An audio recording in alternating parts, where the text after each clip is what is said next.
course.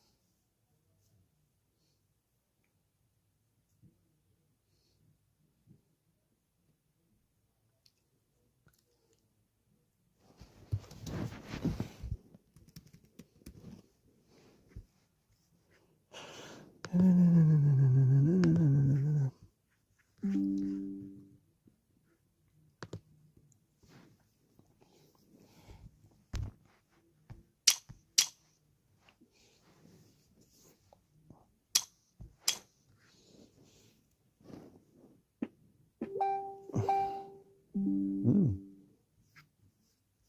Mm.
There we go.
Let's go. What's up, guys?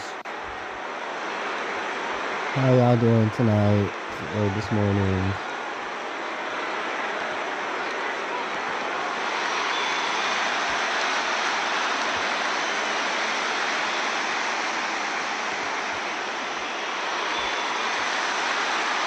Help me get to 10,000 followers. I'm so close.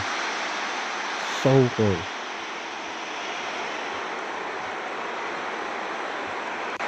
So close.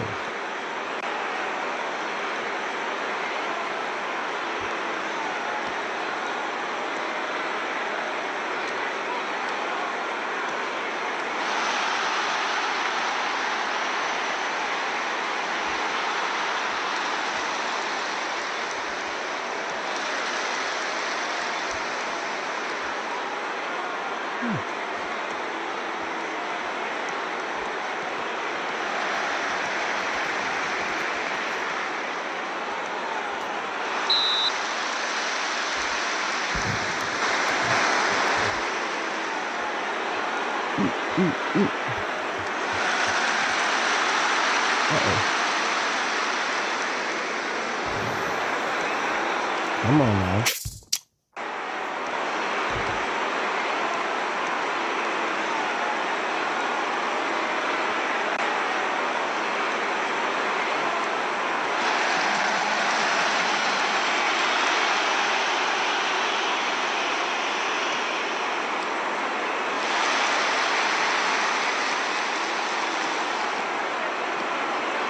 No.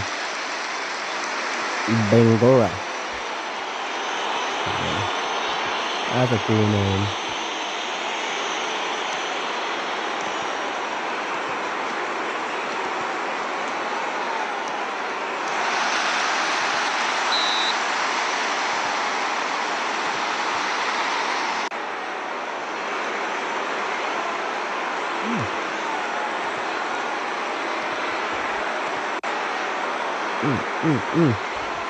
Are we gonna score though? Come on, guys. Uh-oh. They got a highlight.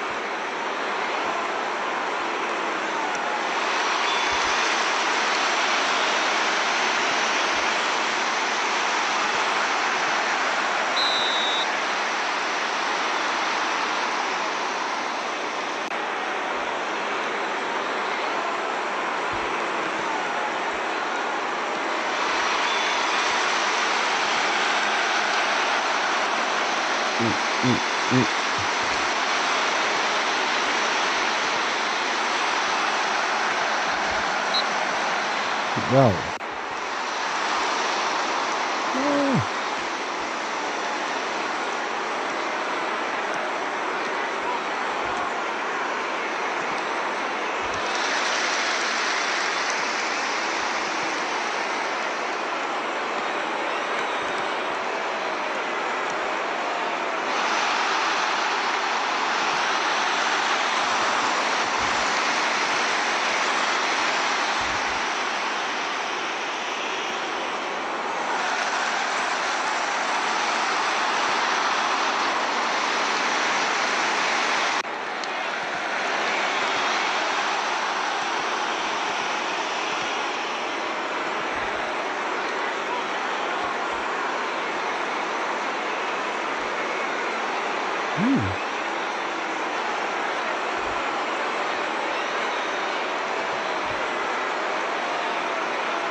Yo. Crazy. I'm angry. Can I take him out? For sure. Can I take him out though? What the heck? Dude.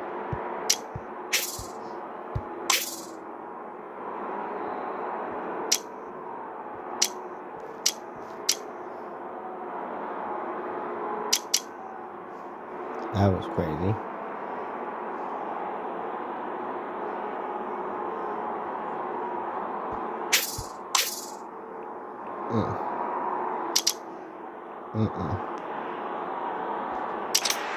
I guess. I mean, what else are we supposed to do?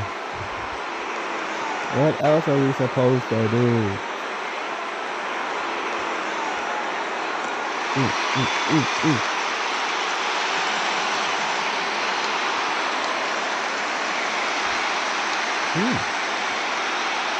Thank you.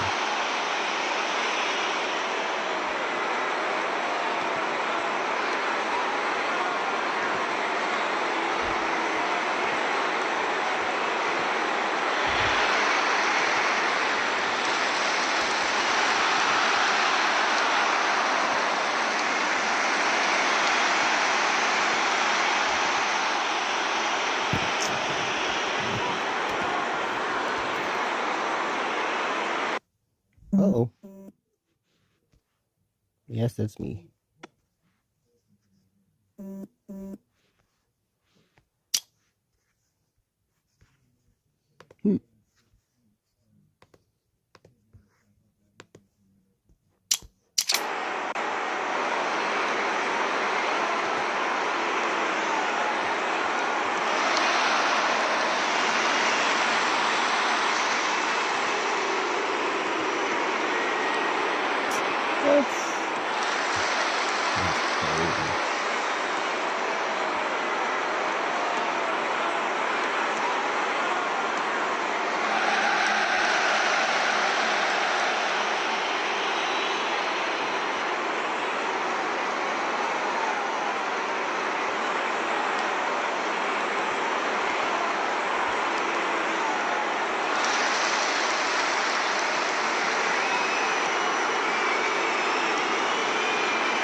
Yeah, we got that score. Let's go.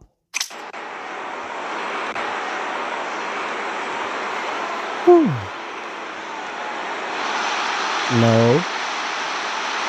No way. Oh my god.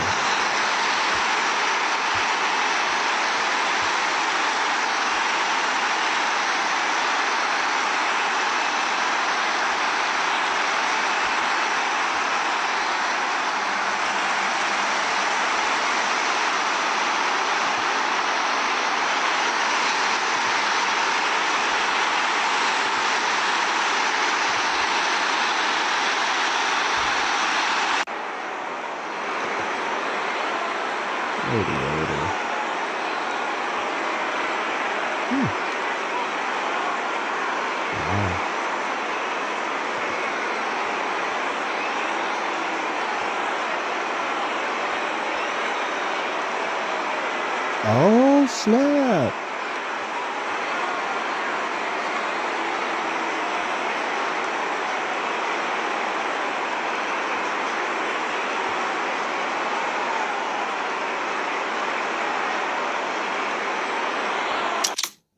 Wow. Super angry. Y'all suck.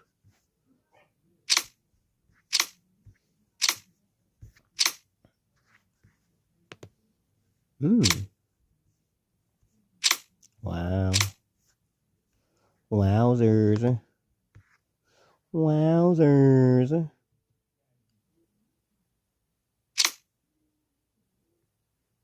Huh. Okay.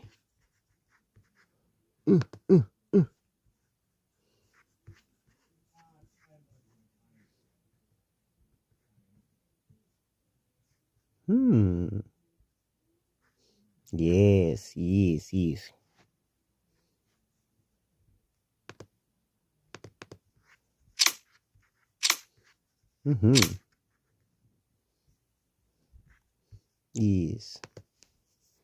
Oh.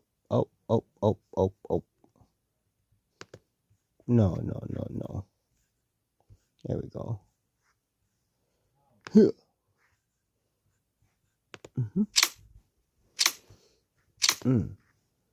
Group.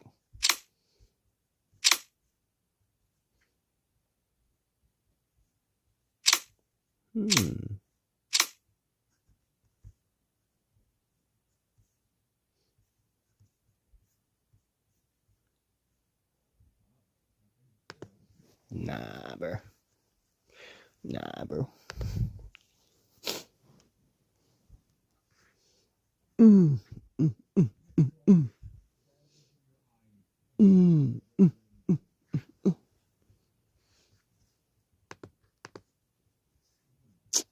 it. All right.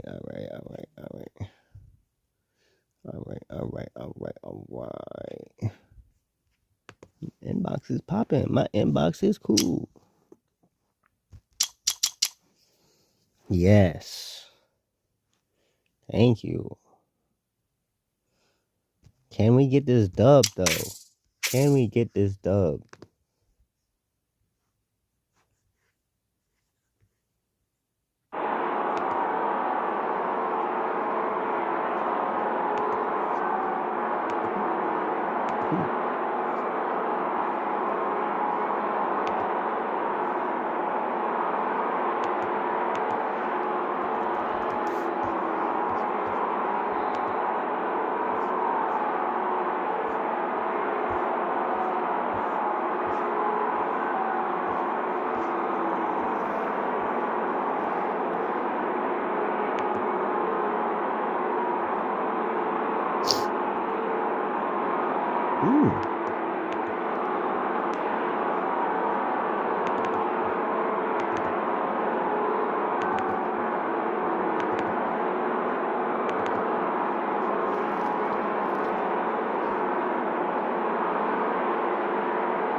Let's go.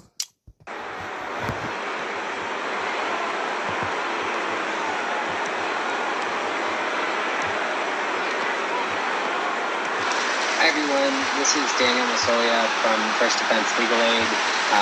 I'm here to introduce our esteemed presenter today, Candace Gorman, who, from the law office of H. Candace Gorman, who is here to talk about, as the title. No.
Destroyed.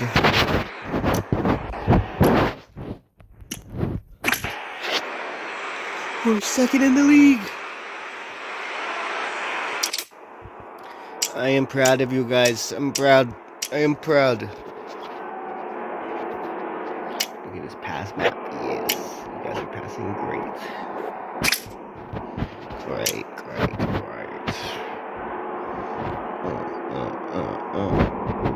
Gotta get out of there. Not with you, boys. Not with you. Cheater. Not the Bangora. Yeah. Medina. Yes.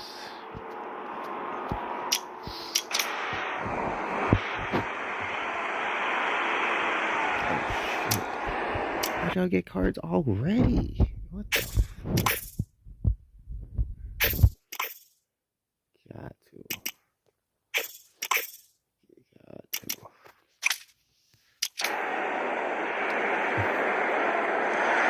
No way.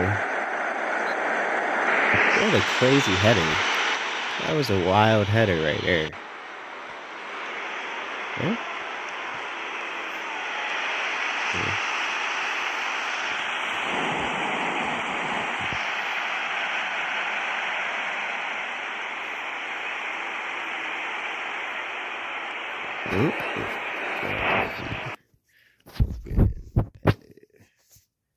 Yo.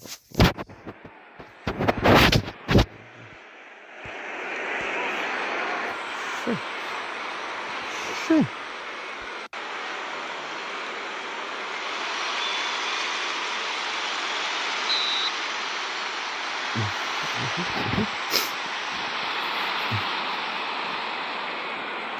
Oh no.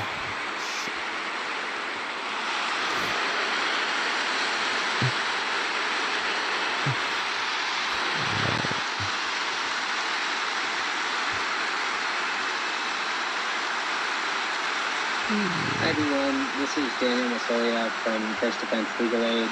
I'm here to introduce our esteemed presenter today, Candace Gorman, who, from the law office of H. Candace Gorman, who is here to talk about, as the title suggests. Hello everyone and welcome. Michael J. Lloyd, and I'm Assistant Director of Practice Group for the Federalist Society. Today we're excited to host the Future of Civil Rights Enforcement, the EEOC, the OFCCP, and DOJ, featuring Jenny Yang, Craig Lean, John Greenbaum, and George Lanier. Jenny Yang has served in several prominent roles in the federal government, most recently in the Biden White House Domestic Policy Council as Deputy Assistant to the President for Racial Justice and Equity.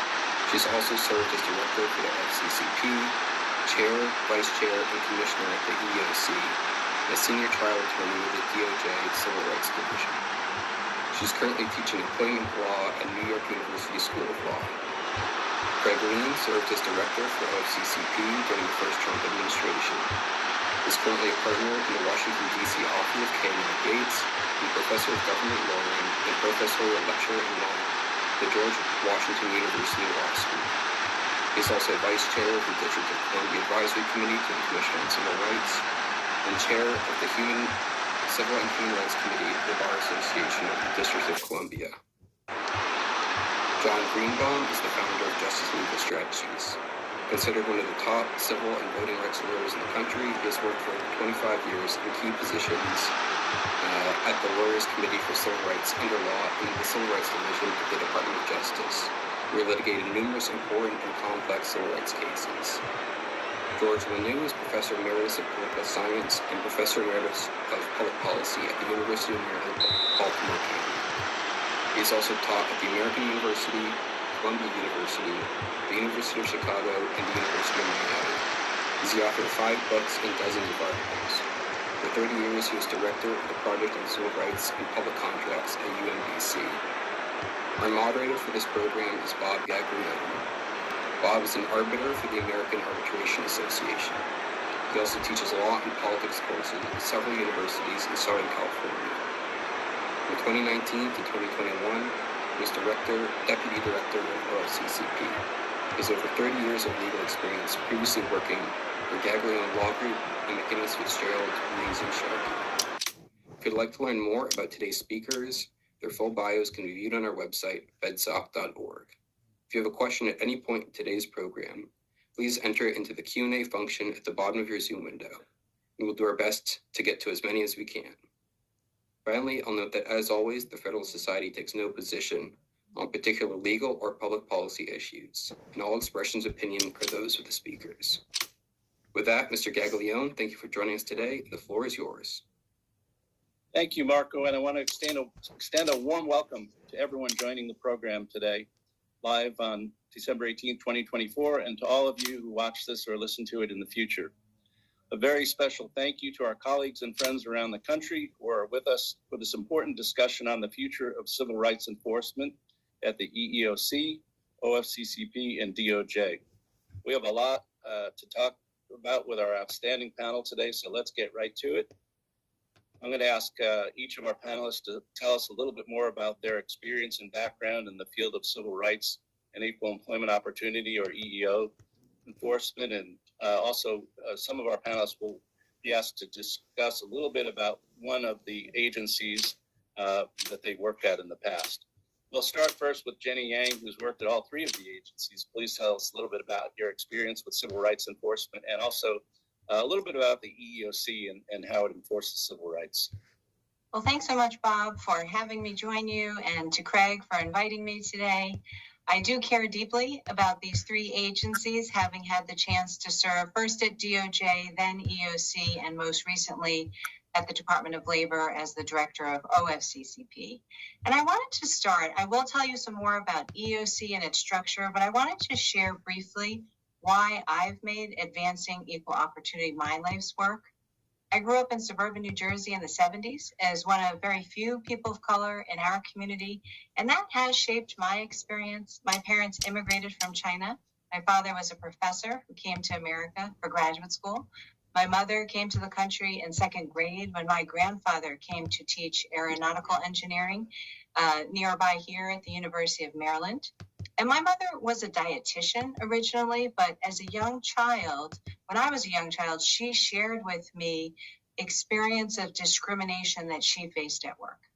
And I saw that impact her self-worth and her dignity. And one day I wrote an essay about discrimination. I came home and I told her about this, thinking she would be proud of me, that I was talking about something important that she had taught me about. And instead, she was horrified. And she was like, "Oh, did you use the word racism?" And I said, "No, I think I just said bias and discrimination." And I didn't understand why she was upset. But she explained she thought people might think badly of our family, that we were talking about this. So from a very early age, I learned that discrimination could affect people to their core, but that somehow we weren't supposed to talk about it. She later went to law school. She became a judge on the Workers' Compensation Court, appointed by a Republican governor. So we had a bipartisan household. But what I learned from her was that it is really, she eventually spoke out about it, ended up, in the papers accidentally talking about the discrimination. But people came up to her afterwards and said that she helped change things for them, and that they thought they got opportunities they wouldn't have if she hadn't spoken out. And so that's why I have made this my life's work. And 60 years ago, our country came together on a bipartisan basis to pass the Civil Rights Act of 1964 that created the EEOC to enforce Title VII. And in fact, 82% of Republicans voted to pass the Civil Rights Act at that time. And the beauty of our anti-discrimination laws is they protect everyone. And not everyone is aware of that. I learned that when I was at the EEOC. But I do believe that fairness and equal opportunity for all are fundamental American values. The EEOC is a 5-member bipartisan commission. Members must be confirmed by the Senate, and the president designates the chair. And Title VII provides that no more than 3 members can be of the same party. Currently, we have 1 Republican commissioner, Andrew Lucas, and 3 Democratic members. Charlotte Burrows is the chair. Each term sort of ends in July of each year. Andrea Lucas's term will end this July 2025, and then each of the Democrats' terms follow 1 year after.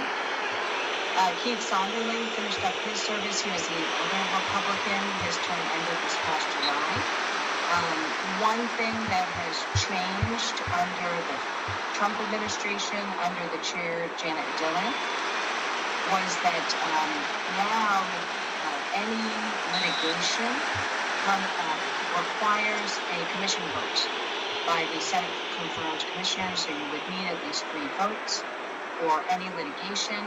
25 years ago, the commission delegated a good amount of that authority to the general counsel and reserved the vote for cases that were more controversial or larger in size and budget. So that is one shift where now it remains the practice or the requirement that the commission vote to approve litigation. The commission also votes to approve any guidance documents. And the general counsel serves a 4-year term. Let's go. And the general counsel makes recommendations to the commission is charged with litigation.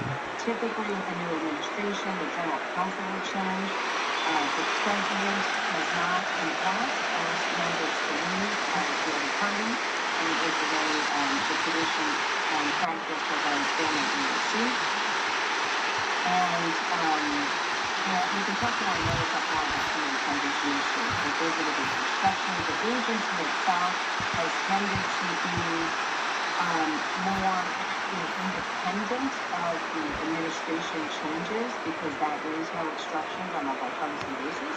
So throughout different changes in administration, the agency has continued to bring important anti-discrimination cases. Thank you. And Craig Lee, why don't you tell us about yourself and a little bit about OFCCP? It's such an honor to be here. Bob and I served together at OFCCP. Always good to be reunited, and Jenny was my successor at OFCCP, so it was great to see her too. And we have a really illustrious panel today. Honored to be part of it. So my involvement in civil rights came about really when I was in middle school and high school, working with other students with intellectual disabilities, predominantly Down syndrome and other medically fragile students. I used to do that in middle school and high school quite a bit. I was a Special Olympics coach. So I became very involved in the disability area. Then, as a parent, my first daughter, Alexandra, who's 19 now, has profound autism, and intellectual disability. And my son, Pierce, who was 13, was diagnosed on the spectrum as well, on the other part of the spectrum, where you might not even be able to tell he was on the spectrum. But, you know, so I've seen both parts of the spectrum. So I got involved there with my daughter in particular, seeking supports for her through the education system and thinking about what her life would be like, the different public supports, the possibility of employment, things like that. I then became, when I was in Coral Gables, I was the city attorney. I did a big push for the principles of inclusion, we called them, but it was to make sure that the city was including and incorporating people with disabilities, residents with disabilities, visitors, businesses owned by people with disabilities into all aspects of city services and city life. I went around and I would talk to cities about that and try to do more in the disability area. That brought me to the attention of Alex Acosta, who became Secretary of Labor. He appointed me to be OFCCP director. And in that job, one of my big focuses was Section 503 of the Rehabilitation Act. So I did a huge focus on disability inclusion, and that's been a big focus of mine throughout my entire career. I care deeply about civil rights, not only in the disability area, in other areas too, but I was brought to it through my work for my daughter and then for other people similarly situated to my daughter, trying to advocate for them. I also myself self-identify as having a disability. So this has been part of my life. It's something very important to me, and it's something where we need to do more. Now, OFCCP, let me just say briefly, Jenny mentioned that the Civil Rights Act of 1964, the year after, President Johnson, through an executive order, 11246, as part of the same civil rights movement, the same time period, adopted the executive order I mentioned, and which led to the establishment of OFCCP. At that time, it was called OFCC. But ultimately, they added 503 and VEVRA, and so those were programs. So it became the Office of Federal Contract Compliance Programs, and has continued in existence since that time through Republican and Democratic administrations. If you go on their website, it'll show you what each of the different administrations did, and it's been a very successful agency. I was proud to be the director of it. During my time there, we did the 503 focus. But, you know, what it's probably most well known for is the audits that it does, the compliance reviews related to federal contractors. So it makes sure the idea is that under the executive order, if you receive a federal contract, federal money, that you commit to certain affirmative action and non-discrimination obligations, many of which are also enforced by the EOC, by the way. But, No. Yo, my computer is hacked, I swear, bro. What the fuck?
But, you know, what it's probably most well known for is the audits that it does, the compliance reviews related to federal contractors. So it makes sure, the idea is that under the executive order, if you receive a federal contract, federal money, that you commit to certain affirmative action and non-discrimination obligations, many of which are also enforced by the EOC, by the way. But OFCCP is more active in terms of reviewing that. They actually do audits of federal contractors to assess whether they are practicing for employment opportunity, whether they have pay disparities or hiring disparities, and if so, they have them corrected. So that's an overview of OFCCP.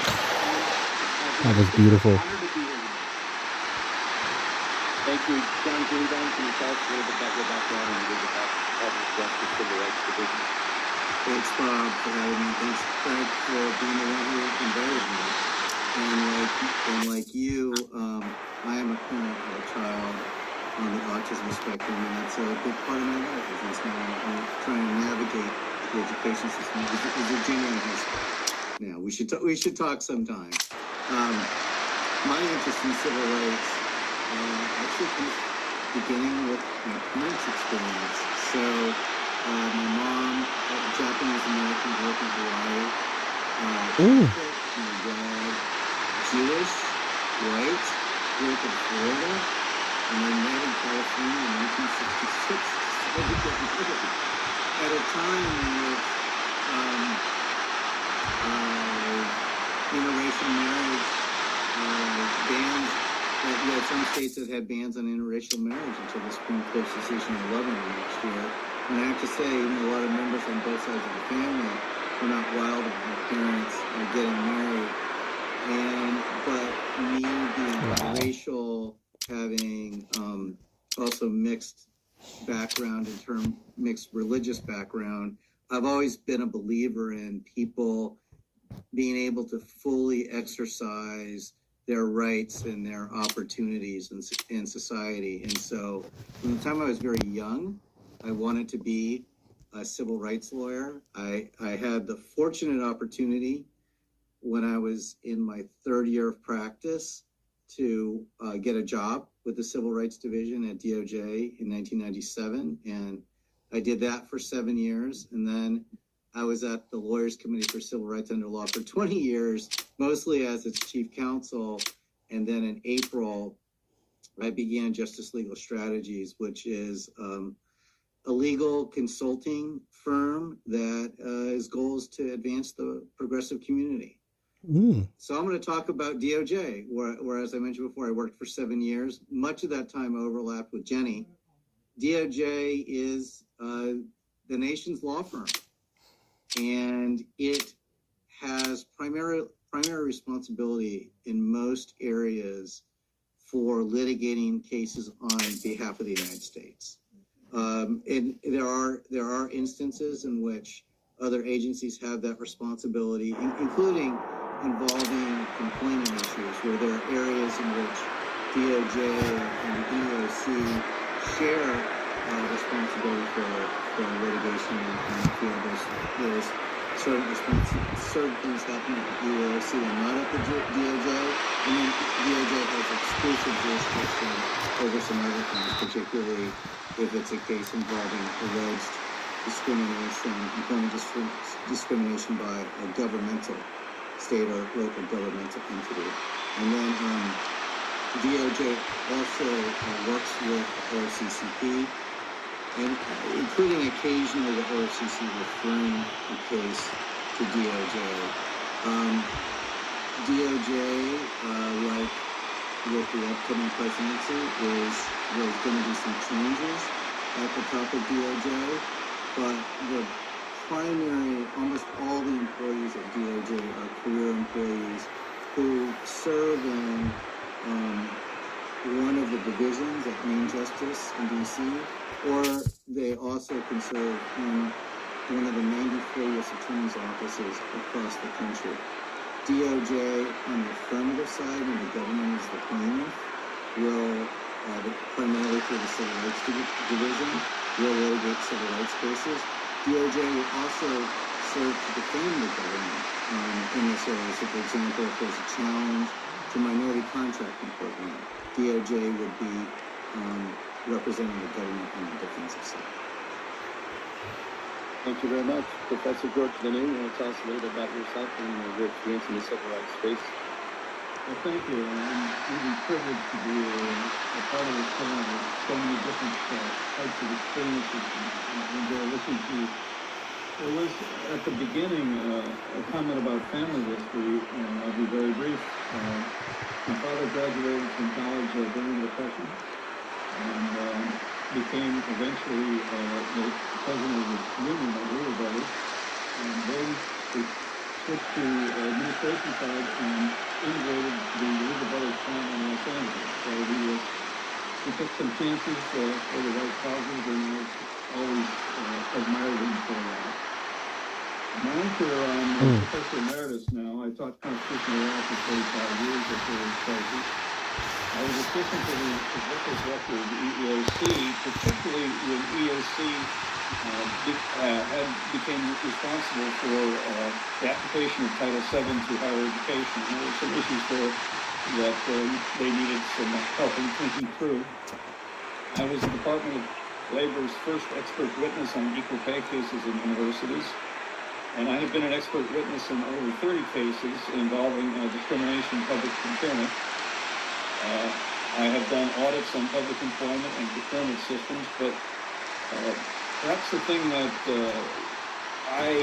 my particular background will add to this panel is that I have been doing research very recently on what I consider to be a huge legal change in the way courts are viewing the use of race in various programs. I've written 4 articles, 2 of them are published. The first one is The Demise of Disparity Studies, published in Law and Liberty this November. I published a piece called Racial Preferences and Economic Benefits from Widely Accepted to Legally Indefensible for the Federalist Society Law Review.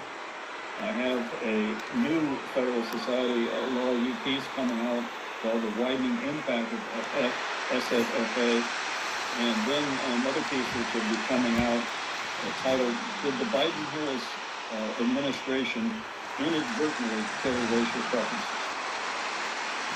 So that will be the background that I'll use to try to be a helpful commentator in this discussion. Thank you all very much. Well, we're about a month away as we record this webinar today from an administration change from President Biden to the second President Trump administration. And I want to ask each of our speakers to comment on what they believe will be the civil rights enforcement priorities for the 3 agencies in the upcoming Trump administration.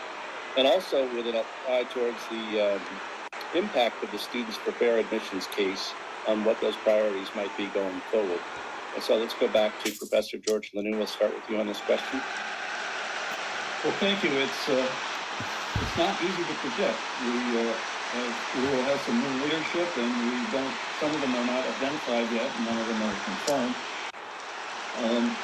We may see more of a identified conflict between equal protection and affirmative action. And there was a question of whether all equal employment enforcement will be consolidated under the new DOGE activity, which is looking to reduce federal employment and federal expenditures. There's been I think, an important shift in the politics in this area. Republicans are more unified and voting in opposition to preferences and to DEI. Red state AGs supported the outcome in SFFA. Blue state AGs opposed it, and the Biden administration opposed it. So there's now a very clear partisan divide on these issues. Some Democrats are rethinking their support of identity politics, but how the party will eventually come out on those kinds of issues is too soon to say. On the impact of SFFA, there are really 3 principles in that court case that I think will have an enormous impact on future litigation, future policy. One is that to use race, you have to use it as a remedy for constitutional and statutory violations, not just statistical disparities. Second, race cannot be used as a negative or as a stereotype, and there's great criticism in both the majority opinion and Justice Gorsuch's concurring opinion about the way we have traditionally clustered groups. So the groups like Asian Americans or Hispanics are now considered to be imprecise or over-inclusive in the court's decision. So these three things, finding a constitutional statutory violation, not using race as a negative or a stereotype, and not using over-inclusive, the court used the term, the group categories with imprecise, overbroad, incoherent, and arbitrary, those are going to make a difference. So I suppose one of the things that I would be very interested in having my co-panelists comment about, but will have to be sorted out, is how are the traditional affirmative action programs consistent with SFFA if the affirmative action programs had at least a subtext of requiring proportional representation? That would be very questionable under SFFA. Thank you. John Greenbaum, your thoughts on this issue? Bob, and maybe I'll predominantly focus on SFFA versus Harvard and UNC because I was involved in that litigation on the side of defending those programs and representing students who are in favor of affirmative action in those two cases. I think I look at it in sort of two ways in terms of what the case actually decided and then kind of the psychological effect of the case. I think the case didn't really change the law outside of the area of college admissions, because even prior to SFFA, take employment for example, the standard was very high for employers to consider race at all in terms of the decision-making in employment. Only in rare circumstances was that allowed. You have to meet the test of strict scrutiny. College admissions, in a lot of ways, was an exception for a long time based on the Bakke case, where universities, they did have to meet a strict scrutiny standard, but universities were essentially allowed to have admissions standards that allowed race to be considered as one of many factors, as long as its overall impact was relatively limited. And SFFA versus Harvard more or less got rid of what was essentially an exception to the jurisprudence elsewhere, where and particularly in employment, where rare were the circumstances that race could be used as a factor in terms of who you were going to hire or promote or anything like that. Now, I think the perception is far different in terms of what the effect of the decision is. And part of that has been that conservative groups have been more aggressive in terms of challenging programs, a lot of which were legally vulnerable prior to SFFA, some of which weren't. But there is an overall challenge to the use of race in terms of decision making in a lot of different fields right now. Some of those cases are currently being litigated, and we'll see what the new administration, what direction it takes in terms of how active it chooses to be in those cases. Typically the administrations have not, unless they were on the defendant side, not themselves typically been involved in a lot of the affirmative action cases. Thank you. Craig Lean? Yes, so, in providing this sort of forecasting, I am just speaking for myself. I'm not speaking for the administration.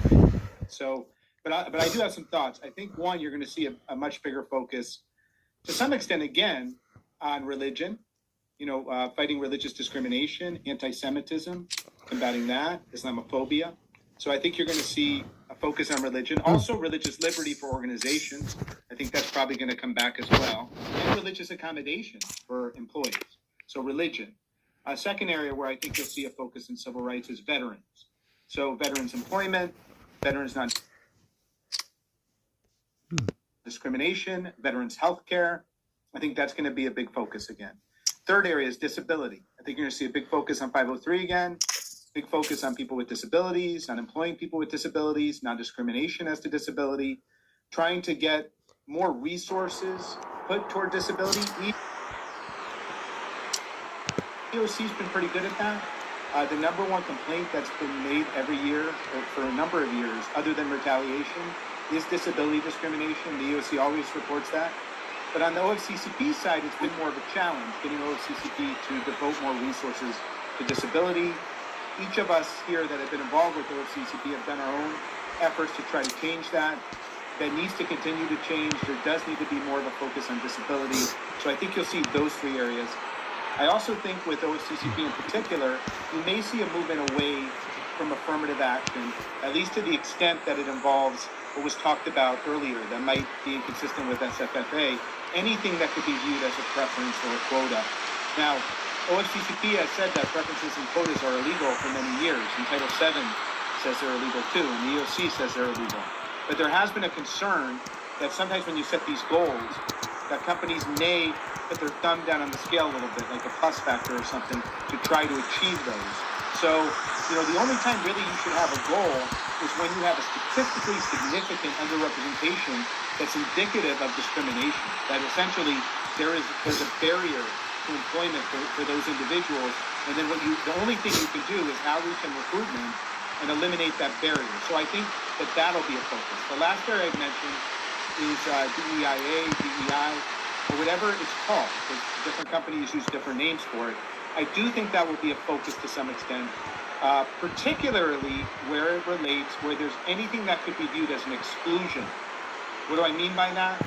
So if there's any employment programs that exclude a group based on race or gender or other protected class, even from something as simple as like a mentorship program, for example, that doesn't allow anyone to be part of it, I think that's going to be a focus. I think that's probably not going to be allowed, to be honest with you. That's what I think that will be a focus of OFCCP.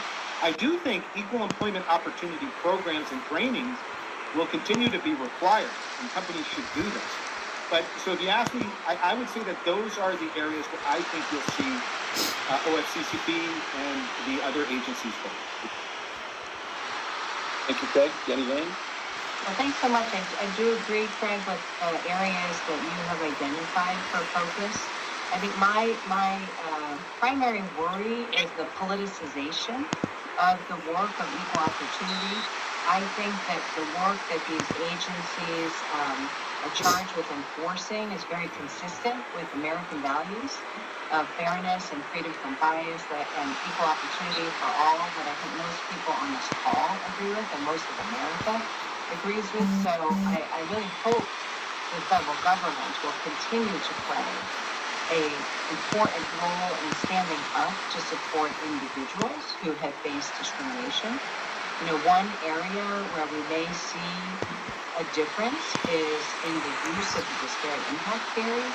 I did speak on a Federalist Society panel talking about the constitutionality of the disparate impact theory. And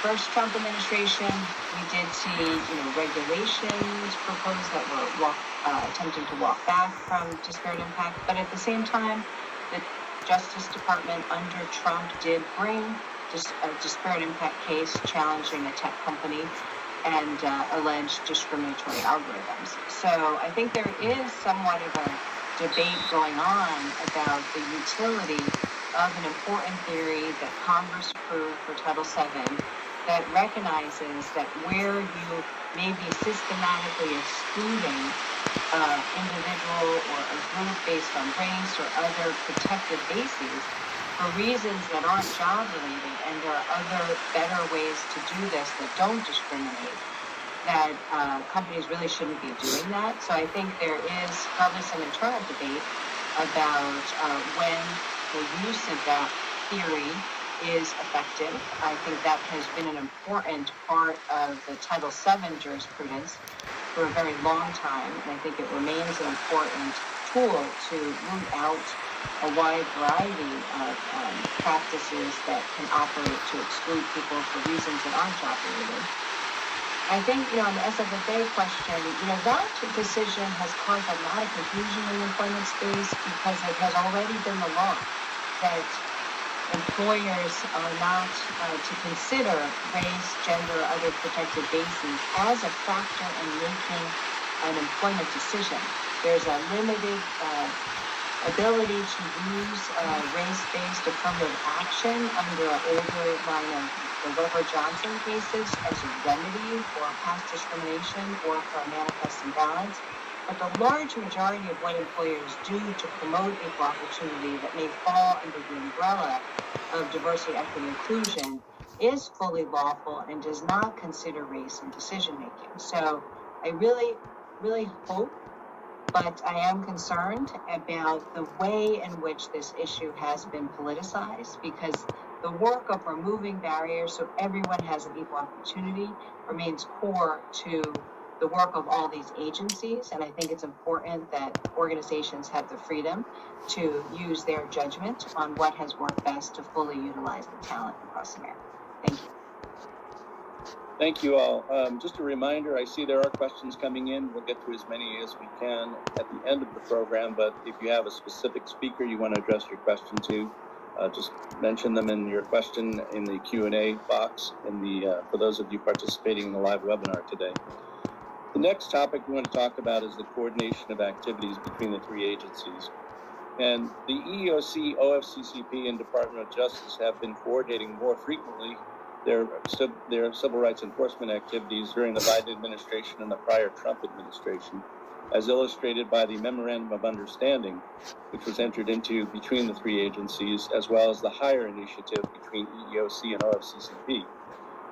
Question for the panelists is, do you see this trend continuing in the upcoming Trump administration? Is this a good trend in your view? And where are the areas that will most likely be focused on coordination in the coming years? And to the extent you want to comment also, Craig, Lean will go first on coordinating when 42 U.S.C. Section 1981 cases are being brought in tandem with Title VII. So yes, I think there will be more coordination. There was a debate among the panel whether this was too dry a question to talk about an MOU between the three.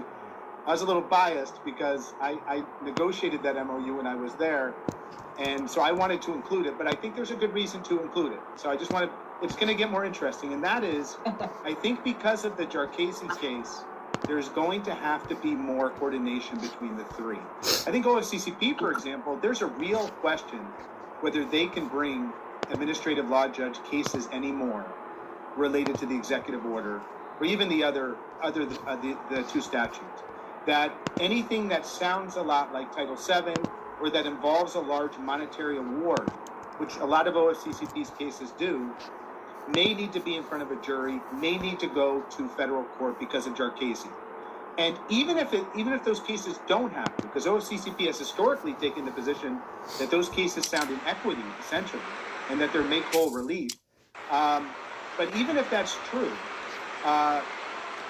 nonetheless, I would say that the risk that you could do an ALJ case for 10 years, these cases can take a long time as they go up and down, and then have it at the end, some sort of attempt to, raising the defense that you raised the whole time, that this needs to be brought in federal court, and it finally gets up to federal court under the APA, the Administrative Procedure Act, and they say, hey, this shouldn't have been brought in front of the ALJ, and you have to start all over.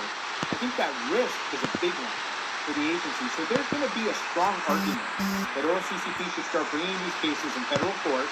To do that, they're going to need to cooperate with DOJ. Likely under the current regulations, those executive order cases can be brought by DOJ. There's a precedent there's a federal district case, the Duquesne case, which was many years ago brought in federal court. Or they're going to have to work with the EEOC to bring those cases in federal court under Title VII. So however they do it, there's going to need to be more involvement among DOJ, OFCCP, and EEOC to make sure that they have a consistent approach and that these cases are being brought effectively so that they can achieve equal employment opportunity, because all three share the same mission. So my sense is you're going to see that cooperation. In the Biden administration, they often talked about the all-of-government approach. So in Democratic administrations, I think you see that cooperation too, and I think Jenny's going to speak to that to some extent about the hire initiative.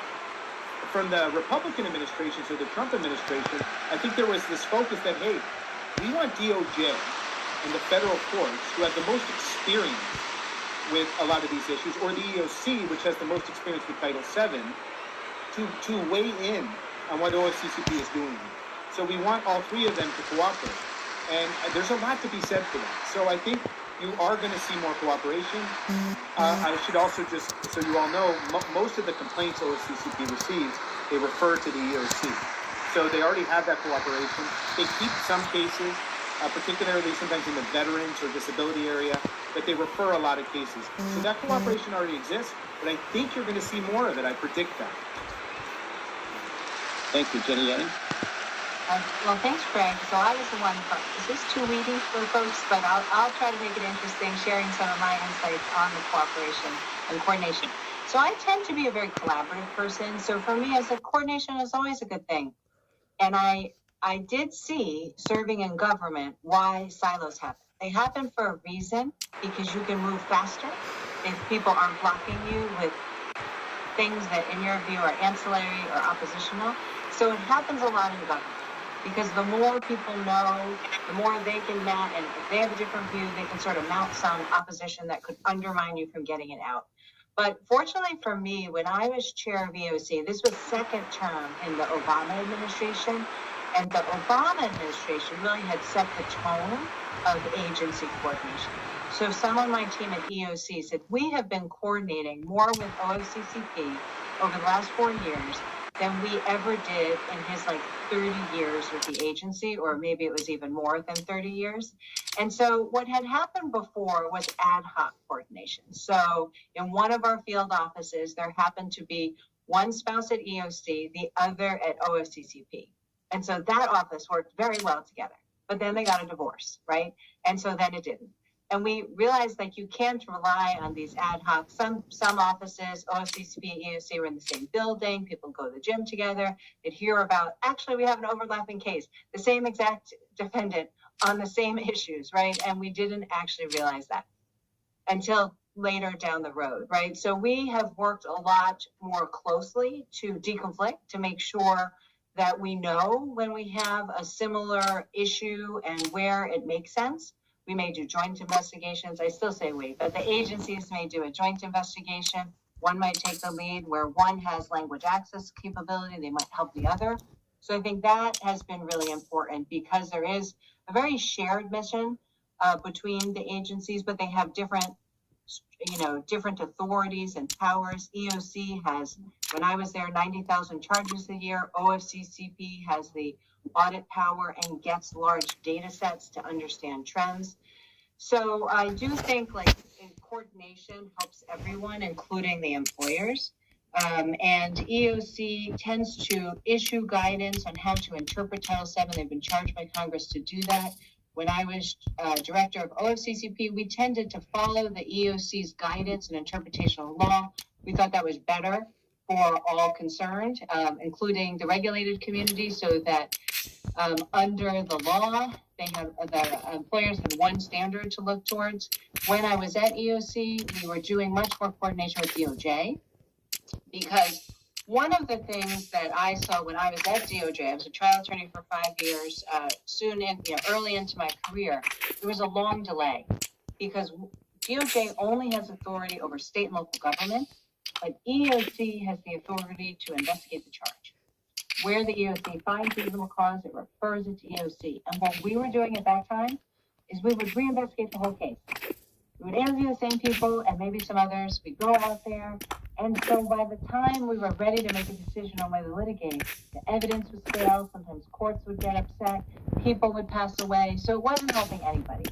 And so now what the agencies do is DOJ comes in much earlier and can often sit in with EOC on key witness interviews, and we only have to do it once. And then often that will save a lot of time. I agree with Craig that the DOJ can play an important role in potentially litigating OFCCP cases. When I was there, we were really excited. When I was at DOJ, we almost got one OFCCP case, but then it was resolved. But, we were very proud to say we enforced 11246, but we actually never got the opportunity to. So I think that is an underutilized authority. The other thing I will mention is that EOC also has an important role in the federal sector's own equal opportunity work. We do expect to see significant changes. We know there was a commitment in Project 2025 to eliminate DEI offices and staff within the federal government. That causes me great concern. But EOC is charged with running a administrative process where individuals have the ability to file a charge that is investigated by their agency, and EOC serves as an adjudicator in that context, but also serves as a resource to help agencies identify barriers to prevent discrimination. And EOC ultimately decides appeals on federal employee discrimination complaints and sets a body of federal sector law.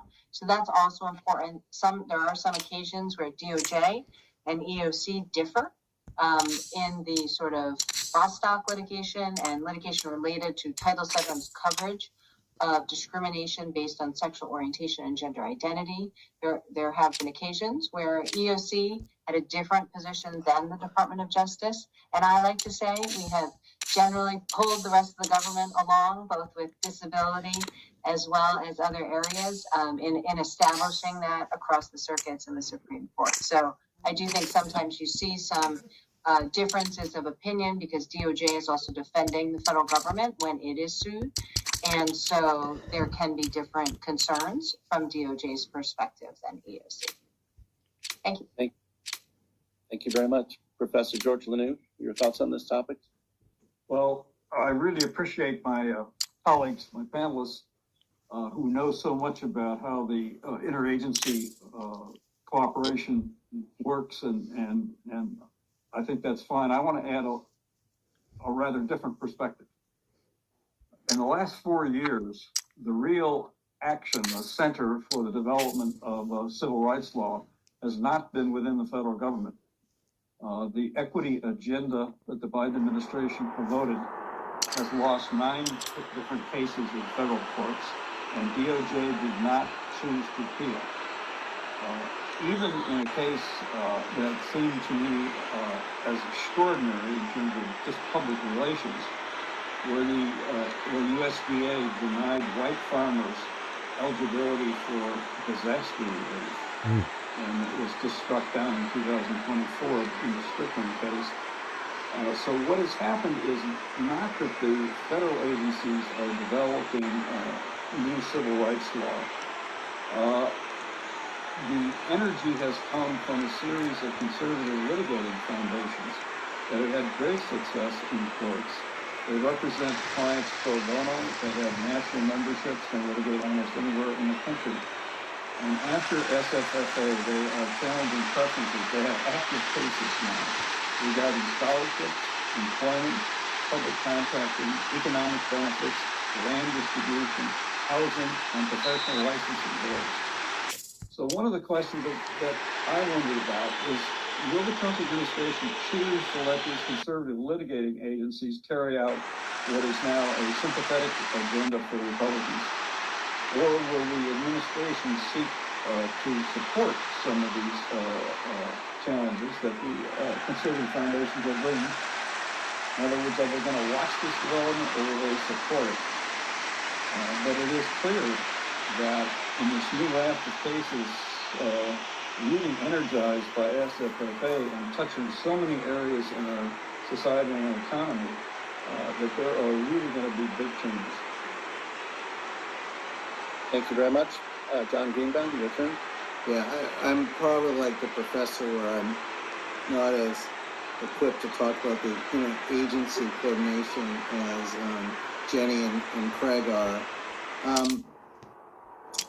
I would just say that I agree with the professor that, yes, the conservative organizations are out there being aggressive. They've had some victories. I think there have also been situations where there's been some overreach, particularly alleging some violations of law where the plaintiffs didn't have standing to bring the case in the first place. I think it is an interesting question as to whether the federal government will start engaging in those cases, particularly going back to the Department of Justice.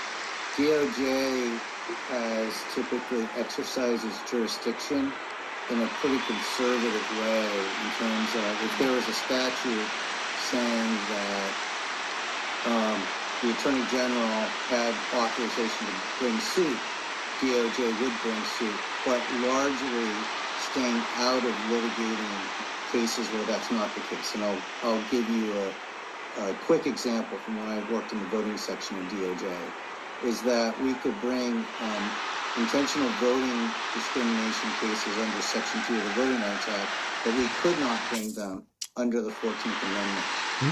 It would actually be a pretty radical thing to do, and something that neither Democratic or Republican administrations have done very much in the past, for the Department of Justice to start engaging and bringing cases in areas where there isn't specific statutory authorization from Congress saying the Attorney General has the right to bring those cases.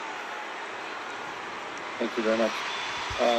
Moving on to another question we have, what does the mission change as the federal government transitions from one how does the mission change as the federal government transitions from one administration to the next? And please comment, if you will, each of the speakers on what you expect to see in the space of diversity, equity, inclusion, and accessibility, DEIA, as we transition to the next Trump administration. And one final part of this question is, during the end of the Trump administration, the president signed the Executive Order 13950, combating race and sex stereotyping. It didn't have much of a shelf life because President Biden rescinded that on his first day in office.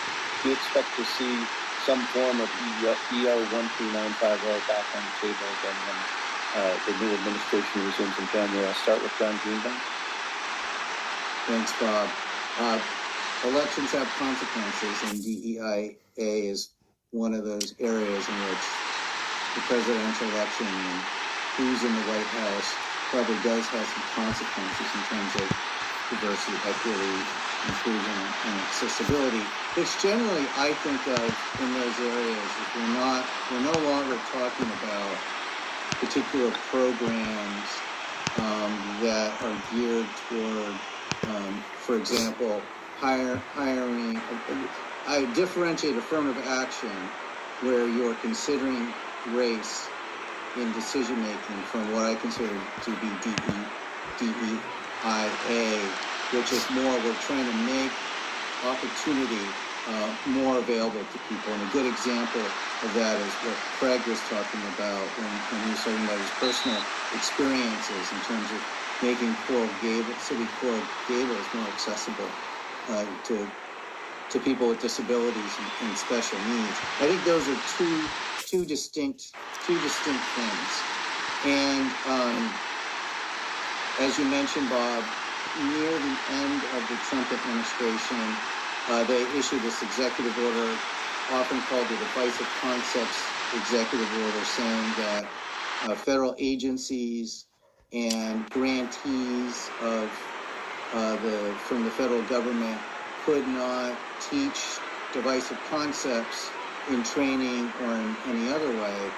And actually, even before the Biden administration rescinded that order, there was a federal court that found that portions of that executive order violated the First Amendment. Some states have passed laws similar to that executive order, and there's been a fair amount of success in terms of challenging those types of orders or statutes in states. What's up? So, in all likelihood, probably some version of EO 13950 comes back. How you doing? I think again it will be challenged on the First Amendment and other grounds, and I think the plaintiffs stand a decent chance of succeeding, and you never know until you actually litigate the case. I think one of the unfortunate things might be that the Biden administration within the federal agencies did really encourage them to come up with diversity, equity, inclusion, and/or accessibility programs. Again, none of which involved decision-making where race was a factor, but really focusing on opportunity.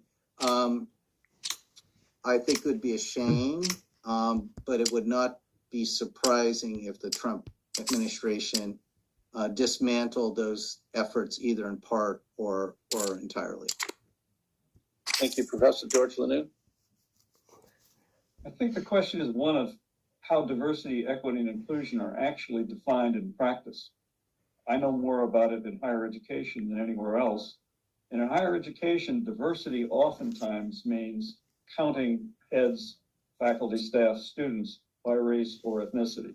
You could count other kinds of things. You could count socioeconomic background. You could count geography. You could count ideology. You could count lots of different, human beings are diverse in lots of different ways. But the actual count, the thing that the universities cared about, was race and ethnicity.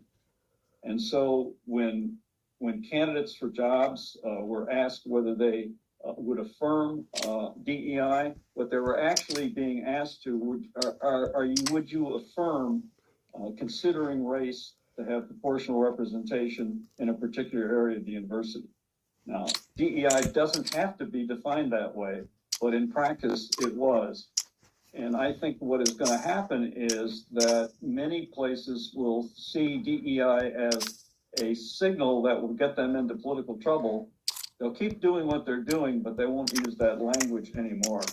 So what the Republican administration will do, faced with a decline in the use of that language, but the continuation of some of the practices, is really very hard to predict. But Republicans seem now to have found that opposition to DEI is a political advantage and not a liability. And so I think we can expect to see some more actions to limit DEI, but I can't predict exactly in what form that will take. Thank you, Jenny Yang. You know, I will say that some of the polling right before the election showed that most Americans actually supported the concepts behind diversity, equity, and inclusion. They believe in equal opportunity and non-discrimination. They don't know what DEI means. And what has come to mean to some who did know what it means is race-conscious preferences. And that actually isn't the work of DEI when implemented well. So we will see whether, I would imagine there will be some executive order similar to or going beyond the one at the end of the Trump administration on divisive diversity training. That was what my day one job was, working to undo that executive order infrastructure. I'll let Craig talk more about those investigations that were opened and then closed without any violation finding. It did unite the chamber and the civil rights community because business didn't want to be handcuffed and wanted to use the policies and programs that they know work to help them succeed in their industry and to help America be as strong as we can for our economy. One of the higher initiatives that Craig mentioned that OFCCP and EOC worked on together is really all about how to help companies understand how to find talent across all communities.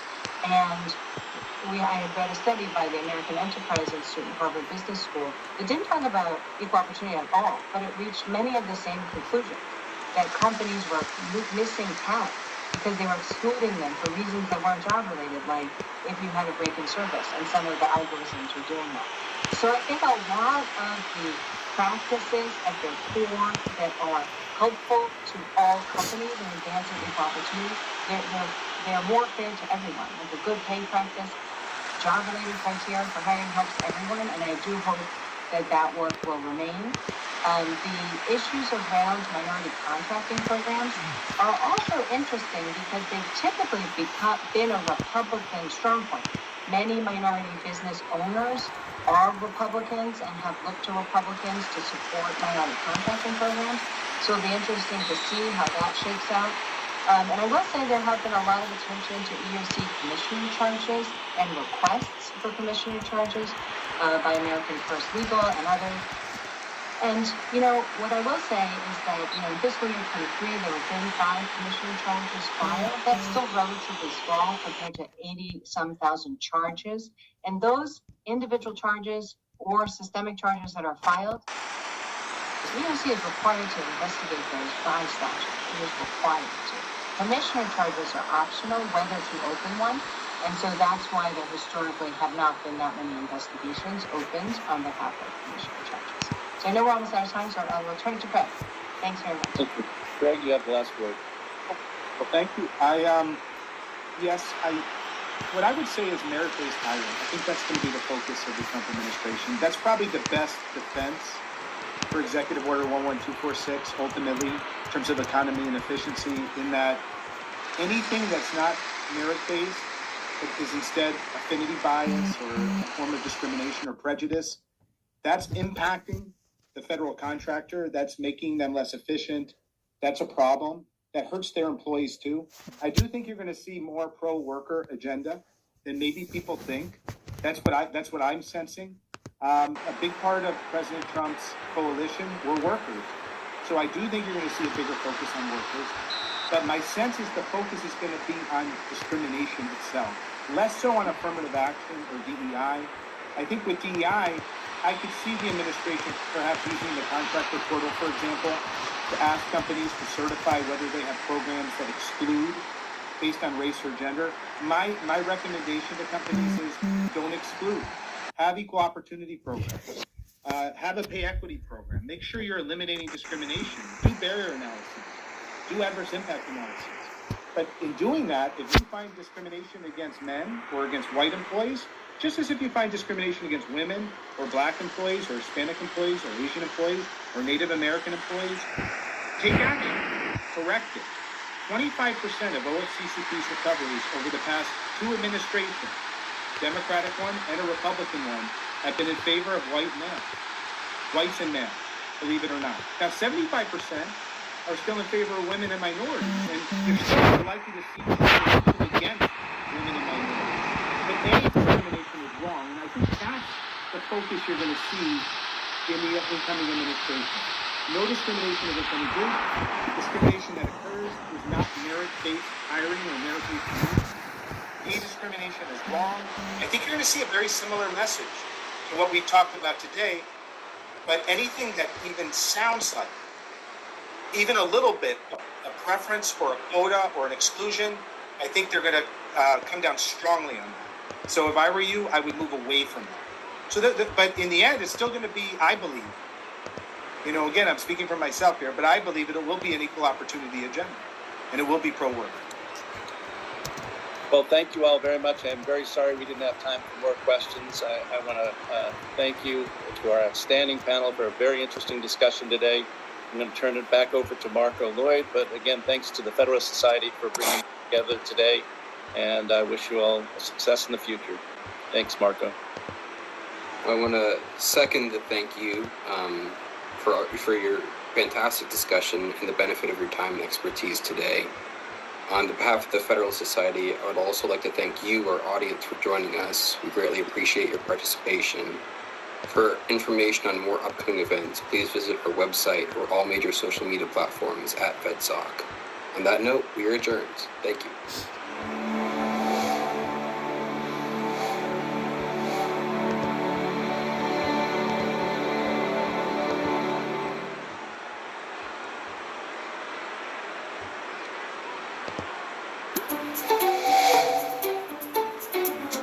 Hello everyone, and welcome to this Federalist Society virtual event. My name is Edith Harold, and I'm an Assistant Director of Practice Groups with the Federalist Society. Today we're excited to host this FedSoc forum called Antitrust and FTC Reform in the New Congress. Speaking with us today, we have Adam Sella, Thomas DiMatteo, Daniel Flores, and Linda Garcia. We're also joined by Svetlana Gans, a partner at Gibson, Dunn & Crutcher, who will be moderating this discussion today.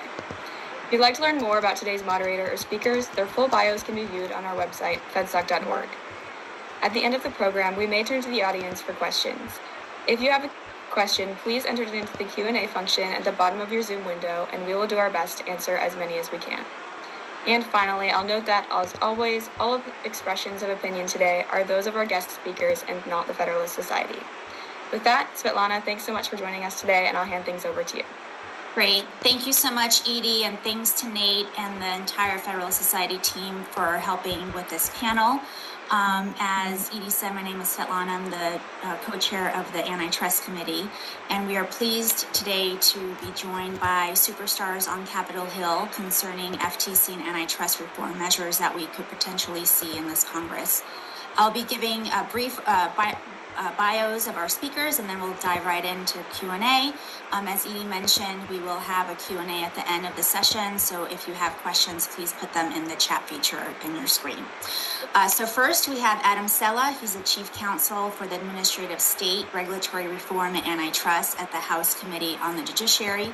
Before that, he served with distinction as an attorney advisor to Commissioner Christine Wilson at the Federal Trade Commission, focusing on competition matters and regulatory reform. Next, we have Tom DiMatteo. Tom is Chief Counsel for the Senate Judiciary Committee. He previously served as counsel to the AAG of the Antitrust Division of the Department of Justice, where he worked closely with leadership and staff on civil merger, non-merger matters across numerous industries. Next, we have Daniel Flores. He's Senior Counsel on the Republican staff of the Committee on Oversight and Accountability from the House. During his time in this role, the committee notably released a report on the FTC entitled The Federal Trade Commission under Chair Lena Khan, under Biden-Harris, White House Influence and Sweeping Destruction of Agency Norms. Hopefully we'll talk about that report on this session. Prior to his current position, he served in the House as Chief Counsel for the House Judiciary Committee, Subcommittee on Regulatory Reform, Commercial and Antitrust Law. We are pleased to also welcome Linda Garcia, who's the Chief Counsel to Senator Cory Booker, a member of the Senate Judiciary Committee. Previously, she served with the Leadership Conference on Civil and Human Rights, where she oversaw the New Area of Public Safety Initiative to promote fair, safe, and effective policing through collaborative reform, and also served as a trial attorney in the Special Litigation Section in the Civil Rights Division of the Department of Justice. Thank you all so much for being here. So let me kick it off to the panelists to provide perhaps a few-minute overview on the makeup of the Congressional Antitrust leadership and perhaps a few key priorities of each committee. So Tom, why don't I start with you? Thanks, Svetlana, and thank you to the Federal Society for having me today. As a disclaimer, the views that I express today are my own, and they don't represent Senator Lee or anyone else in the Senate. So on that note, got a high overview in the Senate for this new Congress, the 119th. Senator Lee on the Judiciary Committee is the chair of the Antitrust Subcommittee, and Senator Lee is joined by Senator Booker, who is the ranking member on the Antitrust Subcommittee. This marks a change in what we've seen over the last couple of Congresses, where it was Senator Lee and Senator Klobuchar who were rotating between being the chair and the ranking. Some of the historical things that were covered on the subcommittee really was a focus on big tech, but Senator Lee and Senator Klobuchar have both of them have separately and together bills regarding big tech and reforming that space. And there's also been a bipartisan approach to looking at popular mergers and having hearings focus on the Kroger Albertsons or some of the more headline hearing mergers have had hearings on the subcommittee. I look forward to this new Congress and working with Linda and Senator Booker's staff and evaluating some industries that I think big tech is one of them for sure. I think there's competition issues across a variety of industries: healthcare, media, airlines. And I think those are some things that we'll see looked at in this Congress. Great. Thanks so much, Tom. Linda, how about you? Hi. Good afternoon. Thanks, first off, for having me. So I just want to give a big, an overview. Senator Booker obviously has been a very good member on the subcommittee and kind of his orientations and that. And so, again, in no comments, my view. So antitrust has developed a reputation. It was very much a technical term that confuses many people. However, the concept of government protecting workers from unfair economic policies is very popular, even outside the DC that way. People understand their personal liberties at stake in the case of corporate consolidation because of its effects on customer labor. So when we're considering policy changes, the first question should always be, how can this help everyday Americans? How can this help small businesses prosper? And how can it help local businesses? Fortunately, as we've seen over the last decade, and starting with President Trump's first administration, strong enforcement of antitrust and the consumer protection law plays an enormous role in making this better, not only addressing problematic practices that are currently harming American consumers, but preventing these practices from occurring in the first instance. And so this is Senator Booker's orientation for antitrust and consumer protection. In a survey of major voters conducted just before the last election, the economy and fiscal issues were cited as their top concerns. More than half the voters said they found it very or somewhat difficult to afford rent and mortgage payments and groceries and other things. Half said the same about healthcare and welfare. So consumer welfare especially suffers when prices increase, but the product, service, quality, and choice availability increase. We've seen this reality play out the last several years. Senator Booker has been focused on one issue that is Americans still more acutely, and this is food production and grocery prices. He has two bills that he has long advocated for in this space. The first one, the Farm Systems Reform Act, would amend the Packers and Settlers Act to protect farmers and ranchers from predatory purchasing practices and creating market transparency. Specifically, for contracts that have to contain a firm-based price and have an open public bidding process. The farm system has also become hyper-consolidated and seen to supermarket with a small number of major agribusiness, commodity processing, food manufacturing, and supermarket controlling every location. Today, there's 2 million farm workers who sell into ever more concentrated marketplace that has reduced the prices they receive for their crops and livestock and contributed to the collapse in the economy. This is especially true in some of the developing states. So the Food and Agribusiness Merger Moratorium and Antitrust Review Act would set up a commission to study how to strengthen antitrust oversight in the farm and food sectors and publish recommended improvements to merger enforcement. It would help mergers in the food system until Congress acts on these recommendations. So this is just one industry where consolidation and integration matter, both vertical and horizontal. We're also looking at labor practices such as no-poach agreements between competing companies, which have had a lot of effects in New Jersey and other states. So we're looking forward to having the opportunity to work in a bipartisan way on these issues on the subcommittee and to tackle other issues that Thomas actually brought up, anti-competitive practices in big tech, housing, and healthcare. And with big tech, it is an area where Senator Booker is very, very supportive of innovation. And so we want to be able to strike that delicate balance between the monopolies and the anti-competitive practices and ensuring that there's innovation. Great. Thank you so much for that overview. Really appreciate it. Adam, how about you? Thanks, Ilana. And I'll repeat what everyone else has said, that the views expressed today are my own and certainly not those of the chairman or any members of Congress or the committee. The House is a little bit different than the Senate. Well, it's different than the Senate in a lot of ways, but it's also different in the committee makeup.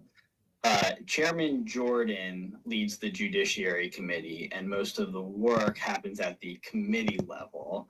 Chairman Fitzgerald is chairman of the Antitrust Subcommittee, and he will certainly lead hearings, but my boss is Chairman Jordan.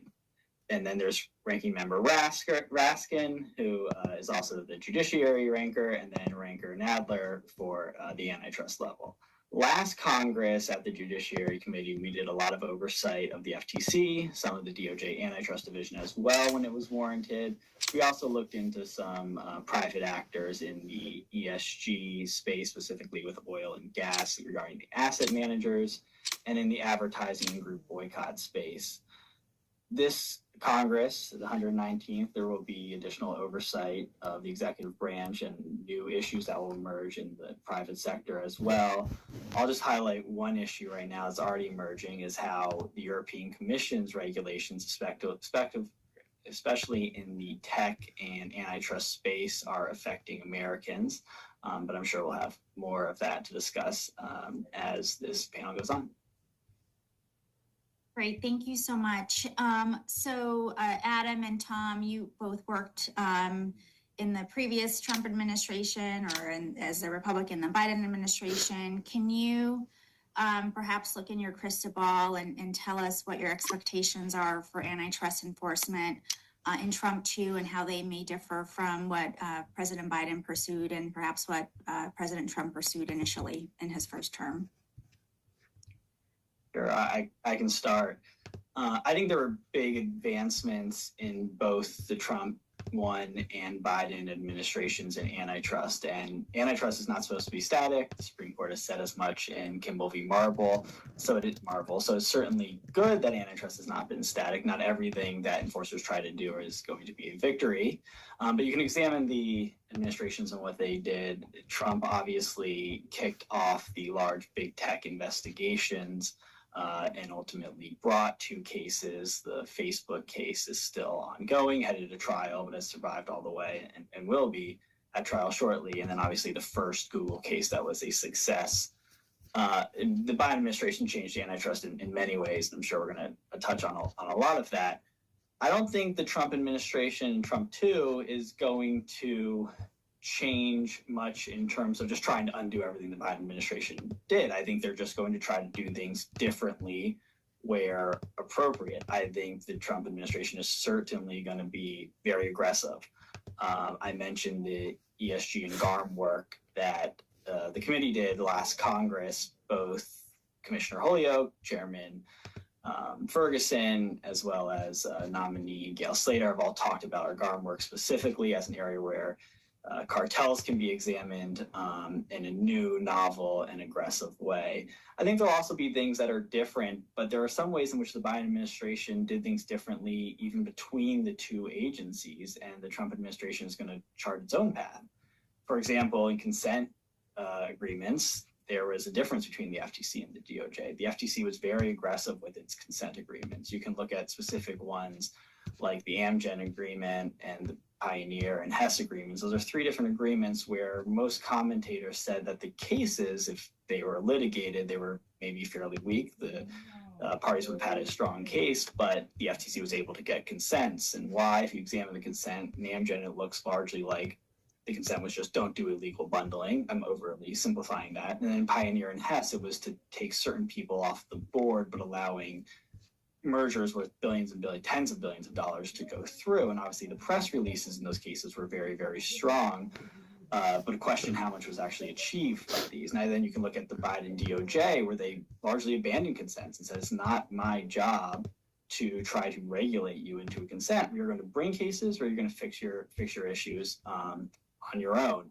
That's something that the Trump administration will have to examine, and there's not necessarily a right or wrong answer. And I'm sure the Trump administration is, just as Kimball v. Marvel called for, going to advance antitrust in its own ways as well. There's not necessarily a right or wrong answer. I'm sure Adam, great work hitting on all the important high points. I'd just like to add, the through line, not only through Trump 1 and Biden was on the big tech front, but I think also in some of these more novel merger enforcement actions. So you look at AT&T Time Warner as the first vertically enforced case in decades. You look at the Plaid, which was abandoned by the parties with the nascent competitor theories. I think some of these theories, there's a strong through line between Trump 1, Biden, and then a new Trump administration. I suspect, as Adam pointed out, that there's going to be strong enforcement. There's going to be skepticism to bad remedies, which is often presented by the parties to the agencies. And I think they will reconsider whether or not consent decrees are the right approach. And I think if you do see consent decrees used, I think you'll see them more along the structural approach where there's clean divestitures and a preference for that over behavioral decrees that are more of a regulatory posture. I do suspect that FTC would probably move away from engaging in competition rulemaking. I think that's probably a change that we'd see at FTC. And the Robinson-Patman cases that were pushed through in the last administration, I think there's going to be some scrutiny on those cases and to really reevaluate those. Great, thanks so much. Linda, how about you? Any predictions? We don't have that crystal ball, right? And so Adam and Thomas hit a lot on some of the things that we expect, especially going to the structural versus behavioral remedies. I'll say that some things we're keeping an eye out, like the questions are going to be, I think the biggest one, probably resources, right? And so, is there going to be a contraction within the antitrust division? Because already to manage those cases takes a lot of human capital. And so if that effort or if that has to increase, will there be new cases brought? Especially making it less expensive and less time consuming for the government to enforce these new cases.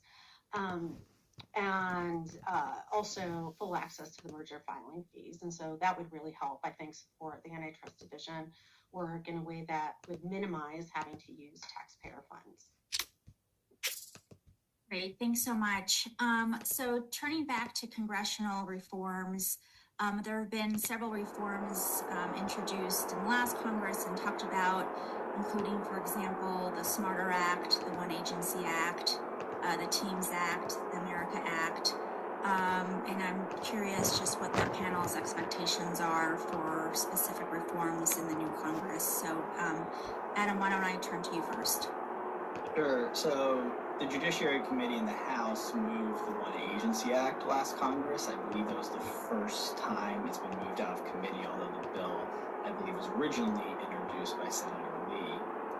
Mr. Klein from Virginia has already introduced the bill in the House again this Congress. And I'll leave it to Tom to comment on whether that will be reintroduced, has already been reintroduced, or will be moved to the Senate this year.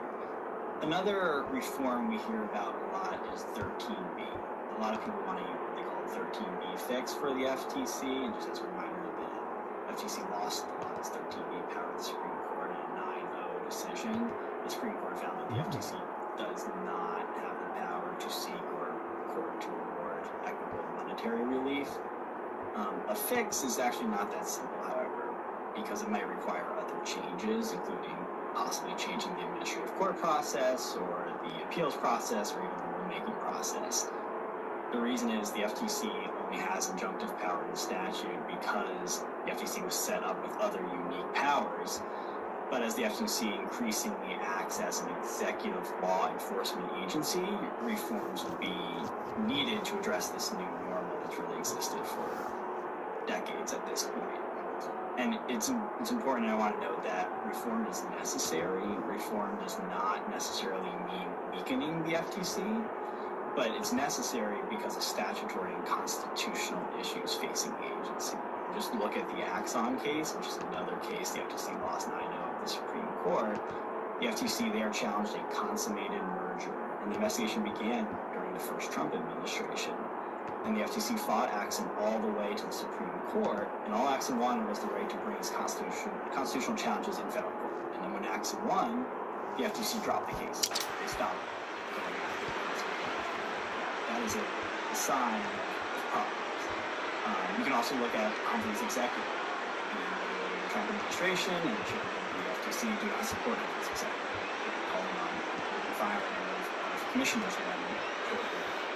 And that may call the constitutionality of bipartisan and independent commissions altogether.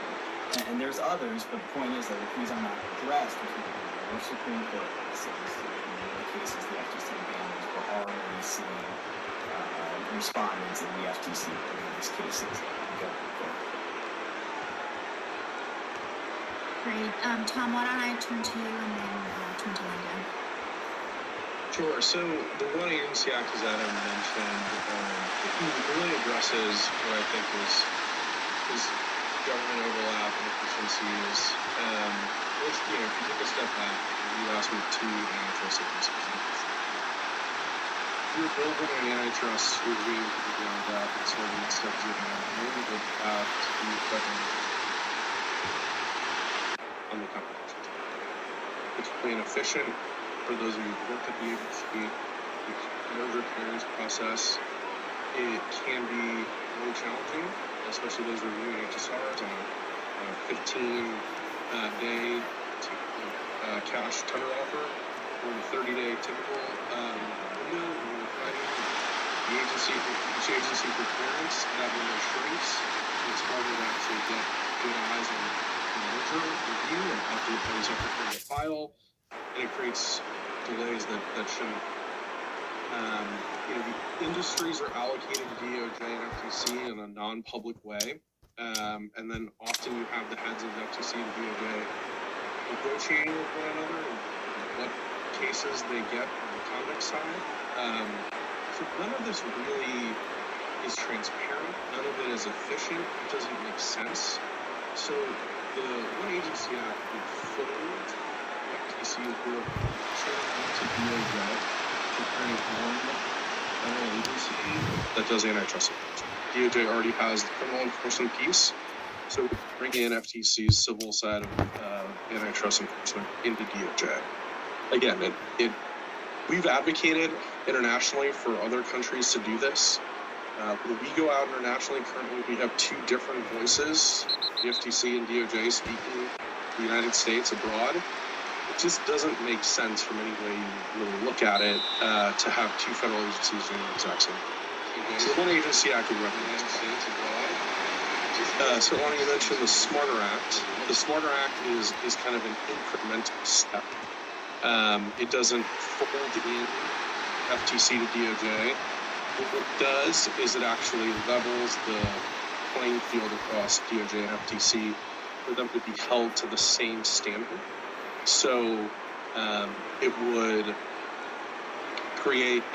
eliminate the FTC's ability to use the administrative process for merger challenges.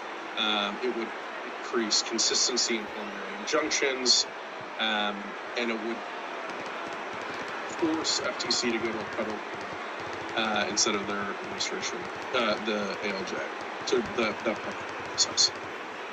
This would at least have consistency across merger review, so the federal agencies would be held to the exact same standard and not a divergent standard between FTC and DOJ. As I said previously, it's not public and clear to companies when they merge about who's going to be reviewing the deal. So it's challenging for companies putting together deals to figure out what agencies actually going to look at their deal and what ultimately standard they're held to differs by each agency. And just to be clear on the One Agency Act, it's folks who are opposed to it claim that it will somehow weaken enforcement and allow bad actors in the antitrust space to get away with more stuff. That is not the point of the Agency Act. It's supposed to make the agencies more efficient, so it frees up, as Linda mentioned, human resources at the agencies is always a hot topic, and there's limited, finite resources when it comes to actually getting the mission accomplished. Eliminating duplicative processes would actually help free up resources and better enforce the antitrust laws in our current setup. Okay, great. Thanks, Tom. We could talk about a few other bills in a bit, but Linda, I know you have to leave us shortly. So any feedback on the One Agency Act or the Smarter Act or other specific reforms on the antitrust side? Sure. So, as we're looking at these bills in this area of the work, we certainly want to work in a bipartisan manner with Senator Lee on these issues.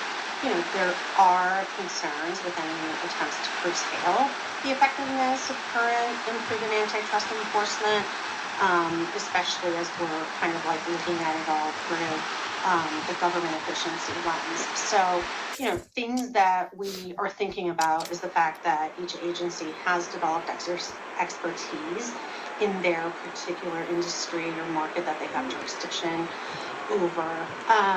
And so, for example, in the one, what would this look like if they were folded into each other? Right now, we know that, according to GAO, conflict between DOJ and FTC after the clearance process is completed is pretty rare. They found no instances of FTC directly commenting on a DOJ case, and only 6 instances of DOJ commenting on an FTC case without being a party to litigation. In 4 of the 6 cases, DOJ actually expressed the views and supported FTC's position. So it is, I think keeping those things in mind is important, right? You just don't want to do anything that kind of starts to choke off the effectiveness of either one, of DOJ or FTC.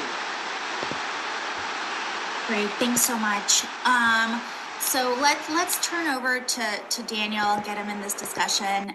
Daniel, your committee authored a report on procedural due process and agency norms at the Federal Trade Commission. I was hoping you could talk a little bit about the conclusions in your report and perhaps map those conclusions to the discussion we've been having so far in terms of congressional reform areas for the Federal Trade Commission. Thanks, Svetlana. I'd be happy to do that. Thanks to you and to the Federal Society for having me here today. Like my colleagues, I'll mention that I'm here just in my personal capacity. I'm not going to express views on behalf of the chairman or the other members of the committee. But I hope that my comments will be helpful to you. I know this is principally an antitrust audience. It may be that most or all of you are more familiar with the Judiciary Committees and their antitrust jurisdiction than with the Oversight and Government Reform Committee that I serve on. So let me just quickly give you a little sketch of this committee. We're the principal investigative body of the House under the House rules. We can exercise jurisdiction to investigate any matter at any time under those rules, and we do. We do a lot of hard thinking to try and triage all the different things that we could choose among for launching investigations and things like that. Last term, the FTC shot very high up in the queue, so to speak, following the resignation of Christine Wilson in February of 2023. We had already been exercising oversight over the FTC before that, but her resignation and the reasons she cited for it that were grounded in accusations that Chair Khan was essentially engaged in rampant disregard of ethics standards at the commission, of due process for folks before the agency, and over the rule of law, were so alarming that we decided to open a full-scale investigation into the committee.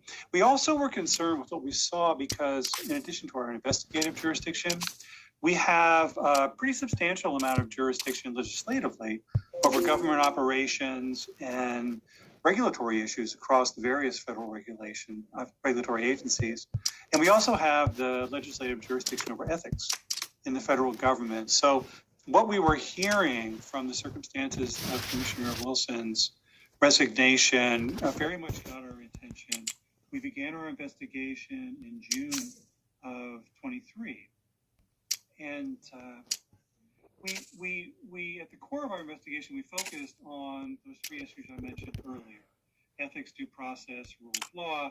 We found some other things that were of concern to us. We talked about them in our report, which we published in October of last year after a year plus of sustained investigative activity. I want to say we must have issued, I believe it's up to 17 specific letters on different issues to the FTC over the course of the investigation.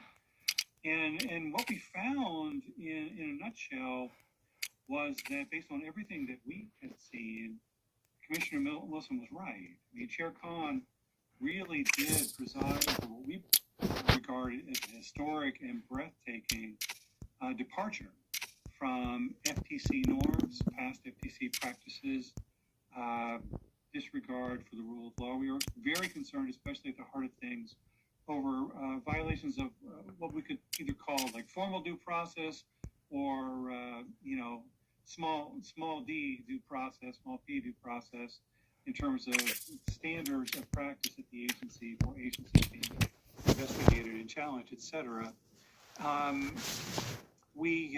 As I said, we published our report in October 23. You can find it on the committee's website under the reports tab there on the website. And we really did find things to be consistent with what Chair Wilson had said, and also with what others who wrote about the FTC under Chair Khan's administration had raised as significant concerns. Those include, for example, former Chairman Tim Muris and former Director of the Bureau of Economics, Howard Beals. With regard to the due process issues that you highlighted, Svetlana, I mean, what we found was essentially the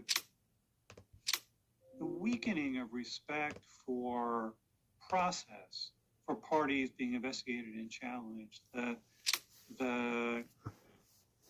the dismantling might be not quite the right word for it, but essentially a departure from many of the procedures that regulated parties come to rely on over the decades at the FTC to understand, like, might they come under challenge by the agency for mergers that they proposed? If they were challenged for those issues, how would the challenge play out? What could they plan on? How could they engage with the agency? Could they expect to engage in constructive settlement negotiations? The list goes on. And what we found was that under Chair Khan, essentially all of those bones in the skeleton of how the FTC's antitrust jurisdiction over mergers had been administered over the decades fell apart. And in what appeared to us to be a strategic way, in which the commission under the chair essentially launched an inter rorum campaign against merger activity. I mean, the basic thrust of the administration seemed to be that big is bad, mergers are therefore bad, we don't want mergers. So a host of procedural protections and practices were dropped, creating vast uncertainty for merging parties and a real decline in what could have been more constructive mergers. I know that's quite a mouthful that I just ran through, but that's at the heart of what we found on due process. Yeah, I want to highlight for you too, in the vein of sort of rules collapsing, practices being parted from, norms being broken, something that one of the commentators on the FTC, Adam White, who's at AEI and George Mason Law, highlighted in a paper he wrote on Chair Khan's term. He noted that, as basically the list of concerns grew, progressives began to be concerned about the potential backlash from Congress and the courts. And they raised the concern that perhaps Chair Khan might be breaking the FTC. And, many people, I think, would regard that as a fair concern. Non-progressives had plenty of concerns as well. But what he highlighted is perhaps the biggest concern of all was the overarching concern, and I'll quote him, that we should all worry that Chair Khan is breaking something more important than just the FTC. That by pulling down long-standing rules, overstepping legal bounds, and leveraging the threat of legal uncertainty, the Chair Khan was teaching powerful regulators to rule beyond mere rules, which, as we all know, that is something that is very contrary to the American impulse in government, and it's deeply concerning. It leads me to turn back to the reform questions that you indicated at the start, Svetlana. I mean, there are a host of things to be concerned about that fall in the general rubric of what Adam was describing. Some of those map to legislative reforms, including some of the reforms that have been talked about today.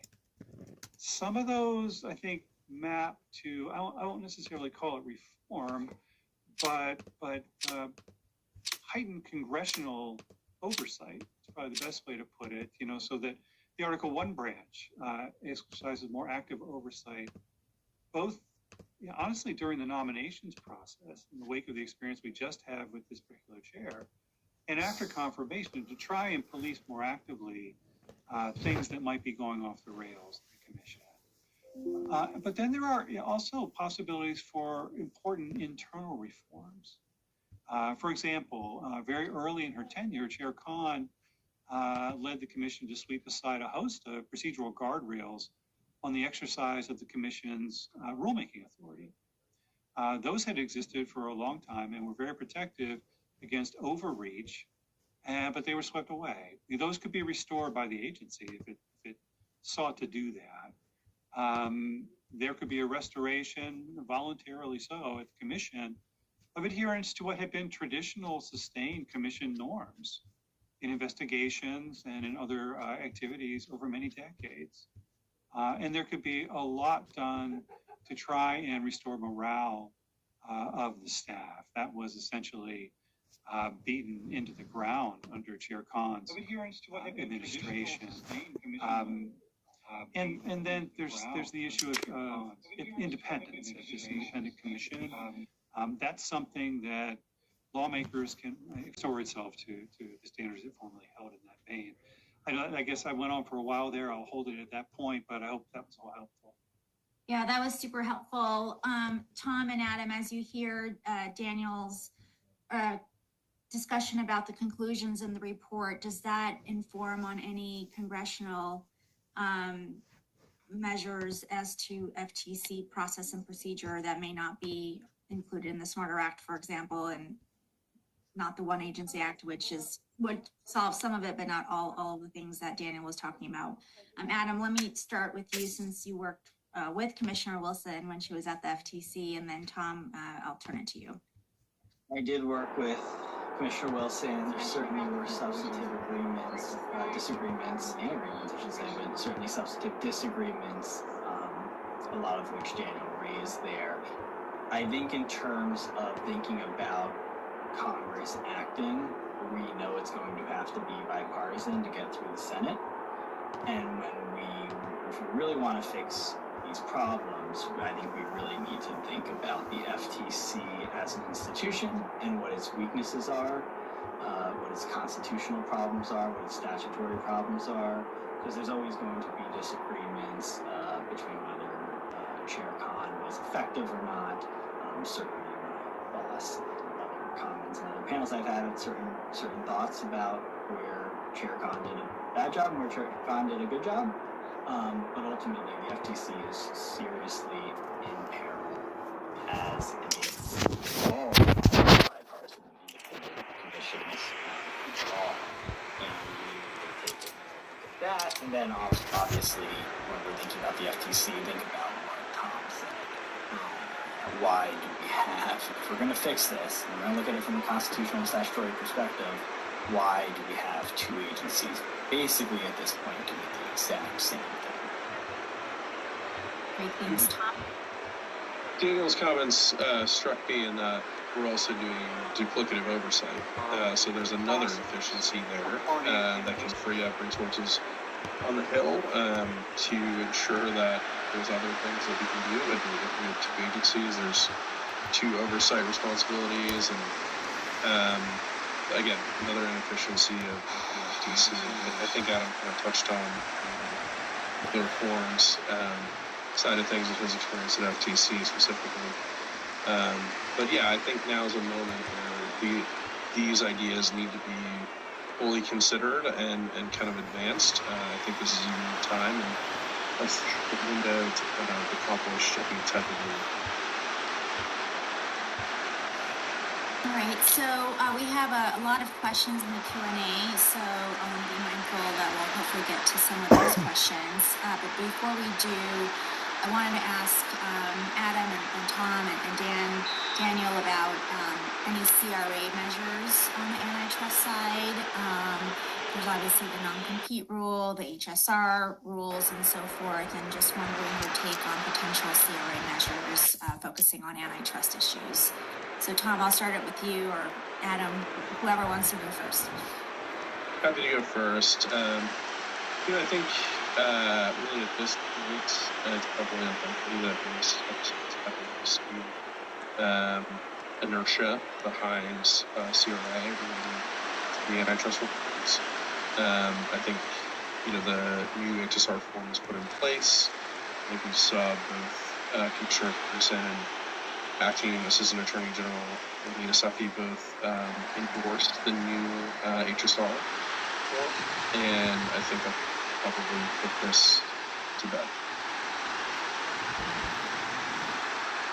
Yeah, I'll just comment that you've heard from Senator Lee's number one staffer there that you know that Chairman Ferguson made a comment in favor of the HSR form. Both the DOJ and the FTC, Chairman Ferguson, the current acting AAG, and I believe Gail Slater as well, in her testimony, made positive comments about the guidelines, which are also potentially CRA-able, but I don't, just based on what, Tom's words exactly, whether we're going to see any movement there when the administration seems to be lining up behind these aspects. I think we're just going to have to wait and see then if there's a large movement of members of Congress that want to push it anyway. Right now, I don't see it. Svetlana, I can offer you a couple of broader thoughts here. There is a great deal of member interest in engaging in activity under the CRA. As we all know, at the start of the last Trump administration, there was an historic uptick in CRA resolutions that were passed out of both chambers and enacted. So I think there's a lot of interest in seeing that kind of thing happen again.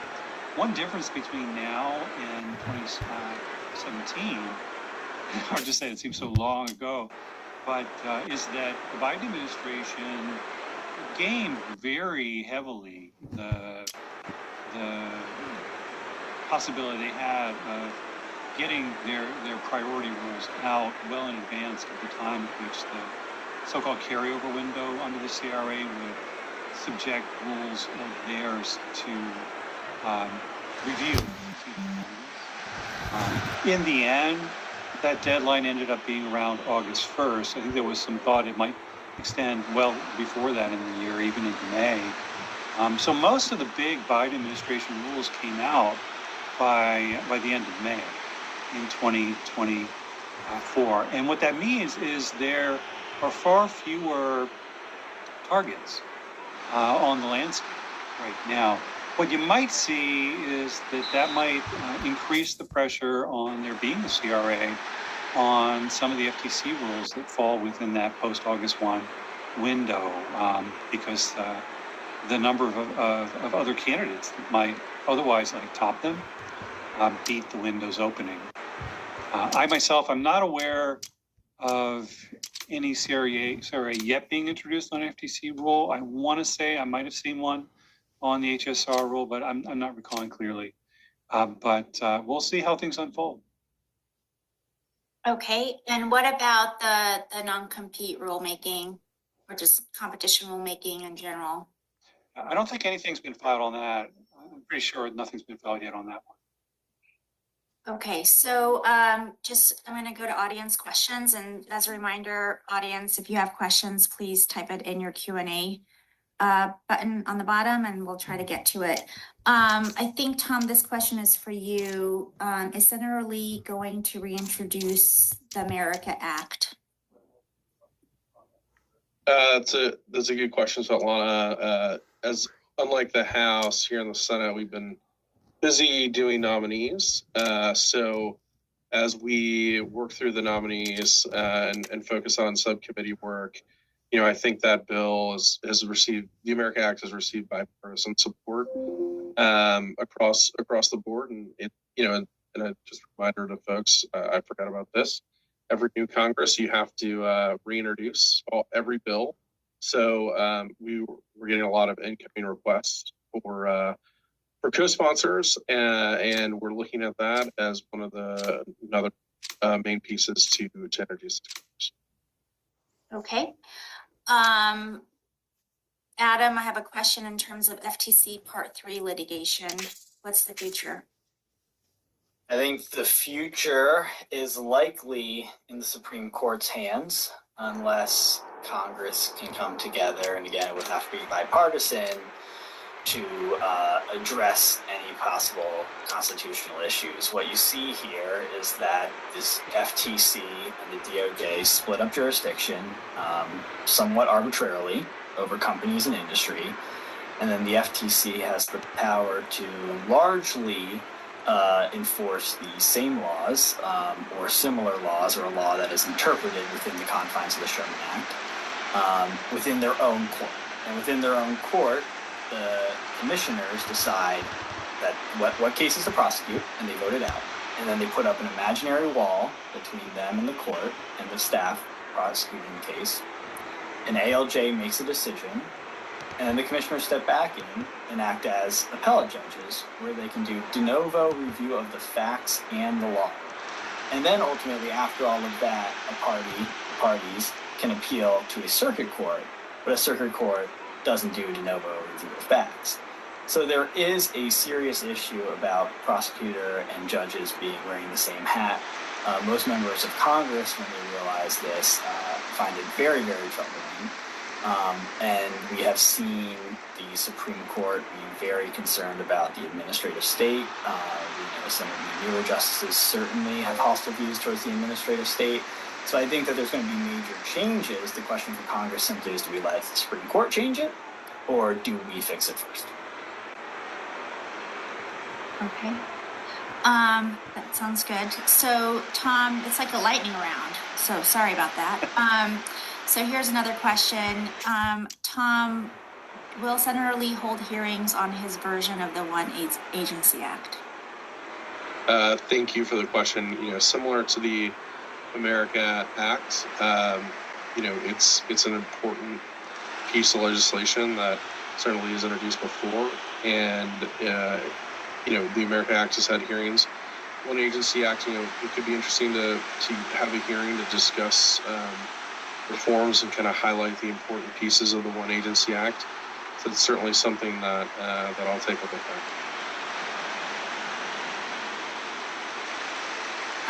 Thanks for that. Another question, Adam, you mentioned sticking within the confines of statutory authority. So let me ask you about the Section 5 policy statement. What's the future hold for that? I think the best way to look at the future is to look at the past of the Section 5 policy statement, in that I'm not sure how it was actually used at all. It's very hard to read, it's very hard to interpret. It's unclear if it does limit the powers of Section 5 at all, in what ways it's trying to define Section 5. It seems very, very broad. That's not helpful. That's not like the merger guidelines that are bipartisan and advancements in citing the law as it exists. Now, Section 5 of the FTC Act certainly is supposed to be outside of the Sherman Act, but it's unclear how, and I think writing a very expansive statement, a guideline that really doesn't help clarify anything for parties or a judge isn't going to go far in making Section 5 a powerful tool for antitrust enforcement. So either it likely is just not going to be used, not going to be used effectively, or hopefully a bipartisan commission, FTC, can take a look and try to make something that is actually usable for both parties and the FTC to prosecute cases. Okay, Tom, any views on your end? I think I've covered it. Okay. All right. Turning back to audience questions, or continuing on with the audience questions, can we expect the Trump administration to modify or pull some of the Con era anti-big tech antitrust cases?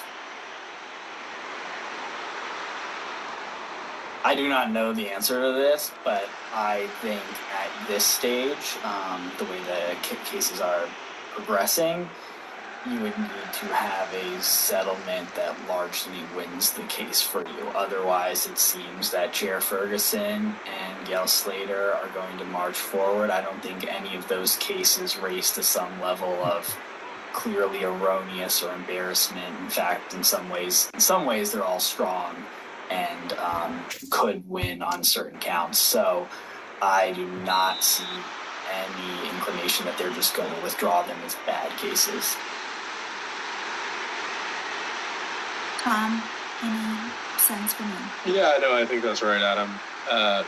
As we pointed out earlier in the panel, is the Bush administration and Trump's this term that brought a lot of these cases, either by filing the complaint or opening an investigation across during the big tech platform review that was announced. So I don't see that unless there's some great remedy that's put on the table that fixes every possible concern. I just don't see these cases being settled. Okay. Next question. Would the House and Senate committee consider folding the CFPB into the FTC as part of consideration of the One Agency Act? That is a fantastic question for a member of Energy and Commerce and the Financial Services Committee. I'm sure Tom or Daniel or any of us would love to write an expansive piece of legislation that combines all of the extraneous commissions and agencies that do overlapping work and make a more efficient government. That's unfortunately not how Congress works, though. So the One Agency Act is limited in that antitrust falls in judiciary. Consumer protection does not fall under judiciary. But certainly someone could take a look at the CFPB, the FTC, Consumer Protection, the Consumer Product Safety Commission. There are others, and make a more efficient agency in that space as well. It's just not going to be a judiciary issue. Okay. Next question. What is the timing on Mark Metter's confirmation hearing and a full Senate vote to be an FTC commissioner? That's a great question. Requires a little crystal ball gazing.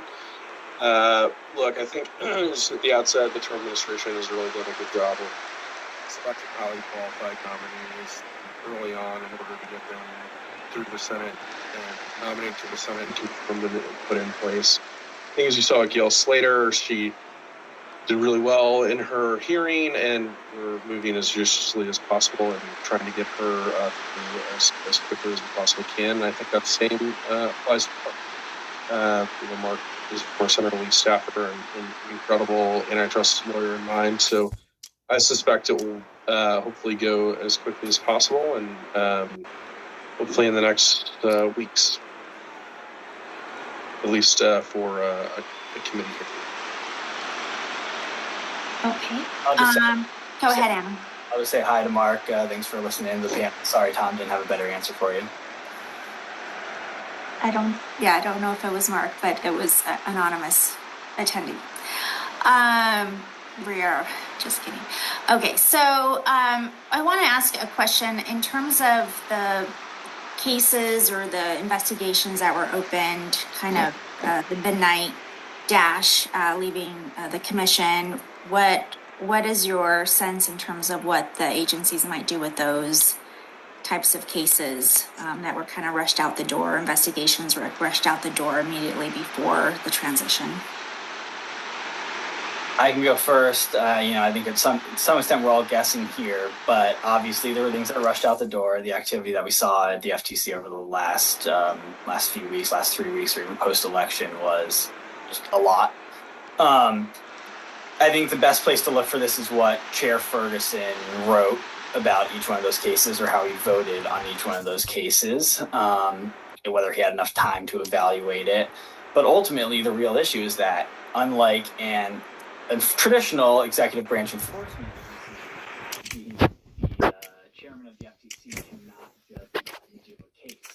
So the issue here is, when does Mark get in, and then once Mark is in, assuming both Commissioner Slaughter and Commissioner Bedoya would not support whatever Chairman Ferguson wants to do to change a case that was already voted out, do Commissioner Holyoke and Commissioner Metter support Chair Ferguson in changing the structure of a case?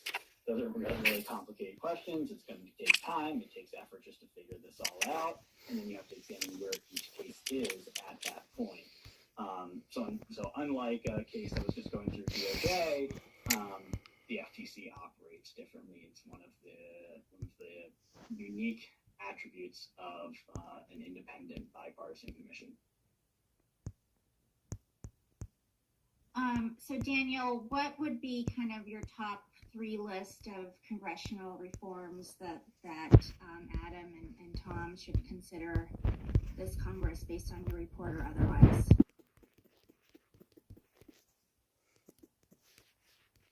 Oh, I think you might be on mute. I'm sorry.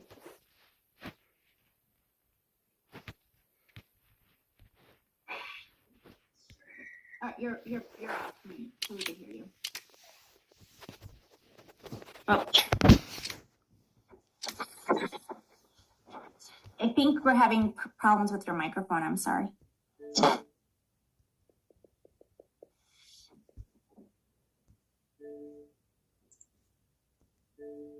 you hear me now, Svetlana? Yes, thank you. Sorry. Okay, good. Yeah, sorry about that. Yeah, I was just saying I hesitate to give you a top 3 list. You know, I would defer substantially to my colleagues on the 2 committees of jurisdiction there, and to my colleagues on energy and commerce about you know how to triage the competing reforms. I do believe, however, that it's a very right moment for reform, and I believe, you know, based on what we uncovered in our report, what others have said, for example, in the Mirror Field report, we've all seen a very southward distance and very aggressive, ideologically forward-leaning blowback from Congress, from courts, from those they're charged with. It can lead to very big reform and the evaporation of things that will be I'll leave it to them to figure out. I think I look forward to it. Okay, so we have just a few moments left, so I'll just ask the last remaining audience questions. And just a reminder, if you have a question, please submit it in the Q&A function. So Tom, I guess this question is for you. What type of legislative majority would be required for legislation that would abolish the Federal Trade Commission? Abolish the Federal Trade Commission? Completely abolish it. So that seems like to be broader than the One Agency Act. Thankfully, in this job, I don't have to go around and so I'm not exactly sure what that threshold would look like. Okay. Alrighty. So I think that covers the questions. Oh, one more question. Any thoughts on the Robinson-Patman Act?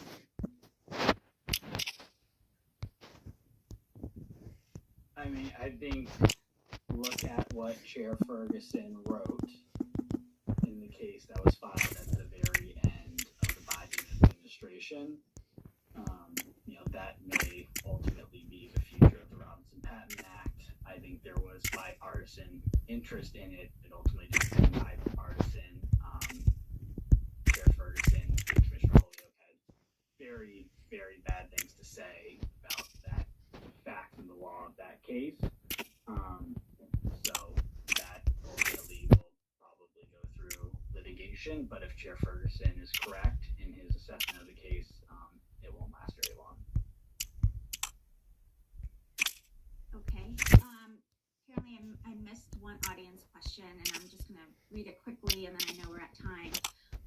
It is notable that the One Agency Act has moved, and likewise notable that FTC Chair Ferguson was in the audience for Dale Slater's nomination hearing, noting that his reason for being there was as a fellow antitrust enforcer. Do you envision that the FTC will be more vocal in attempting to assert that it has a legitimate role for antitrust enforcement before Congress, given the movement of OAA, or do you anticipate any of those efforts would be effective in this new Congress?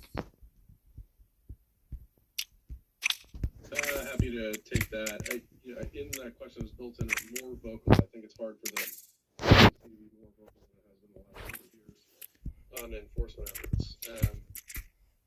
That's hard to say. I think the FTC is going to continue bringing the cases that come to them through the HSR process and continue the big tech cases. They, just like DOJ, they have congressional relations folks, so I don't kind of expect too much to change on that. All right. Well, thank you all for being here with us and for answering the lightning round at the end. We greatly appreciate your time and wisdom. And thanks to the audience. We had over 100 folks join us for today's webinar. So thank you, audience, for joining us. And Edie, I'll turn it over to you. Thanks, Svetlana. And yeah, just to echo on behalf of the Federalist Society, thanks so much to Adam, Tom, Daniel, and Linda for speaking with us today, and Svetlana for moderating. We're so grateful for your time and expertise. Thank you also to our audience for joining us. We really appreciate your participation. You can stay up to date with announcements or upcoming webinars on our website, fedsoc.org, or on all major social media platforms. Thank you once more for tuning in, and we are adjourned.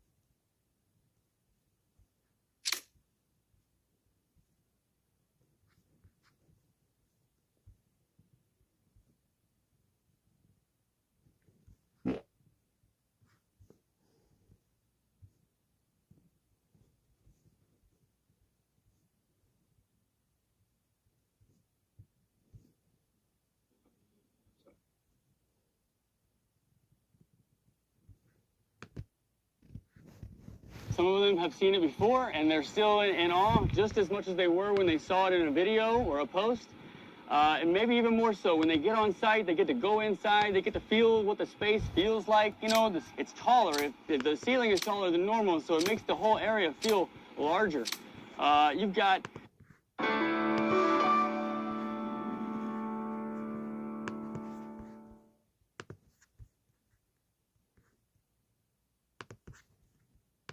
It's my pleasure to greet you. This is, as Roberta mentioned, I think the first webinar organized by the Global Judicial Integrity Network. And as you might know, the objective of the network and the network itself, it's one of the key outcomes of the work of the Judicial Integrity team. With collaboration with judges, judiciaries, under the umbrella of the Global Program for the Implementation of DOA Declaration, our objective is to continue to create a platform for judges to discuss, to reflect on new challenges and also to new solutions. Obviously, our objective is to promote these discussions face-to-face, but currently we are opting for the cyberspace, for the virtual space to do this and promote these dialogues. And these dialogues are aiming to support and strengthen judicial integrity, the crime prevention, the prevention of corruption, and also to robust the justice sector as well. I would like to express my best wishes to all of you. I hope this discussion and this webinar is of your interest. And finally, obviously, a special thank to the Professor Karen Young from the University of Birmingham to share with us her reflection, and also a special thanks to my team, Roberta and Christina, for all the organization. So I hope it will be a productive discussion. And Roberta, over to you. Thank you. Thank you, Marco, very much for your support today to this new activity of the Global Judicial Integrity Network. In this first webinar, we'll explore the topic of the use of artificial intelligence in the administration of justice, its challenges and opportunities, and in particular, how digital courts continue to operate when judiciaries cannot hold regular in-person sessions. We received a lot of positive feedback from the participants of the high-level meeting of the network last February in Doha, Qatar, about the session on the use of AI, and how participants would have loved to have more time for questions at the end of the session, especially to Professor Young, our lecturer of today. So I thought that it would be a good idea to start this new series of webinars with this topic. We're then delighted to have Professor Karen Young as the lecturer in this first session. Professor Young is the interdisciplinary professorial fellow in law, ethics, and informatics at the University of Birmingham in the School of Law and the School of Computer Science. Her research expertise lies in the regulation and governance of and through emerging technologies, with her more recent and ongoing work focusing on the legal, ethical, social, and democratic implications of a host of technologies associated with automation and the computational kernel, including big data analysis, artificial intelligence, distributed ledgers, and robotics. Welcome, Professor Young, Karen, and thank you very much for being with us today. Before we start, again, a quick reminder to all participants to keep your microphones muted during the webinar and your cameras turned off, so the quality of the audio is better for everyone. And you can ask questions using the chat function of this platform, and we'll have an opportunity at the end of the lecture for questions and answers from the lecturer. So Karen, over to you. The floor is yours. Again, thank you so much for being with us today. Well, thank you very much, Roberta, and thank you everyone for joining me today. It's fair to say this is the largest Microsoft Teams meeting I have ever joined in my life, so fingers crossed so that I'm able to communicate effectively in this particular format. So I'm going to be speaking straight to my slides, and I'm not actually seeing the team display because I'm speaking to my slides, so there will be an opportunity to ask me questions at the end. So I'm just going to go through the presentation first, and then hopefully we can interact a little bit more at the end.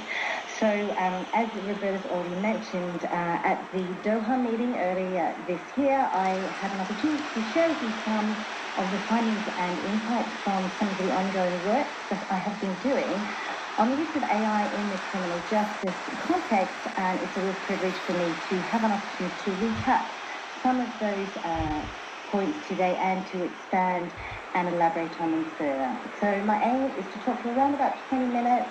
There will be slides that enable you to help follow my discussion, and then we can have some questions at the end. So as you'll see, I guess the starting point for this discussion is to clarify what exactly we mean when we speak about artificial intelligence, and in particular to understand what the technology is, what it can do, and in particular what it cannot do. So it's important to recognize that there's been a lot of anxiety about the emergence of AI in society, but a lot of this discussion is about what we refer to as general AI, and that's the possibility that one day we might be able to create machines that are so powerful that they are capable of acting entirely autonomously and for their own purposes. And this concern about general AI has led to debate about whether or not the machines will pose an existential risk for humanity. But I want to assure you that we are a very, very long way from developing the technological capacity to create general AI, and there are a number of experts who believe that in fact we will never get there. So I'm not going to be talking about the pros and cons or prospects of general AI today. But what we do have, however, are machine learning techniques which have grown very rapidly in their power and sophistication in recent years, partly as a product of the vast amounts of digital data that we're now producing in contemporary life. And it's these machine learning techniques that have enabled the development of very powerful task-specific AI. So in particular, you can see this in speech and image recognition systems, which are both extremely fast and highly accurate. And indeed, many of these applications are now believed to have the capacity to outperform humans on a number of tasks, even those that require some kind of professional judgment. And it's these machine learning-based tools that I will be focusing on today. Secondly, it's important to understand that machine learning techniques do not work on the basis of conventional programming rules. So conventional computational programming rules work on the basis of if X then Y. So we specify in advance the logic through which the programs are intended to run. Instead, machine learning techniques are based on software algorithms that search for patterns in large data sets, typically, but not always, of past behavior, in order to use those patterns to make predictions about future behavior.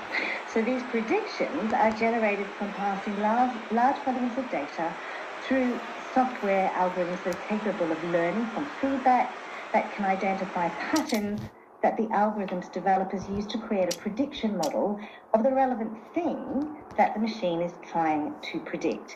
And it's these applications that have proliferated across a wide range of domains that we now routinely encounter in our everyday life.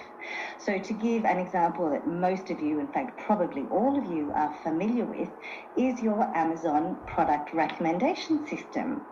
How exactly is it possible for Amazon to identify which of the billions of products available to you via Amazon are most likely to be of interest to you?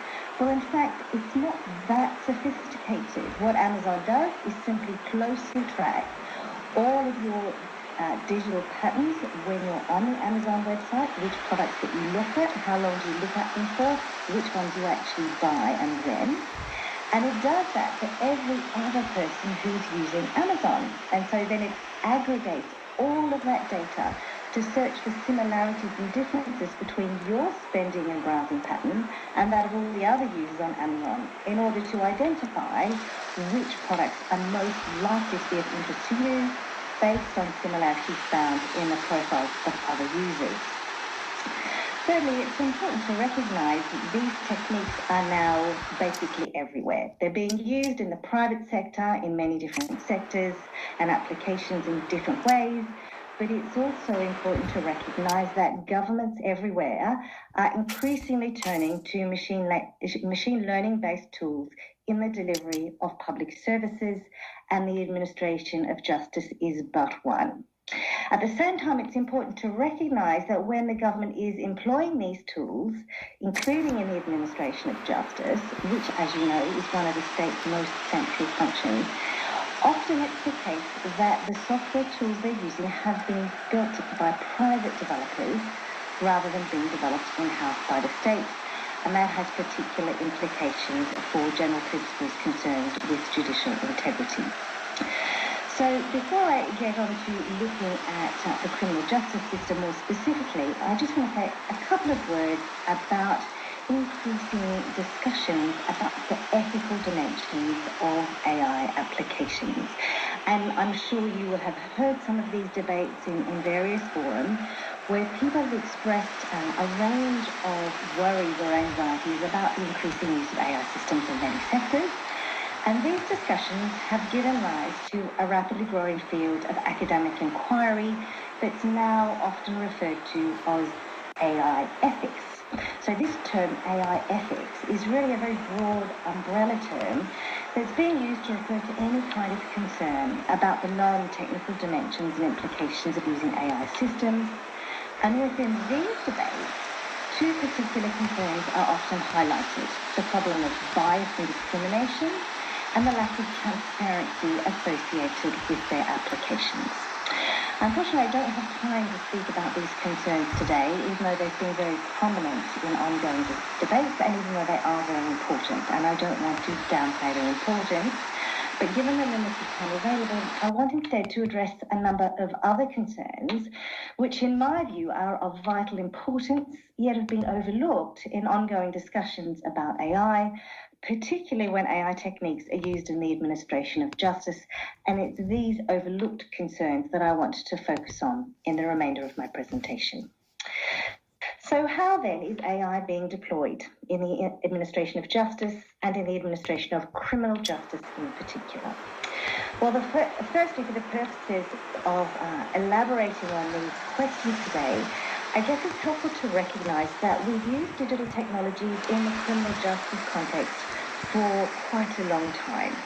And so it's actually helpful to distinguish between digital automation on the one hand and the use of machine learning tools on the other. And today I'm only going to address my comments to the latter, to the use of machine learning tools, rather than thinking about the implications of the use of digital tools more generally, including simple automation, such as, for example, the use of automated number plate recognition systems to identify vehicles, which many jurisdictions have been using for a number of years.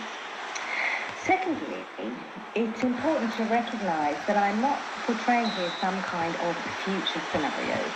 In other words, it's important to recognise that many AI tools utilising machine learning are already in use in several jurisdictions, in which the USA has been at the forefront, but we also see them being rolled out in the UK and in parts of Europe, primarily for crime prevention purposes. So we see them, for example, being used for the purposes of biometric identification, particularly the use of AI-driven live facial recognition technologies. We see them used for the purposes of predictive policing, that aim here to predict future crime hotspots in order to help prioritise police resourcing and where to send your police force. But increasingly, some AI tools are being used in order to try and assess an individual's recidivism risk. Although this name recidivism risk is somewhat misleading because the tools are intended to predict whether an individual might commit a crime in the future, whether or not that person has in fact been convicted of a previous crime in the past. And so it's these applications that I'm going to focus on today, based on some ongoing research that I'm doing on a project sponsored by the Volkswagen Stiftung Foundation with Dr. Adam Harkins, who is working with me closely, and a number of other investigators from a range of other disciplines. So I already mentioned that the primary purpose of these tools, and I think it's important to bear this in mind, is preventative. So the aim here is to help law enforcement authorities prevent future crime that has not yet happened, and because of that they are necessarily predictive in their orientation, and that's why we see these labels: predictive policing, predictive risk assessment, and so on and so forth. And finally, just to clarify what I won't be talking about today, I'm sure some of you might be familiar with AI tools that are now available to assist in legal decision making generally and in the legal services industry in general, including, for example, tools concerned with legal prediction and e-discovery and case management.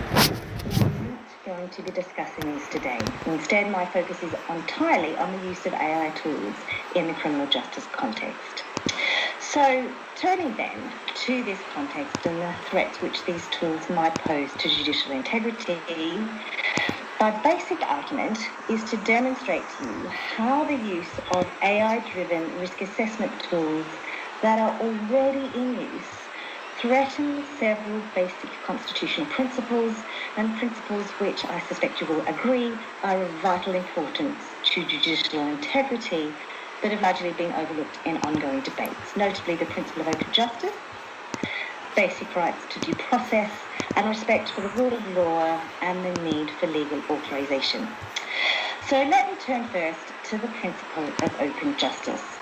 As I'm sure you know well, the requirement that justice must be open means, among other things, that legal decisions that affect the rights of individuals must be transparent, and they must be explained to the individuals affected and to the public at large in terms that they can understand and are open to scrutiny. But AI tools threaten the open justice principle for a number of reasons. Firstly, not all machine learning techniques can provide explanations about how they have arrived at their outputs. And that's because, as I've already explained, machine learning techniques work by finding patterns in large data sets. And there are a number of different techniques.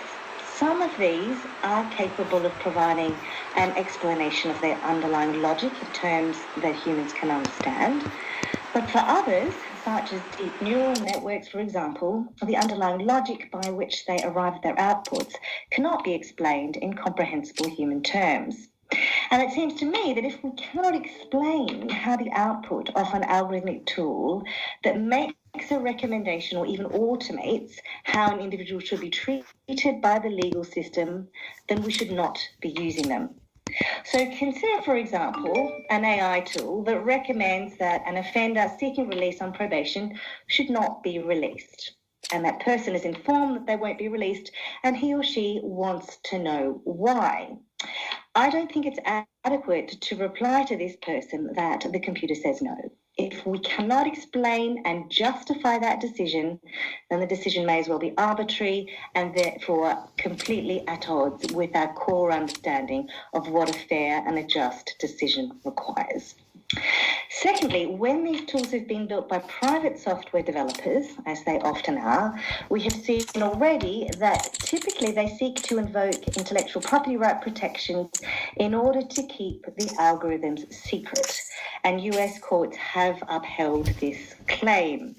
As a result, the underlying algorithms themselves have not been open to challenge by the affected individual, nor subject to public scrutiny. And this, in my view, constitutes a clear violation of the principle of open justice, as well as the right to due process and fair procedures. And it seems, to me at least, that the IP rights of software firms should not be trumping the human rights of individuals who are subject to outputs that affect their core liberties and rights. But our inability to access these algorithms, because of IP right protections, for example, are only one avenue through which these AI tools potentially threaten basic rights to due process. And that's partly because the fundamental importance of these basic rights of due process and fair procedure is at least partly due to recognition that sometimes, regrettably, mistakes can occur in our legal decision-making.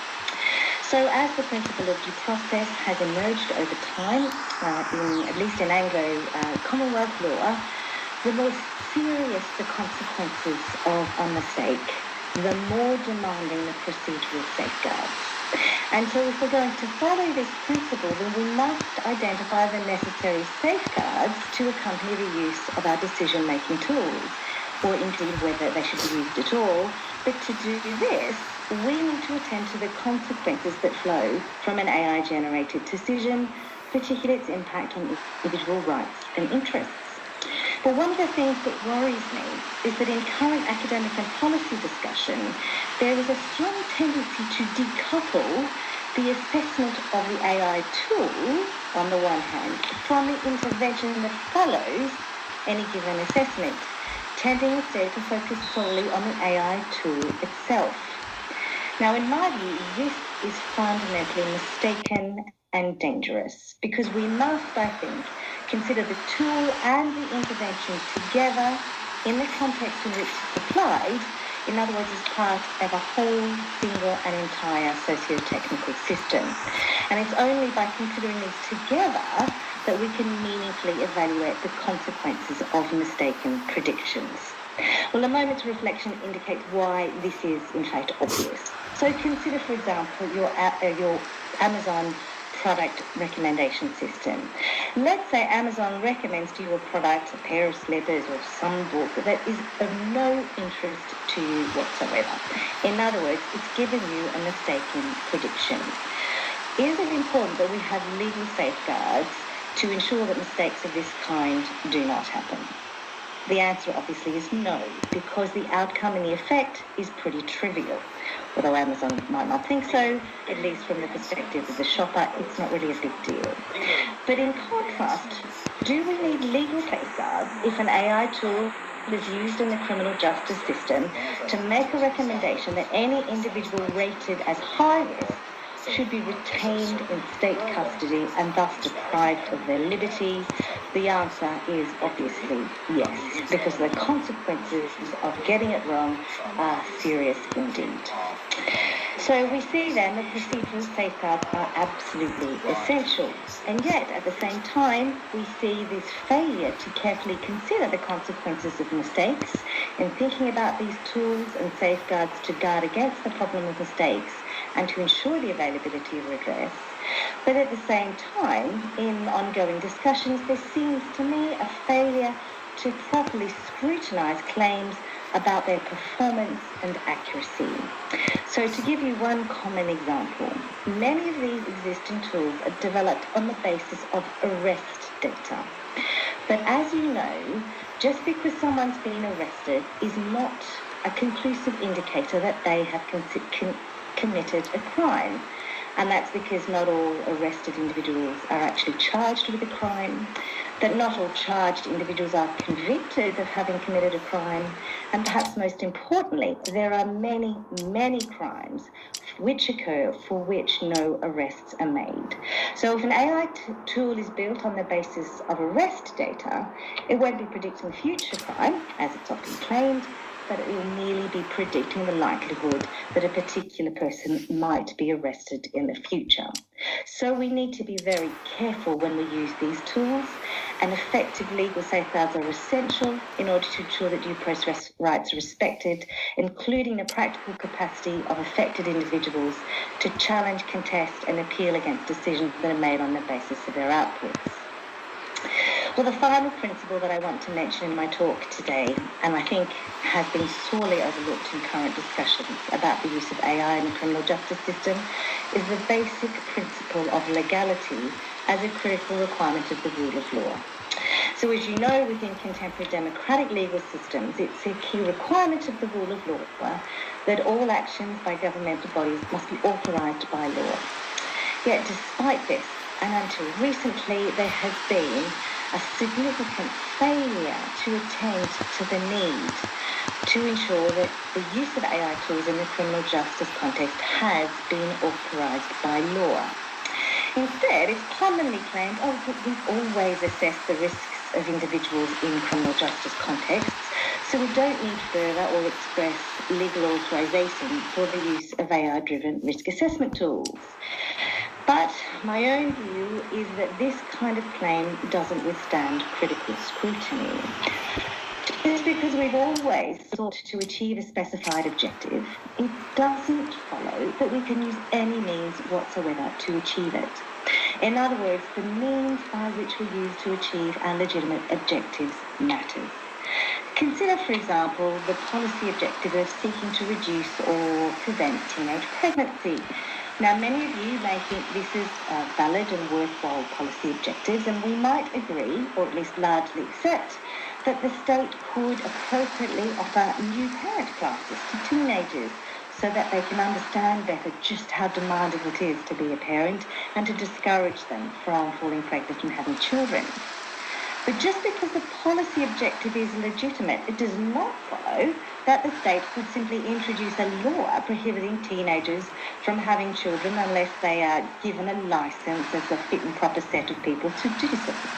In other words, even though the end policy goal is the same, to discourage teenage pregnancy, the means by which it's achieved in both cases is very different.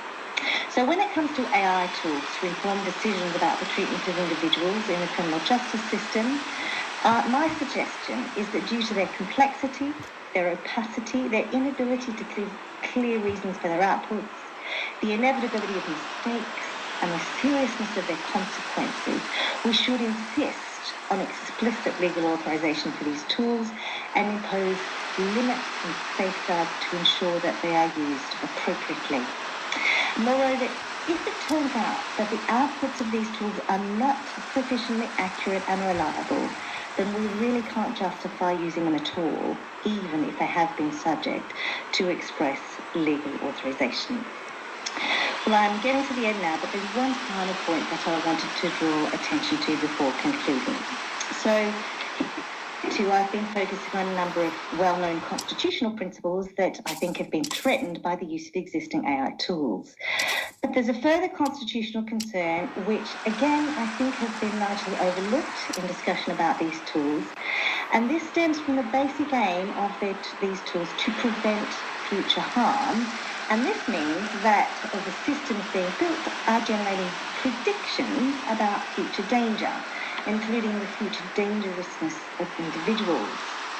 And underpinning this enthusiastic embrace of these predictive tools seems to me to be an unexamined assumption that preventive interventions by the state to forestall speculative future harm are legitimate and justified. And although it's true the state does have legitimate power to prevent future predicted harm in certain circumstances, and certainly the current crisis we're in is a vivid illustration of that, rooted in its basic duty to protect the basic security and liberty of its citizens, this power is not unlimited. So in democratic societies that respect individual freedom and the rule of law, I think we need to be very careful about circumscribing the limits on this power, and this includes limits on the extent to which we utilize powerful technological tools in pursuit of the goal of crime prevention.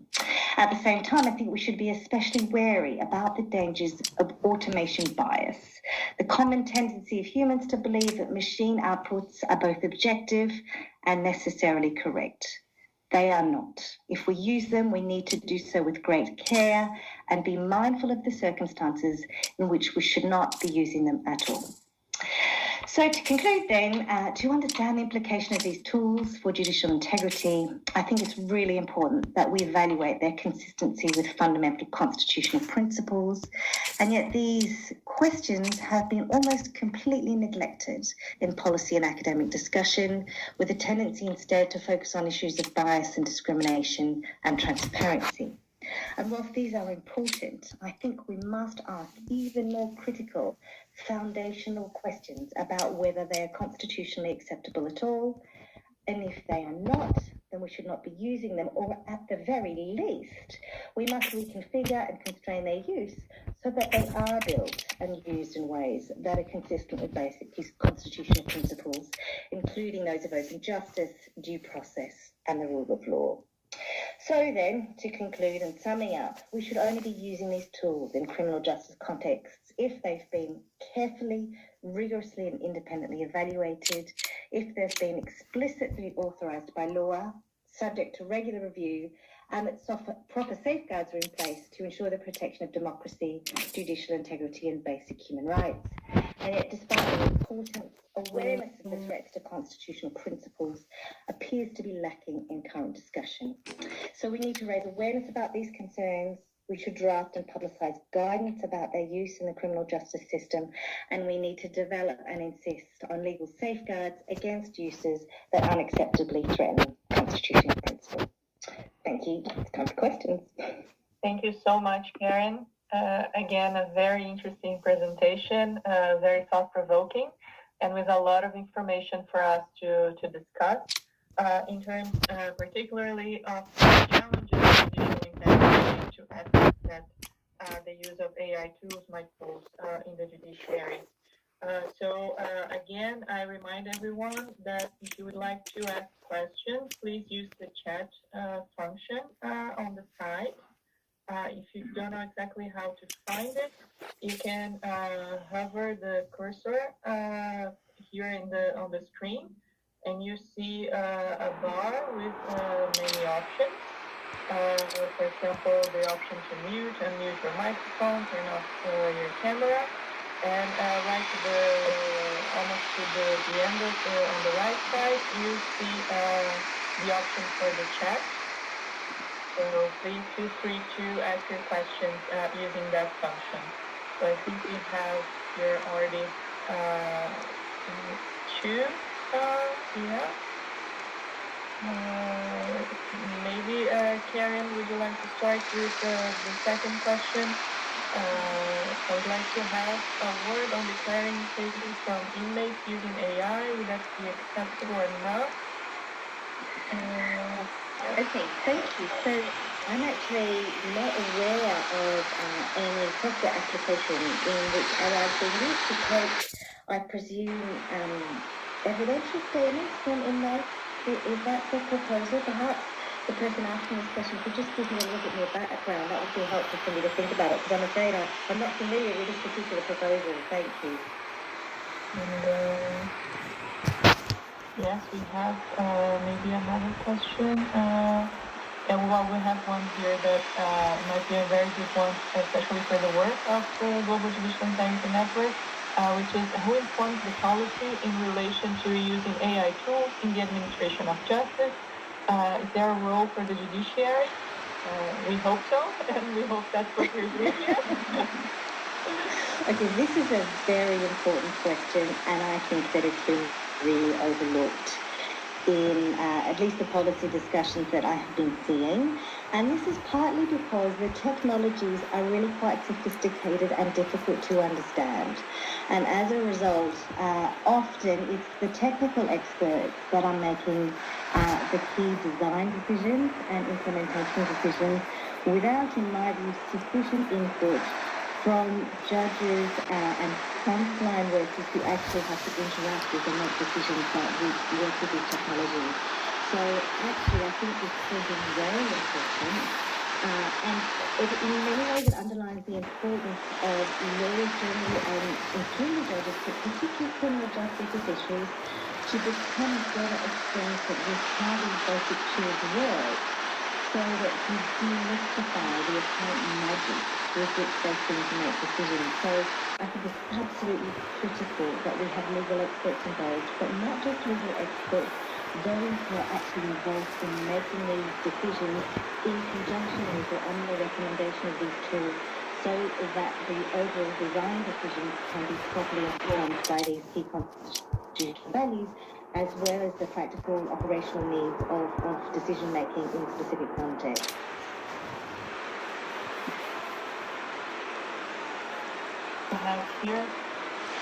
We also have here participants sharing information about work being done in the European context. And we also have a question about the example of who is using these tools in the criminal justice system. So maybe a couple of examples of how this is being used and maybe further on potential risks in these cases. Okay, so I haven't got my finger on the pulse of every single application that's being used in the criminal justice system, but Dr. Harkins is online, and I can flick to him and he'll be able to give you a catalogue. Part of our project has been compiling an inventory of the tools that have been in use, at least in the US and the UK and in Europe. So to give you two examples from the UK, one that has been relatively open is the use of one of these recidivism risk assessment tools in the north of England. And this tool is being used to identify whether or not a particular individual who has been arrested should be diverted from a formal prosecution and given the opportunity to go into a diversion program. So in many ways, if you are counted as medium or low risk, then you're eligible to be excluded from the formal process. But if you have been judged as high risk, it's considered to be too dangerous, and you will be kept in the formal prosecution program. And that is a technique, a tool that uses machine learning. At the same time, we see a very troubling tool that's being used in London, which hasn't been very well publicised, called the gangs matrix. And this is a machine learning tool that is supposed to try and identify young people who are considered to be either members of gangs or at risk of becoming members of gangs, or indeed at risk of becoming a victim of gang violence. And I don't have the chance to talk through how the tool works, but we will hope to publish a little bit more about that as we get into the publications. But the variables that are used to determine who is at risk, and then what happens when you're put on this gangs matrix, is that you become subject to much more intensive surveillance by the police. And given that we're talking about children and young people, I find this very, very problematic. In the US, on the other hand, we see these tools being used enormously across a number of jurisdictions to make decisions about custody, particularly about whether or not individuals who are arrested should be retained in custody pending trial, or whether they should be granted bail. And as you know, that can be for a very, very long time. So if the decision is made that they're too risky, then they're retained in custody without a trial until the trial date comes up for consideration. So the consequences of these tools is really very serious for the individuals, but without very much oversight at all, and without any serious opportunity to challenge the decisions that are being made about them. So I hope that helps. There's other tools that have been used in Europe. I can give you a catalogue of them, but it's probably not the time to do so now. Thank you. Yes, and of course, that's also part of the work that we're doing in the Global Judicial Integrity Network, which is to also collect all of these experiences. We are compiling all of these various uses of AI tools. But we are also looking at this more broadly in terms of also the other topics that you didn't cover in the lecture today, other types of technology being used in the judiciary. We also have some, maybe two questions here that we can combine. One is that could a simple declaration taken from a machine rather than a person, is that possible to use? So let me rephrase the question here. Possible to use a simple declaration taken from a machine rather from a person? I think that's one of the big fears with AI, that the machines will completely replace people. I see.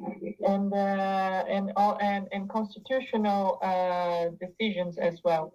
And if we can get there with the current AI tools, maybe a spoiler alert, no. But of course, Karen is the expert who can tell us exactly why not. It's not possible at the moment to have what is called the true AI, this general AI available to all fields.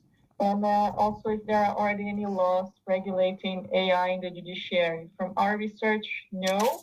But maybe you have seen in your research maybe the beginnings of this type of legislation. Okay, thank you. So let me start with the first question, which is, would it be possible to have an AI that just takes statements from individuals for the purposes of evidence gathering? Well, I guess if I think about it, actually chatbots have got rather good. And we also have AI applications that are actually very good at converting speech to text.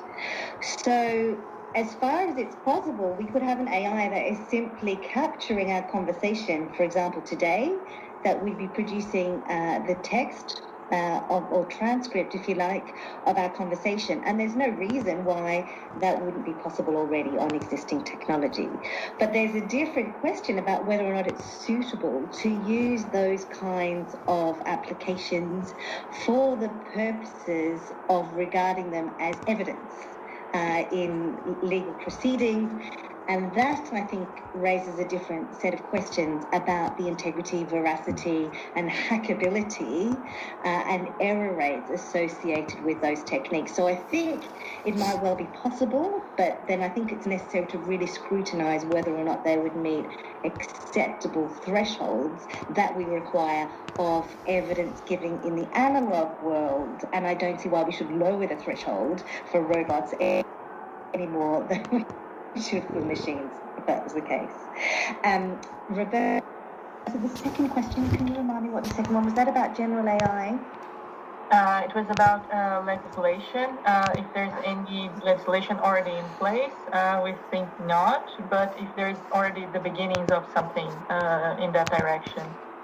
Okay, so as far as I'm aware, I think France has enacted legislation which is not concerned with the kinds of tools that I've been talking about, but is specifically about the use of judicial prediction tools.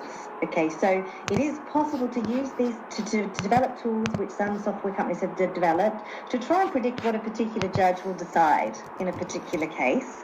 And France has made legislation that has prohibited the use of these particular applications. I'm afraid it's outside the sphere of my expertise because I haven't been focusing on legal prediction in my work, but that is one concrete piece of legislation that I'm aware of. A number of jurisdictions have introduced what's called a mandatory requirement for algorithmic impact assessment for public sector bodies. So I guess if you were to use them in the administration of justice, within the legal system, you would probably fall within the scope of those requirements. So before building a tool and deploying it, you would have to demonstrate that you have proceeded through a proper algorithmic impact assessment. And in Europe, of course, we have the General Data Protection Regulation, which is primarily concerned with personal data. So that's data that's pertaining to a specific identified individual. But it's also important to recognize that law enforcement is excluded from the GDPR, and there is a specific law enforcement directive that applies to those applications, which is not as demanding as the GDPR. So it's possible that we do have data protection law that to some extent covers fully automated decision making, because that's what the GDPR does. It's relatively limited and it's not specifically focused on the applications that I've been talking about today. Good. So it's good to know that it's slowly getting there, but I think in terms of the judiciary, specifically in terms of the judiciary and the criminal justice system, we're still quite far away from specific regulation. So hopefully with the work you're doing here, we'll get a step closer to that. We have another question here. I will maybe summarize the question. It relates to IP rights protected by law for developers. The question is, should only academia or other partners be the ones developing AI tools for the judiciary, and that actually laws require that only publicly visible code can be utilized? Okay, so these are quite sensitive matters, but I guess my view is that we need to have a set of really rigorous standards. And I'm open to the possibility that private developers might be perfectly capable of developing tools that meet those standards. But I do think the requirement of being transparent about the underlying code, or at least enabling it to be subject to independent evaluation, is absolutely critical. So I accept that there might be good reasons not to make the entire code publicly available, but I don't see why there should not be at least some specific expert independent body that has access to the code in order to interrogate it. And it strikes me as particularly problematic if an individual is deprived of their liberty on the basis of these outputs and is not able to challenge the underlying decision-making system that produces the output. I think that's really, really dangerous, because it's completely contrary to how we understand due process and fair decision-making. And so there needs to be independent review. Whether that means the code must be open, I think, is a matter of legitimate debate, but there must be independent evaluation. Good. And as you mentioned also in your lecture, that the judiciary is also involved in the development, or at least understands what is being implemented in the jurisdiction, right? I think that's also very important. So they're not just acquiring a black box for reasons like effectiveness or treating backlogs or trying to address backlog issues, that they don't just accept ready-made packages without fully understanding what they're getting themselves into. Right? So we have another question that, do you conceive of any instance where AI powered by deep neural networks may appropriately be used to support judicial decision-making? And I think that might be as far as we can go, right, with AI. Sure. I'm not aware of any yet. One of the applications where deep neural networks have been very powerful has been in image recognition. So I could imagine, for the purposes of screen collected, there might be a role for using deep neural network-based machine learning techniques to identify phenomenon in digital footage. But again, these are hackable. They're not foolproof. And I guess the downside of that is it's also now possible to create incredibly authentic deep fake imagery. So it really looks like a real event. In fact, it's completely forged. And so it's a bit of a double-edged sword. If we start moving into image recognition systems and image production systems, then we start to get into really problematic territory. And we really haven't got anywhere close to thinking about how we govern machine vision technologies responsibly. And we also have a participant here mentioning that perhaps Estonia has introduced AI for judicial sentencing. I don't know if you know anything about it, and maybe give us some idea of what they're doing. I know that at least in the US a number of jurisdictions have been using these tools for making sentencing decisions, particularly because in the US there's been a lot of concern about the failure of consistency in sentencing. So one of the upsides of using a machine-based approach is that it's relentlessly consistent, or at least it's portrayed as relentlessly consistent. I imagine that the Estonian application is doing something similar, but I actually have to confess I don't know personally myself very much about the Estonian system at all, so I'd be relying on feedback to understand that a little bit better. Thank you. And but maybe in general terms, do you see AI really helping in sentencing? I think one question that is usually on the minds of the judges is whether or not AI can actually replace them in their functions, or if there are actually activities that AI could really replace to facilitate their work. So maybe, for example, small claims to help clear backlogs, or pecuniary claims that are maybe just a mathematical equation. One owes to B, and it agrees that the sum is owed. Do you see also those cases as useful applications, but also the risks of these applications? Sure. So I think I want to leave AI out of it and just ask questions about automating particular low value claims. And I certainly see, so for example, parking fines, collecting parking fines and deciding, whether you should pay up on your parking fine. Personally, I think it's absolutely fine that we should do this, but it should always be possible. And this is a requirement of due process, that you can challenge and contest that outcome.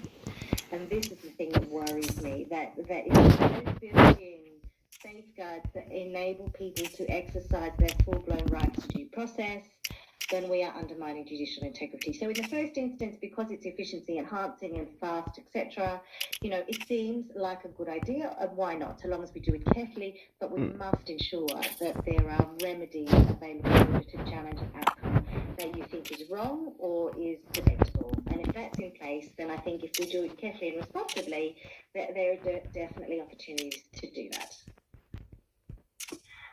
Yeah, no, that's very good. And we also have another question here that relates to the data set. And I think that's also a big concern with AI, because the AI is only as good as the code, and the code is only as good as the data that was used to build the code. So that's where the problems with bias come in. The historical data is already biased.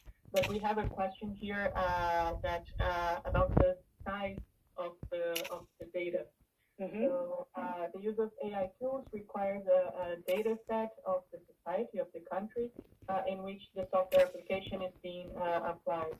Larger data sets would be preferred logically. Therefore, will it be an appropriate application in smaller societies? So how big must the data be for AI to be actually useful? That's a very good question. How long is a piece of string? So actually, this question is a very good one about the suitability for AI tools in the justice system generally. Where, for example, in the criminal justice system, if you compare the data that we have on crime and arrest data, for example, we might have tens of thousands of data points. And that might seem like a lot. But you know what? That ain't nothing compared to the data set that Amazon has on its topic habits. Right? So in other words, it sounds like big data, but when we're talking about judicial applications, actually, I'll be perfectly honest, this is little data. This is not the kind of data that constitutes the big data that Google has, that the tech titans have, because they have data points on everything. And most importantly, they are having continual feedback. So the reason why, as soon as you say, no, I'm not interested in that product on Amazon, it updates your profile and it reconfigures its assessment based on the fact that ground truth is available. We know what you bought and we know what you didn't buy. We cannot do this with individuals. We can't say, if we decide to lock you up, we can't say, if we'd let you out, you would have committed a crime. There is no ground truth. So we are on much shakier ground when we are making predictions about whether people will commit a crime compared to whether or not they're going to buy a new shampoo. And I think we need to be very, very careful then about when we make claims about accuracy and reliability, when we're talking about people and crime rather than people and buying shampoo. So that's a very good question, and I think also a very good point for our discussions in the network, because we will be dealing with potential guidelines for jurisdiction from small island jurisdictions to huge countries like the U.S., Brazil, and others that may have thousands of judges, thousands of cases, but also small jurisdictions with maybe just hundreds of cases. So thinking of how to create guidelines that apply to all of these circumstances will be, I think, a challenge, and it's always good to count on the expertise of academics like you to guide us in this process. We have another question here. A constant criticism coming from lawyers to AI tools in the judiciary is the lack of the possibility of the defendant's lawyers to know and challenge the data used by AI tools. But is there a way to overcome this? Well, I don't know whether there's a solution to getting access. I guess that's an institutional question. But in fact, it's rooted in a deeper challenge that surrounds the use of machine learning techniques generally. And this comes back to, if you forgive me for going rather deep, in the crisis of reproducibility in science. Because unlike a classic scientific technique, which seeks to understand the cause, what has caused, does X cause Y, machine learning is not concerned with identifying cause. It's just concerned with identifying correlation. And so if you give the data set to another set of developers, they may identify different things. They may emphasize different things. They might build a different model. So one of the challenges is that even if we made the data set available, we wouldn't necessarily be able to challenge it in the way that we would like, and this is partly due to the instability of the techniques themselves.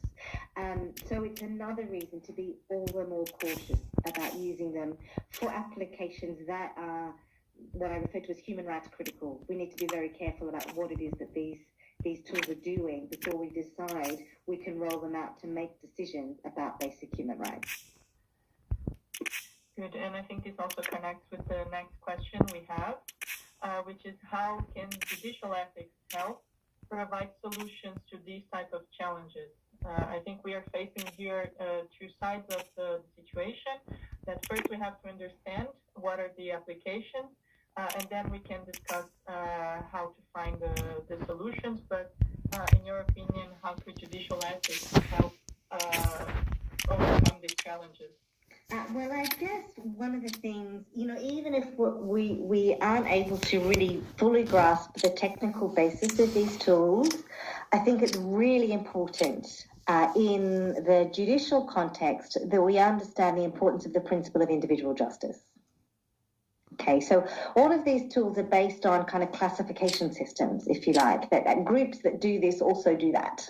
Yeah, but when you're a judge, and I'm sure you all know this very well, you have to judge the case in front of you, and that means that it's absolutely vital that you exercise human discretion in every single case and decide what is just in this case. And I guess if we emphasize the importance of individual responsibility and judgment and individual justice as a core principle of judicial ethics, then this might be one of the safeguards that we can think about in ensuring that we use these tools in the proper way. And I'll use one of your points about the human discretion in the judicial process to connect with the next question that we have here. Can't AI be seen as a better or at least a complementary tool in comparison to those currently already available to a judge to use during certain decisions, or the interview of the arrested person to decide on custody, So the question is AI the actual problem, or really the access to judicial decision or judicial appeal systems and redress? Well, that's a really tough question. Okay, I think that it's difficult to say at the moment because, to be honest, we're really in the early stages of building these kinds of tools. And one of the things that we see in the administration of justice, so in fact, one of the key drivers has been about automating tasks that humans used to do. But unfortunately, although automation is something that machine learning makes possible, in fact, to get the best out of these techniques, what we could do is focus on how we get the best out of human decision-making and the best out of machine decision-making in order to get higher quality decisions. In other words, we could use our machines and our data to enhance human capacities. So if it's possible, if we work on actually augmenting human judgment through the use of these tools, we might actually achieve higher quality decisions. The problem is that its cost drivers have been driving us towards automation and simply replacing functionality rather than genuinely seeking to enhance human decision-making. And that's where I think we could ideally get to, but we're so obsessed with saving money that we're focusing primarily on automating tasks rather than enhancing the quality of human decisions. And this is something we're seeing in many industries, the encroachment of automation and the threats to jobs and to functions without really taking into consideration all the aspects of that industry. And I think that especially applies to the judiciary because we're dealing with human rights, with access to justice, with people's liberties.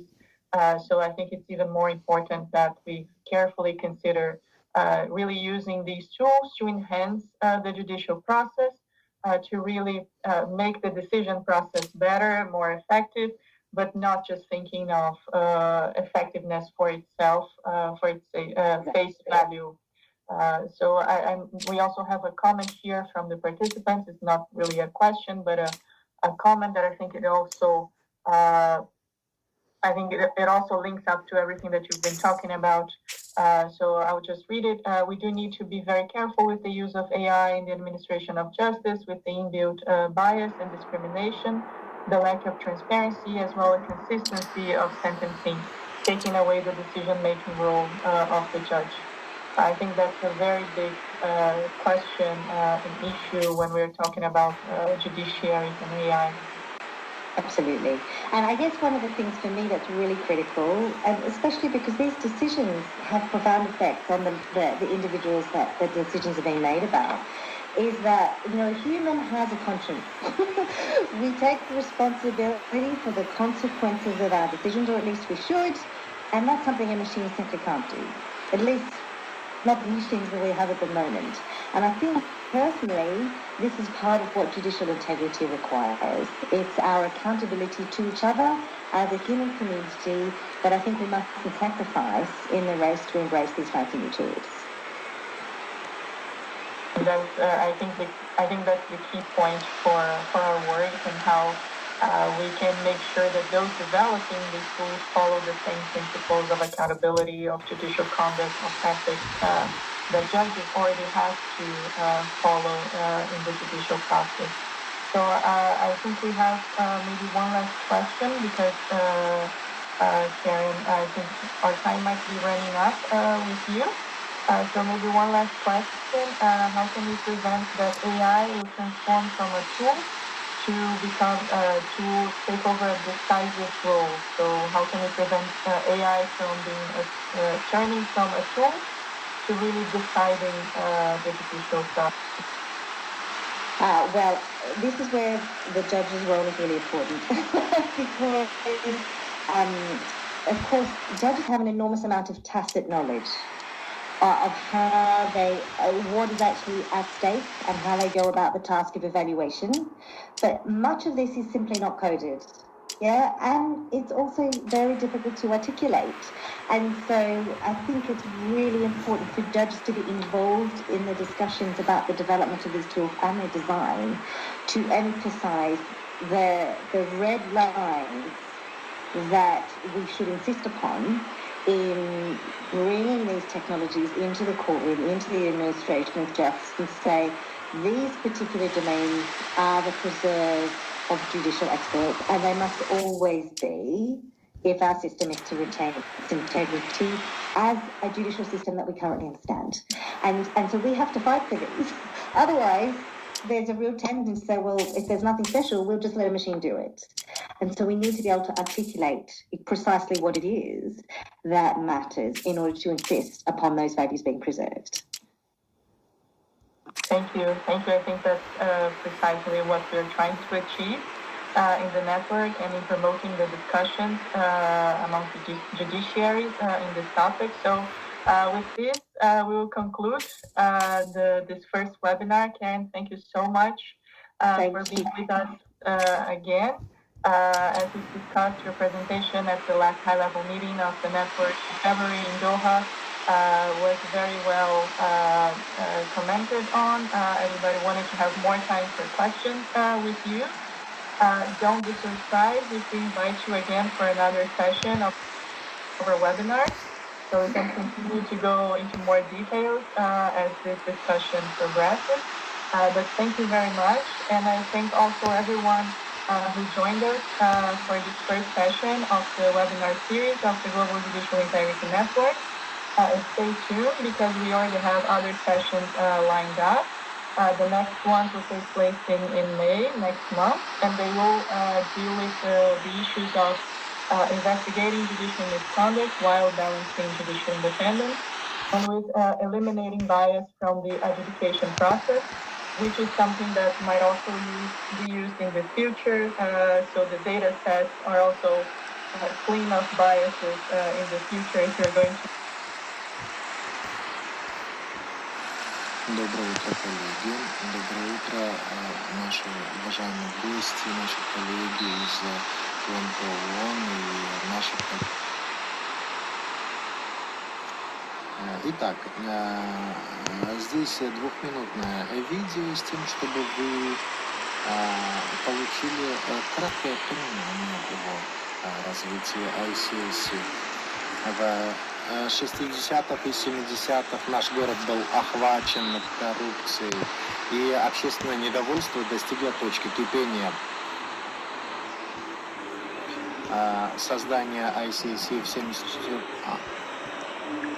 Corruption journey.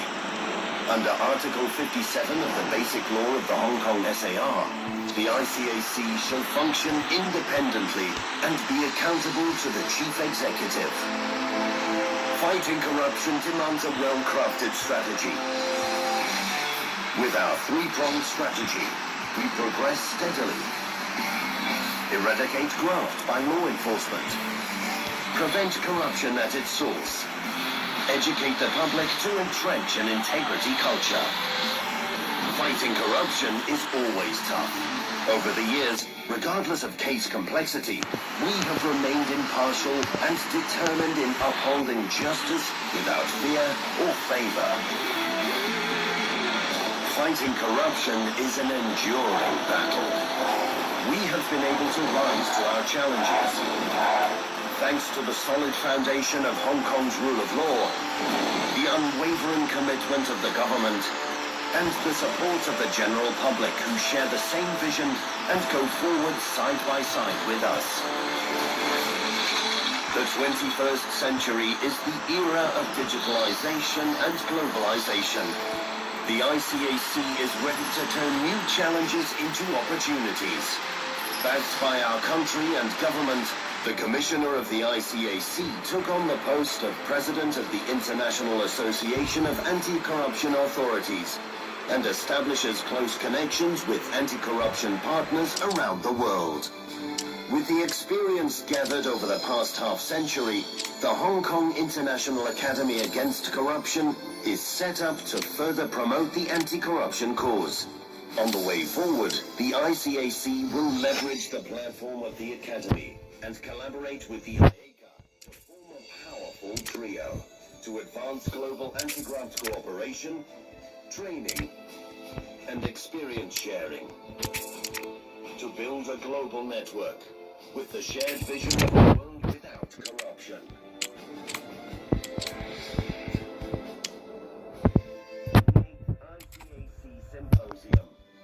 charting a new path to combat corruption.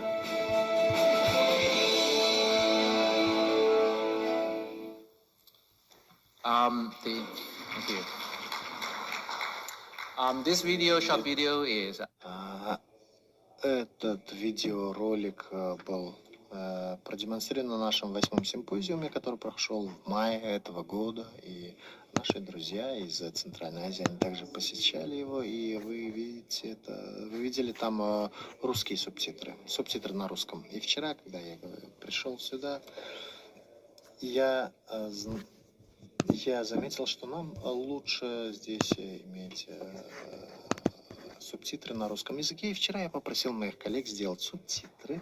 И поэтому мы вот так и работаем в ICAC. Мы видим проблему, мы решаем ее на месте. И это является частью, кровью и плотью нашей работы. Итак, в Гонконге мы видим Гонконг как один из самых чистых мест для бизнеса и по всему миру, но Is the mic on? All right, well, good morning. For most Americans, artificial intelligence has been the biggest development in technology since the advent of smartphones 15 or 20 years ago, or perhaps even since the widespread availability of the World Wide Web 30 years ago. So we're honored to bring together an expert panel today to talk about some of the many IP issues that have arisen in the AI front. My name is Brian Pandya. I'm the co-chair of the Federal Society's Intellectual Property Practice Group. And on behalf of the executive committee of the practice group, we're honored that everyone is here on a Saturday morning to talk about these issues. And if you like today's program, I encourage you to check out the content that the committee generates almost every month, including a lot of content that's been generated by my friend and colleague on the practice group, Michael Friedland. Thank you. So I'm really honored today to very, very briefly introduce our moderator. Our moderator is Judge Ryan Holt of the United States Federal Court of Claims. I've been told to keep the introduction really short, probably because if I gave an introduction that was long enough to do it justice, we'd be here for 20 minutes talking. So I'm going to tell you just a couple of things about Judge Holt. He took the bench in 2019. He is a graduate of the California Maritime Academy. He's a former Eagle Scout, and he's an inventor on about 5 patents, I believe. But with that very, very short introduction, I'll turn the microphone over to Judge Holt. Thank you.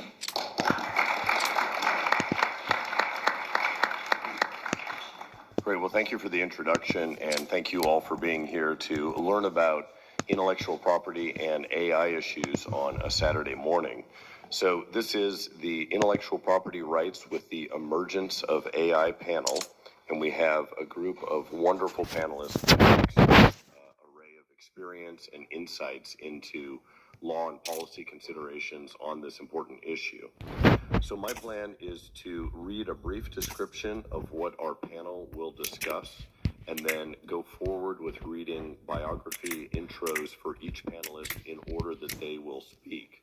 And in the process of beginning the introduction to the panel, both myself and Jordan Gimbel from Microsoft will go ahead and read a brief explanation of some of the technological processes for AI in order to help frame the issues. The order of panelists is as they appear in front of us, and I'll just go ahead and read everyone's name and title now before I go into a biography of Jordan. So first up is Jordan Gimbel, the Associate General Counsel of Microsoft. Second is the Honorable Daryl Issa, U.S. Representative from California. Third is the Honorable Paul Michel, the former Chief Judge of the Court of Appeals for the Federal Circuit. And then finally, sitting right next to me is Commissioner Melissa Holyoke from the Federal Trade Commission. Beginning with Mr. Gimbel, the Associate General Counsel at Microsoft. He manages the Open Innovation Team at Microsoft, which he joined in March of 2024. The Open Innovation Team sits within the Intellectual Property Group. The team focuses on and participates in multiple modes of intellectual property and open innovation systems, including copyrights, trade secrets, open data, and data acquisition practices. Prior to joining Microsoft, he was the Deputy General Counsel at Twitch, managing teams responsible for global litigation, enforcement and compliance initiatives, government inquiries, product advice, trust and safety initiatives, and the privacy program. Before Twitch, Jordan served as the head of global brand protection, domains, and copyright at Yahoo. Also previously worked at Jones Day, where we overlapped, although we were in different offices, as a member of the intellectual property group and focused on litigating matters ranging from copyrights to patents. Finally, Jordan is a Fulbright scholar in Sweden and holds an LLM from Stockholm University on IT and completed coursework in a second LLM program at the European Union. So to begin, a brief description of how generative AI models are trained and operate. And Jordan will begin with that, and then I'll come back with a little bit of a primer on how these systems work. So go ahead, Jordan. Sure. Thank you, Judge Holt. And I just want to kind of depart from regular programming to say thank you to the Federalist Society for extending the invitation to me in this practice group. I'm thrilled to be here. This is my first Federalist Society event, and I attended all the conferences yesterday, and I really was enjoying the discourse and the dialogue, and so I'm excited to have that same discourse and dialogue with you in the audience today. So to start, as Judge Holt mentioned, I'll read a little bit of remarks around kind of what are generative AI models. And we'll start here with the AI is the science of machine learning from experience, adjusting to new inputs, and performing human-like tasks. The federal government defines artificial intelligence as, take off my glasses for a second to read this, a machine-based system that can, for a given set of human-defined objectives, make predictions, recommendations, or decisions influencing real or virtual environments. Artificial intelligence systems use machine and human-based inputs to perceive real and virtual environments, abstract such perceptions into models through analysis in an automated manner, and use model inference to formulate options for information or action. Now, the biggest conflict at present is what's referred to as the generative AI models. And those are generally understood to refer to when content is generated from scratch using some form of machine learning algorithm. ChatGPT is an example that we're all familiar with, something that launched about nearly 2 years ago, November, around the same time period. It's an AI tool that's based on a large language model. Many AI systems work by combining large sets of data with intelligent, iterative processing algorithms to learn from patterns and features in the data they analyze. This type of processing is often referred to as computational analysis, and it is typically applied to a large training data corpus comprised of millions or billions of tokenized data elements. These are the AI inputs. A token is a sequence of characters that are often found together in the corpus of training text, usually made up of 4 letters or numbers. Raw data is collected by a model developer and is subsequently transformed into an AI training corpus of tokenized data. Raw data may include everything from machine-to-machine data, e.g. satellite transmission data, and trade statistics, to published materials, blog posts, and website content. However, raw data is not typically in a form that is suitable for AI training. Instead, raw data must be transformed through a data preparation process into machine-readable tokens that can be computationally analyzed by a machine. Training data will often ultimately appear as a sequence of tokens that stretches across the entire AI corpus.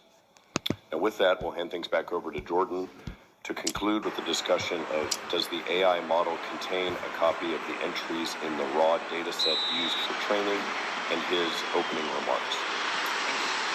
So let me answer that question. No.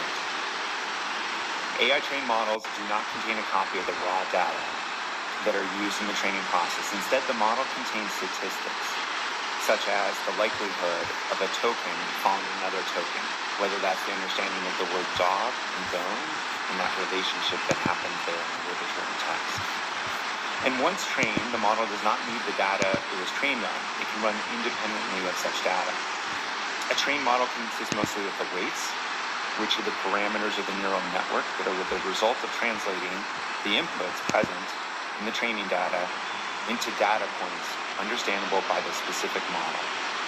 When a user makes a request of an AI tool to generate a work, such as an image depicting lawyers speaking on a panel, the model is working from the abstract concepts developed during the training process. Finally, the more data available, the better the model, which translates into more accurate weights that are used to produce better outputs. For this reason, model developers seek out large and diverse data sets to ensure that the model can make predictions or recommendations with minimal risk of inaccuracy. Now, we took that moment to make that description because I think it's important to set the context and backdrop for a lot of litigations that you read about that are occurring in this space when it involves copyright claims or tangential copyright claims against developers. I want to take a moment to just kind of give you some stats that I've collected the last few weeks. I want you to put an asterisk on some of the cases and where they're at. So I will give you these stats, but please be aware that some of them might be outdated in terms of is it 35, is it 34, is it 36. So at the moment, officer put innocent people in danger. The body cam video shows people. Officer put innocent people in danger. The body cam video. Officer put innocent people in danger. The body cam video. Officer put innocent people in danger. The body cam video shows people in the parking lot. Some jumping in their cars to drive off. From the security camera view, you can see 17 DMCA 1202 claims. I'll speak about that and explain that in a second. 16 unjust enrichment claims. 14 unfair competition claims, and 12 kind of negligence, confidential claims, and other types of claims. Now, when you look at the cases in terms of where they're at, in terms of the motions to dismiss that have been filed, and the claims that have survived, in a lot of cases, the courts have struck down the vicarious copyright infringement claims, the DMCA 1202 claims, the unjust enrichment, the unfair competition, and the negligence claims. And so what we have really left in these disputes essentially boil down to, and I'm generalizing this, however, the direct copyright infringement claims. So what are the arguments in these cases? Well, some of these cases allege that the copies made in the training of the AI model are infringing, the reproduction, the raw data set that is prepared that we just spoke to. Some cases allege that the outputs of generative AI are substantially similar to copyrighted works, or cases have begun to distinguish between training uses and grounding uses. Okay, so let me return to some of those cases where we talked about the copyright claims and the non-copyright claims. So why do we have those claims, the DMCA and the state law claims? Well, one thing to consider is that you have this variance in these cases because the only way to obtain statutory damages and fees that are available under the Copyright Act for your work is you need to essentially register your work within 90 days of publication. That's generally speaking, there are some exceptions. So in many cases, other than really non-institutional kind of with large rights holders, those are the parties that are very good about registering their works right away within that 90-day period. But many of these cases don't involve those parties. And so that's why you have these either state law claims or you have the 1202 claims that are being brought by those parties because they haven't taken the steps to register their works within the 90-day period. Now, if you don't do that, that doesn't mean the damages aren't available to you. It just means the actual damages are available to you. And so far, the plaintiffs are struggling to show that they suffer some damages when their works are used as part of the training of the AI system. And quickly take a second to unpack the 1202 DMCA claims and explain that. A party can bring a 1202 claim without a copyright registration, and a 1202 claim generally is about the removal of what's referred to as CMI, Copyright Management Information, which includes information such as the title, the copyright holder, or other identifying information in a copyright notice. 1202B restricts the intentional, and that's the key term there, unauthorized removal of CMI, as well as distribution of works stripped of CMI, knowing that it will conceal an infringement. So now I'm going to turn away from the active litigations in the US, and I will use my remaining time to talk about three particular themes that consume a large part of my work at Microsoft. First, international norms. So we have the fair use doctrine, that's what these cases are really kind of focused in on, as I explained, in terms of the direct infringement claims still outstanding there. And that's the balancing test under Section 107. But in most cases, when you get outside the US, you don't have the fair use doctrine. You might have something that's referred to as fair dealing, which essentially boils down to sometimes a list of exceptions that are identified and defined under the law. But at the same time, the laws of certain countries over the last 5 years have made updates, and they've introduced the ability for parties to engage in what's referred to as text and data mining. I'm going to read what that definition is as it's defined under the EU law. Text and data mining is defined to mean any automated analytical technique aimed at analyzing text and data in digital form in order to generate information which includes but is not limited to patterns, trends, and correlations. So what you have are laws in the EU in particular that's looking at text and data mining, and what they're doing is they're creating an exception to the exclusive rights under copyright for text and data mining activity. They're saying reproductions and extractions of works and other subject matter for the purpose of text and data mining is permitted. EU law does have a limitation on that in Article 4 of the copyright of the EU Directive on Copyright, which is that the exception only applies on the condition that the use of the works or their subject matter has not been expressly reserved by the owners in an appropriate manner. That's the opt-out that you might refer to. Now, this is similar when you go to other countries, Japan and Singapore similarly have an exception to the exclusive rights to engage in text and data mining analysis. Japan refers to as computational data analysis. In those countries, you don't have this limitation, so you don't have the opt-out or the reservation of rights. So there are certain safeguards or conditions that apply there, in particular when you're engaging in data mining or computational analysis. One example is that the work must be lawfully available for those exceptions to apply. And I mention all this because it presents a contrast to the events in the US, in which we will be waiting for some time for certainty from the courts in the fair use analysis. So 2 other quick points. So meanwhile, what are we doing? We have the US courts that we're waiting for some certainty on the fair use analysis. We have this international patchwork regarding kind of codified exceptions around the ability to perform text and data mining for purposes of AI training. Well, what are we doing at Microsoft? We're thinking about giving, and we are giving, authors and copyright owners agency over how their works are used within AI.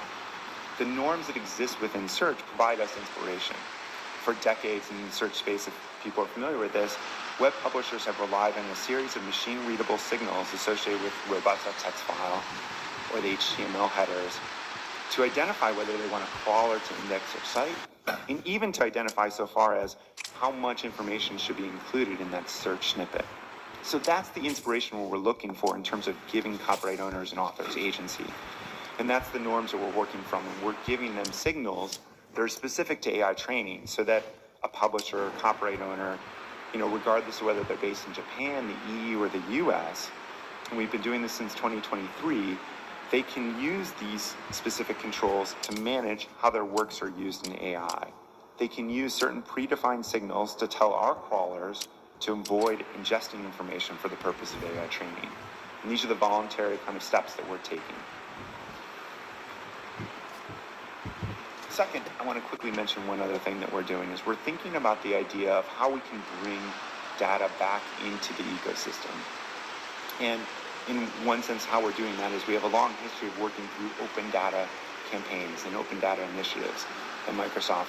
In fact, for the last 5 years or so, even before AI was kind of on our roadmap, we were thinking about getting together. We were doing campaigns with other companies where we were taking data sets and giving those to ways that researchers and the parties can use for societal benefits. And now we're thinking about expanding that. We're working with libraries and other institutions to consider how we can help fund them and take works that they've digitized and make those available in open data commons.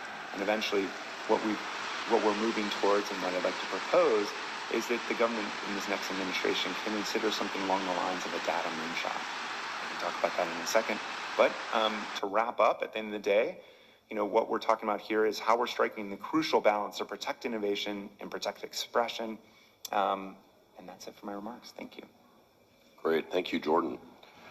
Moving down the line in the panel, I have the great honor of introducing Representative Darrell Issa from California's 48th District. Congressman Issa's district includes regions of both San Diego County and Riverside County. Congressman Issa was born in Cleveland, Ohio, enlisted in the U.S. Army at age 17, and obtained the rank of captain. He received an ROTC scholarship and graduated from Siena Heights University with a degree in business. In the private sector, Congressman Issa served as CEO of a California-based technology company that he founded and built in the mid-1990s that became the nation's largest manufacturer of vehicle anti-theft and auto security devices. I'll note that my first car had a Viper alarm system. I appreciate that. He was named Entrepreneur of the Year in 1994. He served as chairman of the Consumer Electronics Association, an organization of over 2,000 technology companies. Issa, this is the first time that I've ever been on a panel where someone has more patents than me. He's the holder of 37 patents and is dedicated to protecting intellectual property rights. From 2011 to 2015, Issa served as chairman of the House Oversight and Government Reform Committee, is now a senior member of the House Judiciary and Foreign Affairs Committee. He's also chairman of the House Judiciary Committee on Courts, Intellectual Property and the Internet, serves on the House Intelligence Task Force.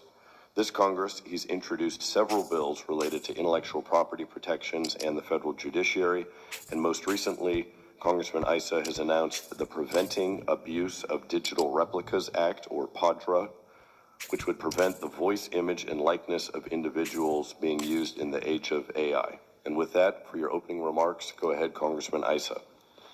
Well, thank you. The introduction is always better than my presentation, so I do appreciate that. One of the honors that I have, was mentioned, is that I serve on the AI task force, and the chair of that task force is Jay Obernorty. Jay's not a household word yet, but he will be, because the reason he got that position is that 30 years ago, he got his degree in AI from Stanford. And I think when Brian was introducing, what happened 15 years ago and 30 years ago, and saying that AI could be as large, it's sort of interesting that 30 years ago, AI was already crucial to the gaming industry, in which Jay made his money by making, things that children of all ages, including myself, play. The fact is, AI is not any newer than the school books that all of us took to learn how to think in a way that allowed us to make a decision. There are some differences. AI 3 decades ago was a model where you could predict based on the input, the output. All the variables were there, but it didn't give you, except for randomization software, it didn't give you different outcomes every time. It didn't think in a way that took it beyond what it was told to think about, because it didn't add additional thinking. But it did, in fact, adjust to events. As a matter of fact, all the way back in the 1970s, when I was in the military and we were doing real-time casualty assessment, we were able to fire lasers and look at the model of what was fired and what originally was generated as a kill, no kill, but we could adjust that based on input back. Learning model. Of course, then it was $20 million to do a very small experiment for a very short period of time. What's happened is we are now on our way over the next decades to doing everything that your brain does, except do it with about 17 watts of power. We haven't quite figured out how to do it with watts, not megawatts. But that's not where we are today. Where we are today is simply models that, in fact, take and duplicate our learning process and then create what I would call semi-free association. As humans, we do free association constantly, and that's part of how we learn. These models don't yet do that, but they will someday. And it's one of the reasons that the light touch toward legislation, which is my part of the three branches, is so critical. Do we want to make sure that, as the title of it, and Padre always has to be Preventing Abuse of Digital Replicas Act, we're simply saying that what was wrong for a human being to do, but now is so much easier and quick for a model to do, has to be protected. And we've seen it where we've seen actual events where somebody is duplicated for purposes of making the public think that they're advertising or promoting a product. No question at all, everyone in the audience, everyone in America would say there ought to be a law. We're now trying to do there ought to be a law. But I will say that every day I'm faced with colleagues who come up and say, I've got a bill or I've got an idea of how we're going to stop AI abuse. And that unfortunately goes back to the whole concept of basically, if man has the right to do something, why would we limit the machine's right to do exactly the same thing? And I bring that principle because it's only principles that are going to allow us in Congress to act appropriately. It's only you on the courts. Now, some of you will be given a side. I know you will represent your side. But for the judges and if appropriate juries, they're going to have to apply a number of principles. Existing law, of course, is a principle, but also common law, which I will go back in closing and say, if you and I in the room can do something, why would we say that a machine doing the same thing a human would do should be decided vastly differently? That principle, if applied, will make case law and legislation much easier to deal with. I'm going to close with one thing, because Jordan and I and Brian, we were talking on the way in, and the word moonshot came out. And I hadn't heard the word moonshot in our discussions, but I'm going to pick up on that just for a second and say, and all of us in this room look and say, especially at a time when we're returning to the moon, moonshots are critical. AI, if we can find enough energy, and if we don't limit the input data in a way that makes these entities narrow-minded, then moonshots in some critical areas will occur. And I'll just give you one. And we talked about government data earlier, and I'll leave that for later if it's brought up.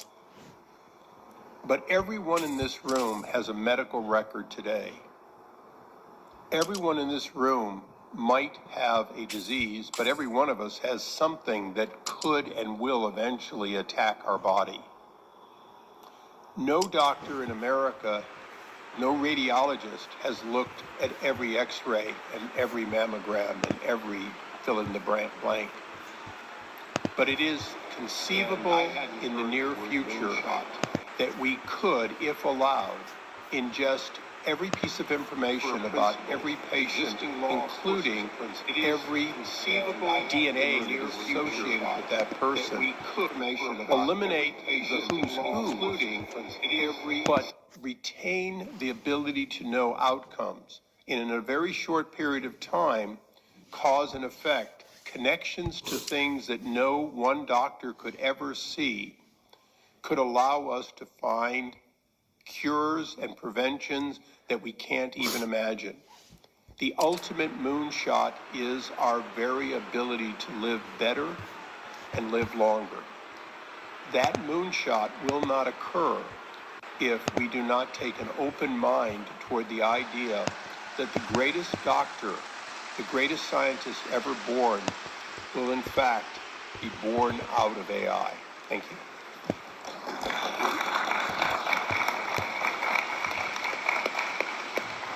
Thank you, Congressman Issa. Next on the panel is the Honorable Paul Michel, former Chief Judge of the U.S. Court of Appeals for the Federal Circuit. Judge Michel was appointed to the Federal Circuit March of 1988 by President Ronald Reagan. December of 2004, he assumed the duties of Chief Judge. He served as Chief Judge until May of 2010, after serving more than 22 years on the court. He retired from his lifetime appointment to be free to speak out on the national need for better patent policy and protection of intellectual property and the vital unmet resource needs of the courts, the Patent and Trademark Office, the International Trade Commission, and other IP-related agencies. In his years on the bench, Judge Michel oversaw thousands of appeals and wrote over 800 opinions, approximately one-third of which were in patent cases. Prior to his appointment to the bench, Judge Michel had a variety of positions, including Assistant District Attorney and later Deputy District Attorney for investigations in Philadelphia, a Second Lieutenant in the United States Army, Assistant Watergate Special Prosecutor, Assistant Counsel to the United States Senate Select Committee on Intelligence, Deputy Chief and Koreagate Prosecutor for the Public Integrity Section of the U.S. Department of Justice, Associate Deputy U.S. Attorney, and finally Counsel and Administrative Assistant to U.S. Senator Arlen Specter. With that, Judge Michel, please share your opening remarks. Thank you. It's such a pleasure to be here with the Federalist Society lawyers and associates and to be a part of this panel. I want to try to take the most high-level view possible to simply suggest that it is critical for our country to get AI right.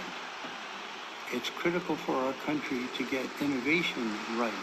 And that means we need to integrate effectively, fairly, cleverly, IP rights with AI potential. Congressman Issa very dramatically pointed out what AI can do in the realm of human health, and what could be a more important realm than that. And there are many other technologies and areas of human activity that also can benefit hugely from the development of artificial intelligence models and their use. But we need to do this very cleverly to be effective. I want to just address a couple ideas. The first is that what we're mostly dealing with in the patent realm is what I would characterize as AI-assisted human inventions. So the issue of whether non-humans should be able to get patents isn't on the table now, and I'm not sure it will ever be on the table. So with a focus on AI-assisted inventions, it brings back to mind computers have assisted inventors for decades. Microscopes are another example of a tool used by creative people to generate new inventions. But it's a tool used by a human. It doesn't replace the human. So that's a good frame of reference, I suggest. Now, in this specific circumstance in which we find ourselves, in my view, there's a lot of very sloppy thinking and careless expression talking about AI by many people. So, for example, the prior administration, that is the outgoing administration, issued an executive order about AI. To my eye, that executive order was based almost entirely on politics, ideological assumptions, and no real experience, analysis, data, or insight. And of course, subordinate levels of the government had to comply. So the director of the U.S. Patent Office was required to issue guidance, and did on 2 occasions earlier in the year. And I think the guidance showed the flaw of the executive orders. It was based on assumptions, and it created huge problems. For example, patent examiners who are already overburdened may be required under that guidance to deal with 3 times as much documentation as they already have to deal with, which is already too much. And the burden on inventors to justify their patent applications is not only a question of documentation, it's also a question of practicality. If an inventor has to document every single conversational call with the AI model, of which there might be hundreds, there might even be thousands, and document every output that each iteration of instruction to the model yielded, we're talking about a huge burden of record keeping and retention and verification of accuracy and so on.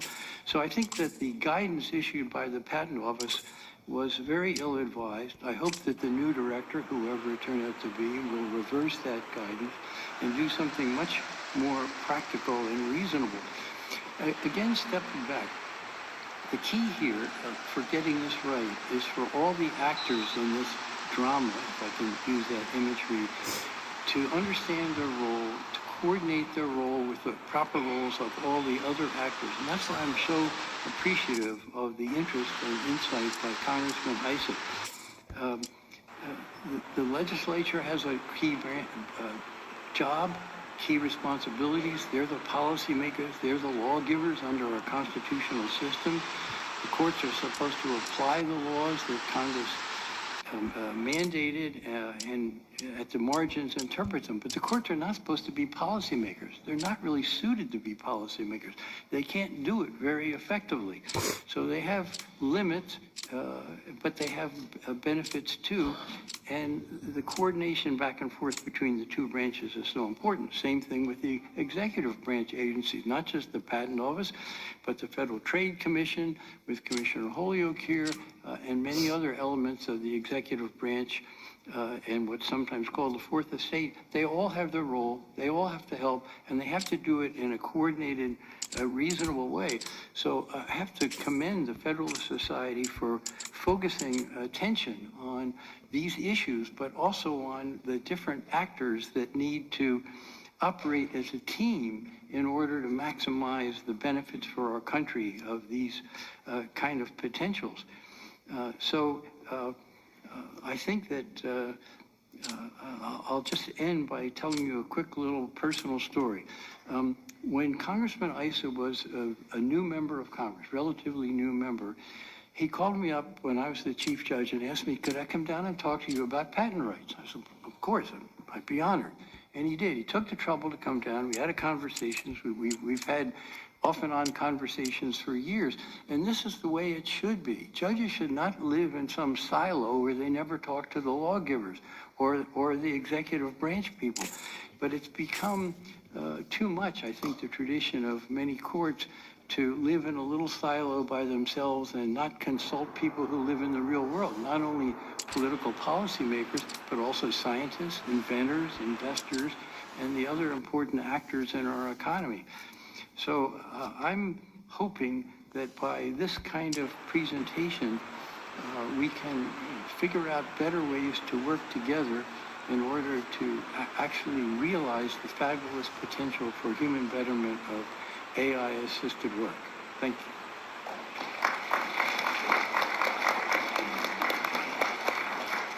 Well, thank you, Judge Michel. We always appreciate advocacy for judges to not live in bubbles. Our final panelist is Commissioner Melissa Holyoke from the Federal Trade Commission. She was sworn in as a commissioner to the FTC in March of 2024.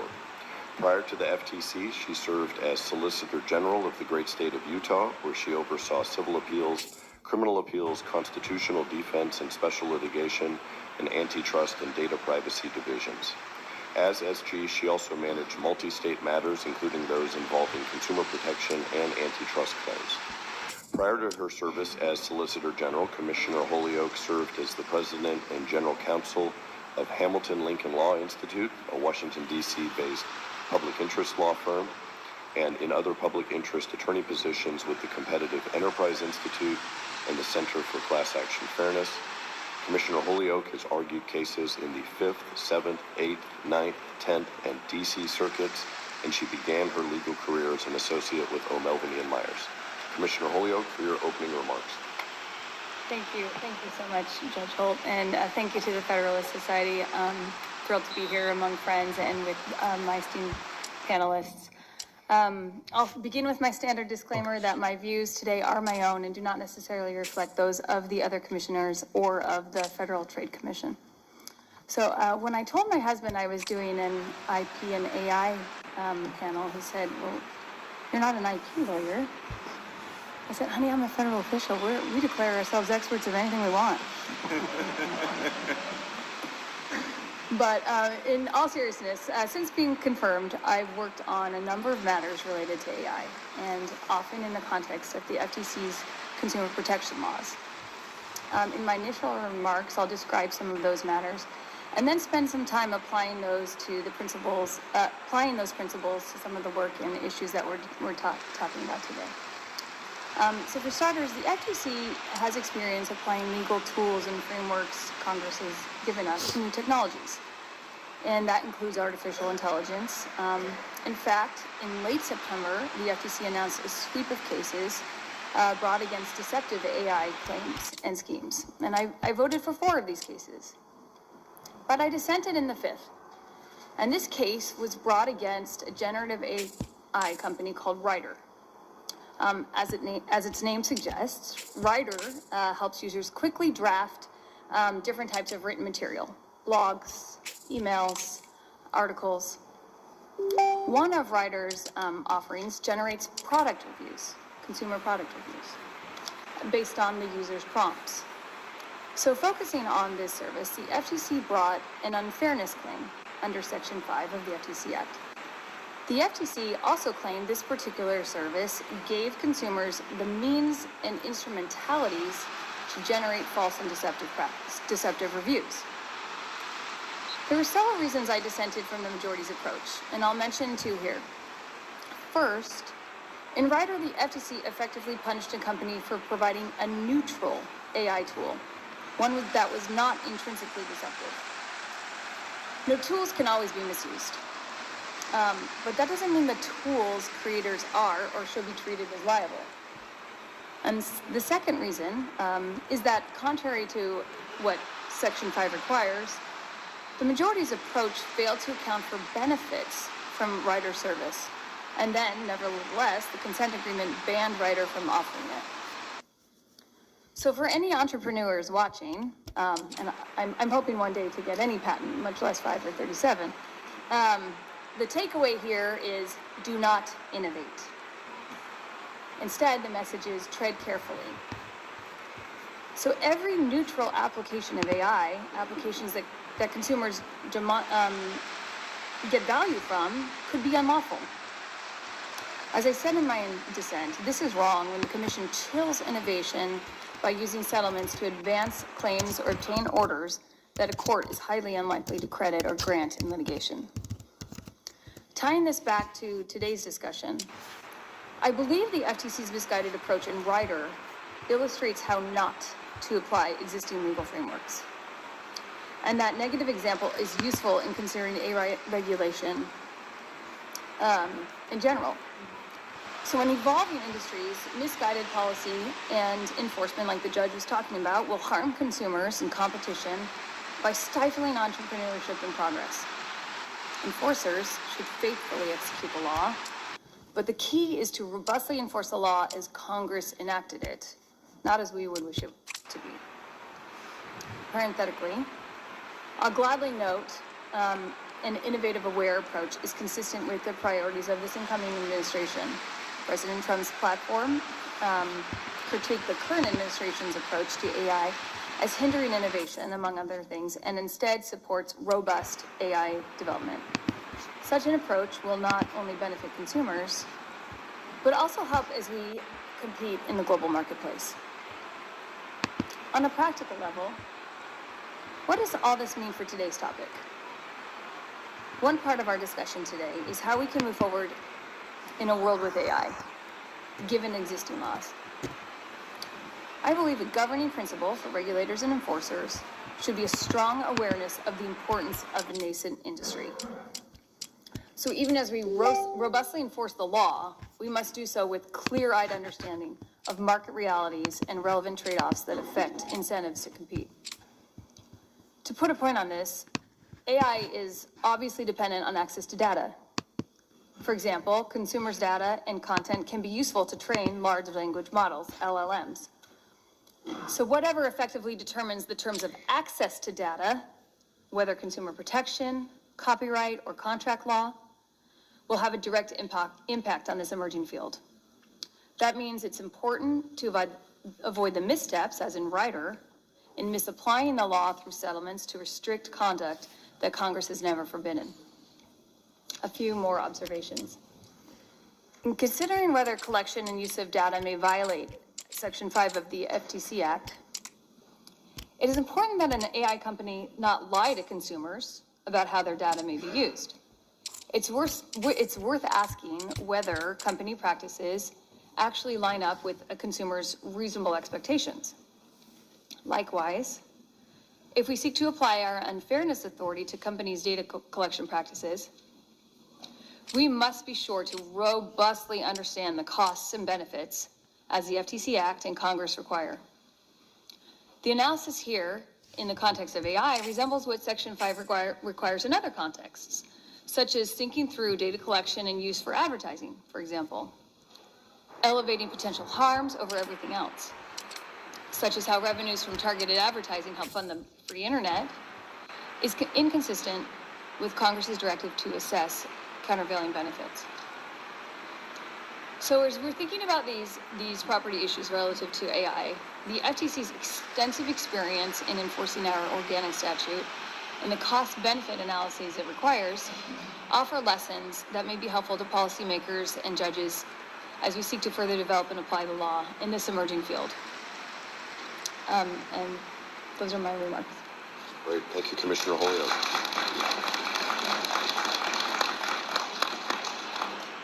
Well, before going to some questions that I've prepared, I wanted to open up the floor to any panelists that would care to respond to each other or make any further comments related to comments that others have already given. I'll just do one very, very quickly for the Commissioner, and that is that without trying to be partisan, but to make an observation, over the last 4 years, as you've been in the minority primarily, what I've observed as somebody who goes around the country meeting with businesses is what the chilling effect of that being punished for innovation or being punished for acquisition. And so it's critical, I think, for this country, and I travel outside the world where everyone says that we're terrible because we have all the unicorns. And I think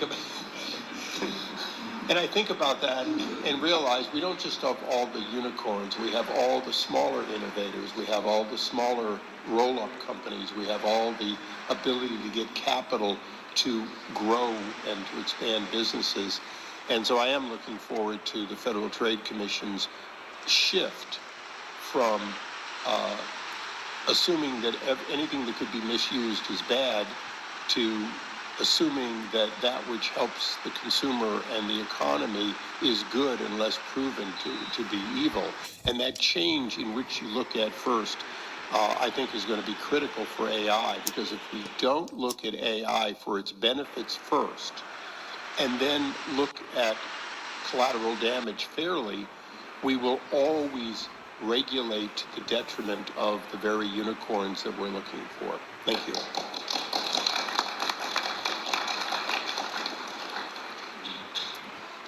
Let me follow that just briefly by suggesting that we have a hugely innovative society, and what drives that, as the Congressman mentions, is investment of financial resources. Yes, talent and time and so forth, but especially investment of money. And it's critical that the incentives be appropriate to encourage that investment in every level of the structure of companies in America, from the smallest company to huge companies like Microsoft, and leaving nobody behind.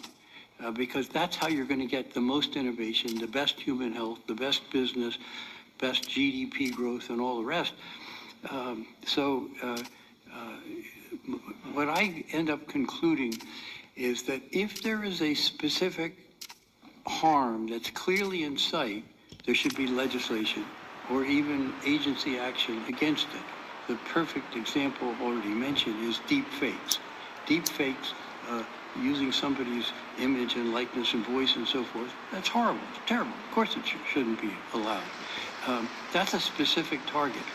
But that's quite different from trying to map the whole area of everything AI might do in every realm, and based on assumptions, come up with broad policies and broad rules.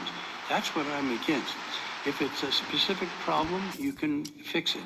If it's just an uncharted area, let it get charted by the private sector, by some court decisions, by some legislation, by some administrative action in a coordinated way. But don't stifle it by making a bunch of assumptions about what the broad rules should be. That's the opposite of the way this country has been built. And we ought to stick with the model that we know works of let free enterprise go, except where there are specific harms, and then deal with those specific harms specifically.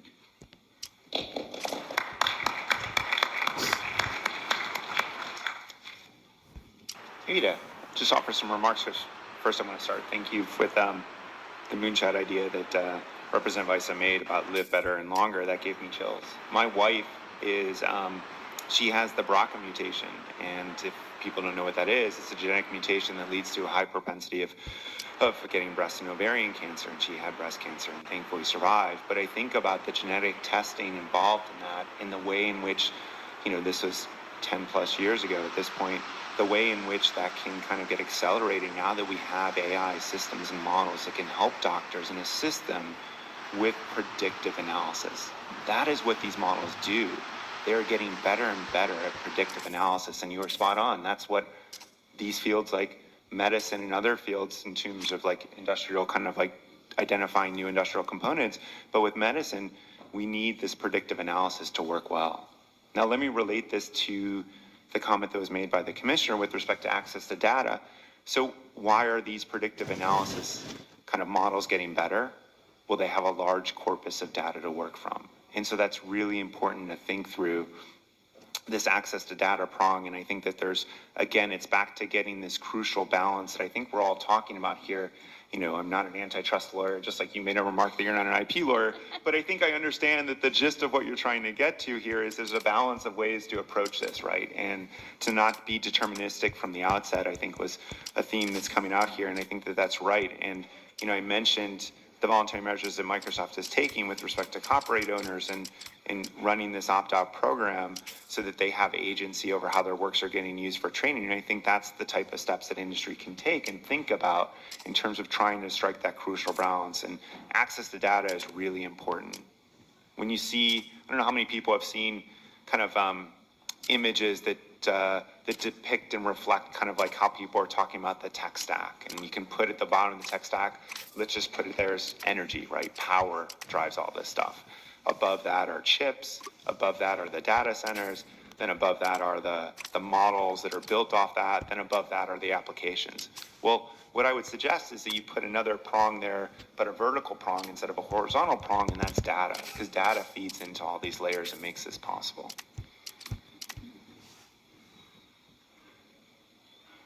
Commissioner Holyoke, any follow-ups? I think that makes a lot of sense. And I think just like what you were saying in terms of the approaches, we might be doing something in privacy related to data that will directly impact, you know, the ability to collect and use data and in a different area. So something that we're not even thinking about in AI. And I've had these discussions with folks when I traveled to Paris and met with some of the European leaders there. And this is something that they're thinking about too, because they're, you know, obviously have a very different approach when it comes to privacy, but they're, you know, starting to think about, okay, well, what is that going to do now in terms of our AI development if we do have restrictions to the collection and use?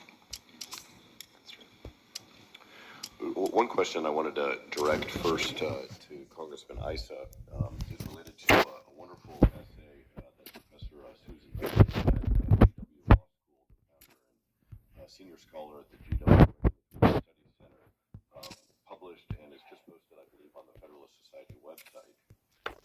So this white paper is titled, "What Lessons for AI Policy Can We Draw from Past Regulatory Experience?" And in the paper, she reviews the airline deregulation, biotech regulations, and internet telecommunications laws, and concludes in part, quote, "With rapidly sector lead and take a minimalist approach to intervention that encourages competition but protects property rights. An agile regulatory approach to AI might focus on provisions of information like watermarks, redress based on incident reporting, and existing laws against false information. So I guess the question to Congressman Issa, but then the rest of the panel, is this an acceptable, reasonable, early approach for AI issues? And if it is, then what specific regulations could exist in the three areas mentioned by Professor Dudley? Well, I think Susan did a good job in just 5 pages, which for a professor is very short. No, it's exactly the point, is that we have models of legislation and models of deregulation that make a tremendous amount of sense, and we have to apply the same thing.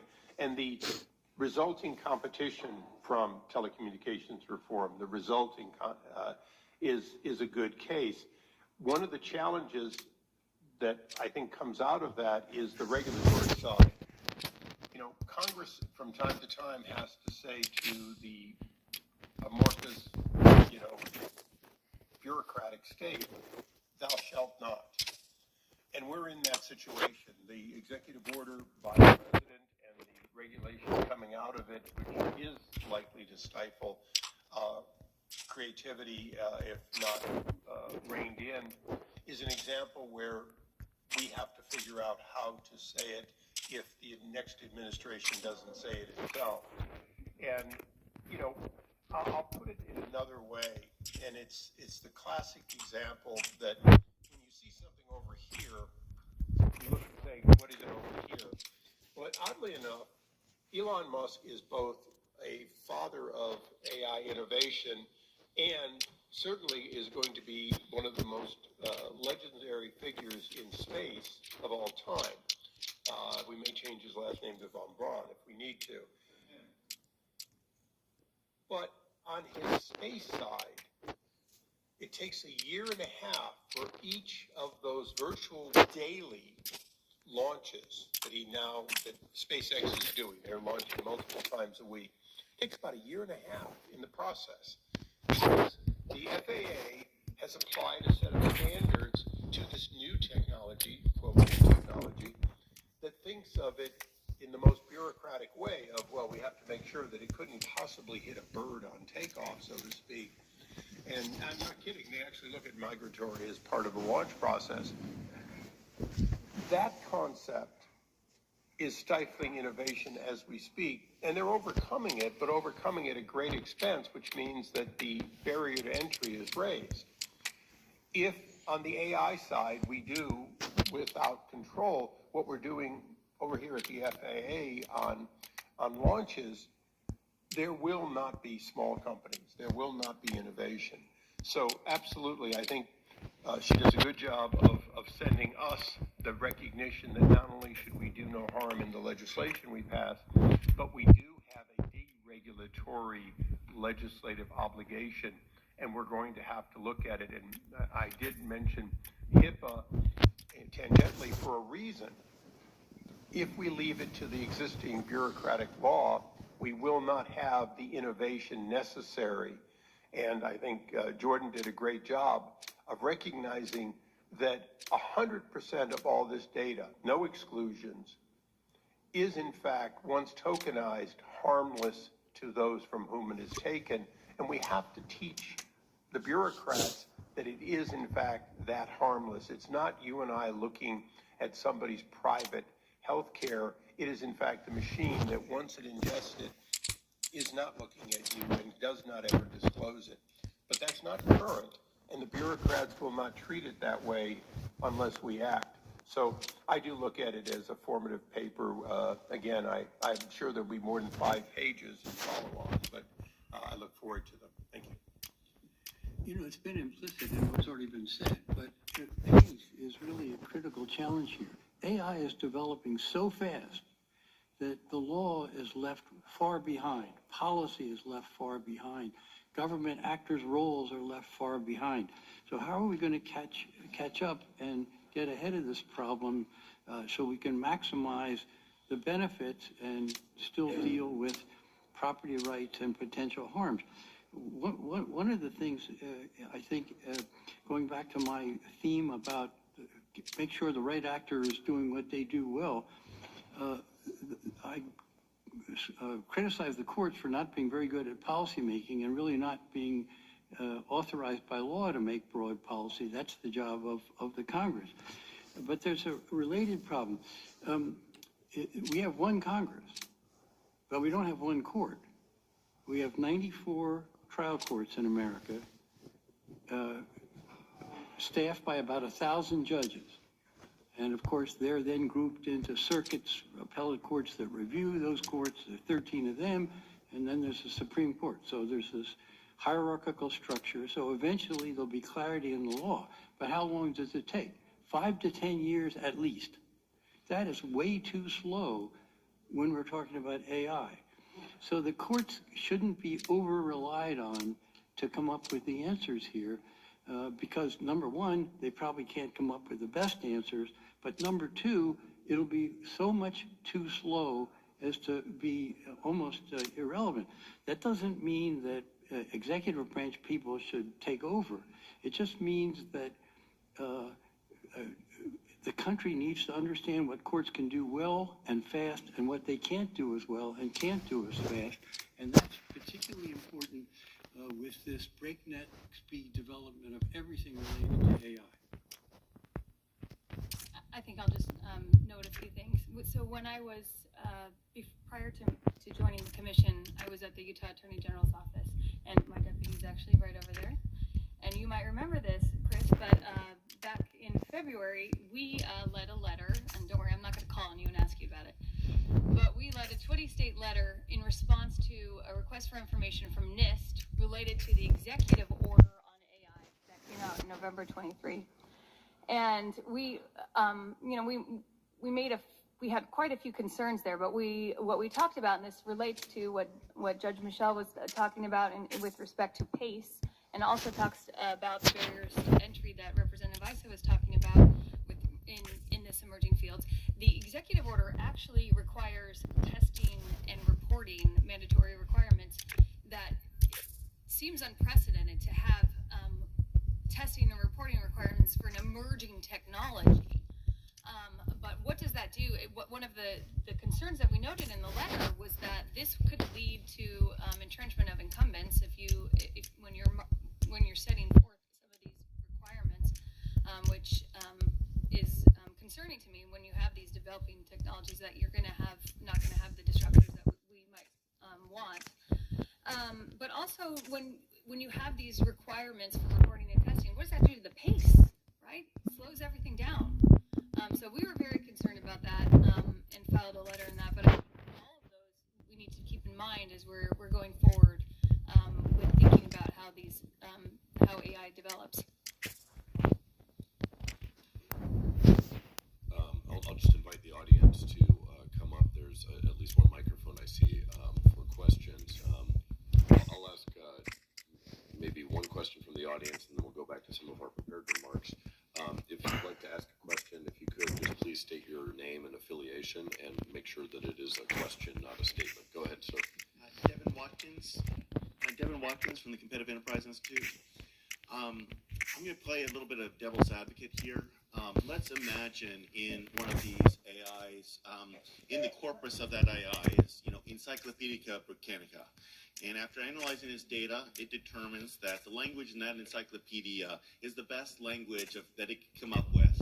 And so it decides to just repeat whatever the language was that was in that encyclopedia for a variety of different questions. Is that a copyright violation, or should it not be considered? And if it is, what should be done about that? Or is there anything we can do about that? I'll start off with, the easiest answer to the easiest question is, of course, if all you get is a carbon copy, if all you get is, God, I'm showing my age, carbon copy. If all you get is the same image, and we've seen that in some model claims where you ask for something and what you get is essentially what already existed, then then it's just selecting it. The question is the nuance, of course, is if it's substantially similar, then the answer would be the same. I don't expect it to be substantially similar. I don't expect it to mimic that. And if it does, then you're not really AI.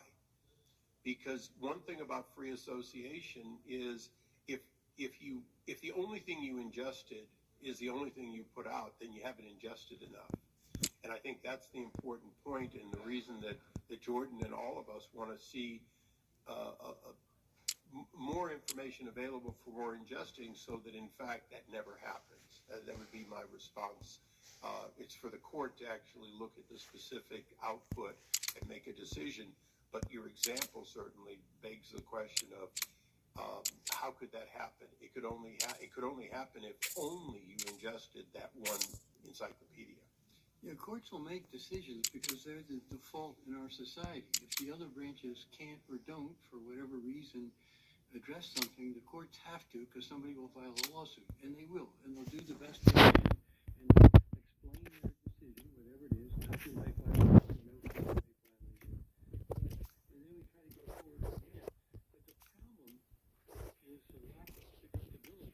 I couldn't tell you in a given case that would be typical whether something's a copyright violation or not, because the fair use doctrine is so scrambled and inconsistent. And everybody I talk to in the business world, the investor world, the inventor world says we need maximum possible predictability because we have to take risky, long bet decisions involving lots of money and lots of resources beyond money. So we need predictability. And right now, in my opinion, and I'm not a detractor of courts, I very much love being on a court, but courts aren't magic. They can't do everything right. They can do some things pretty well, other things not so well. And on the problem of predictability, the current copyright fair use doctrine is a mess. And anything with regard to eligibility for what qualifies even potentially to lead to the grant of a patent. The eligibility law is a mess. There's no predictability. Judges can't tell you. How can business people tell you if the judges themselves can't tell you predictably? So we've got to get past these kind of problems to have a better functioning society and economy for everybody's benefit. So now just, I think we had this question also prepared for Jordan. I wanted to give Jordan an opportunity to respond. And specifically, what can copyright holders do when they spot potentially coming from AI systems? Yeah, thank you. And I think that's the question that was really asked there. And, I don't have much more to offer than the co-panelists offered. I mean, other than to just make the obvious more obvious, which is that there is recourse under the current law, right? That there's a claim for copyright infringement that can be brought, and that the party then works through that substantial similarity analysis. So, I think that sometimes you hear folks kind of throw up their arms and say there's nothing I can do, but there is, and that the law already has that avenue of recourse. Well, I think, Jordan, you bring up a point. The law is available. Earlier you mentioned it shouldn't be in 57 states. There really is a question of it. Often you do have recourse, but you may only have recourse in one state, and it may be different in another state. So that's an area where I think we can all agree that there is room for work. Yeah, there certainly is. And I finally got the judge's ticklish point. Well, it goes also back to Jordan's initial point. He has to deal with the whole world. He's dealing with countries in multiple regions, Europe and Asia and so on. So that's a really big complication. And then internally to think we don't even speak with one voice as a society now on these national scale problems like AI. Of course, it's also a global scale, but the national scale is important too. And to have a patchwork quilt of 50 different AI laws in 50 different states is just crazy. It's going to lead to all sorts of problems and very little good. So a big burden on the federal government to take the leadership role here, particularly the Congress, is part of the reason why I'm so glad to still be in conversation and we're sort of partnership with Congressman Issa, because that's how we're going to get this stuff solved. Everybody has part of the answer. Nobody has the whole answer. Go to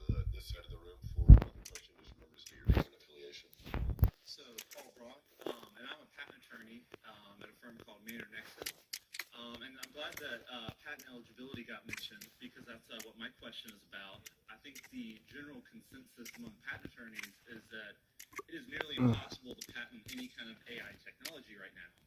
But there is an act coming up called the Patent Eligibility, I think, Reformation Act. And I think the last line of the act says that any process that cannot be done by a human is eligible for patent protection. And the way I'm reading that statute, that would completely open the floodgates. Like, you can patent anything that uses AI because AI is a computer processing huge amounts of data. That's something a human can never do. And so I'm just curious, what are the thoughts? Do the panelists feel comfortable with letting anything that's AI related be patented, or should there still be restrictions? Because the whole point of Alice, which is kind of restraining what can be patented related to software right now, the idea was we don't want to restrict the building blocks of science. So do we want to allow anything with AI to be patented, or do we want to limit that? Well, of course there have to be limits. And then the issue becomes exactly what limits? Where do you draw the lines? There's already lots of case law about what things are plainly not eligible for patenting and what things are clearly eligible. And then, of course, there's a gray zone where the clarity is less so. This piece of legislation, it goes by the shorthand PARA, Patent Eligibility Reform Act, is an attempt to overcome some very ill-advised and unintended consequences of Supreme Court cases that created the mess that I mentioned that eligibility law is.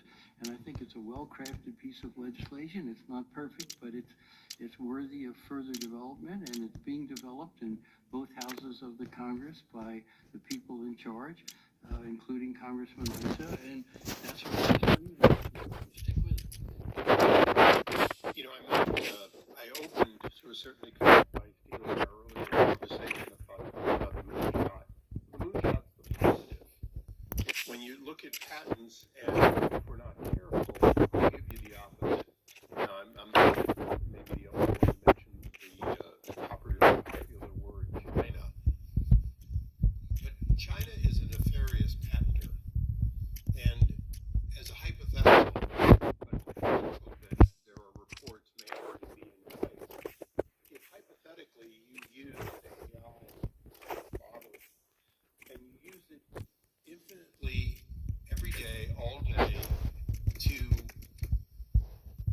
look at what's going on in the world, take that input, and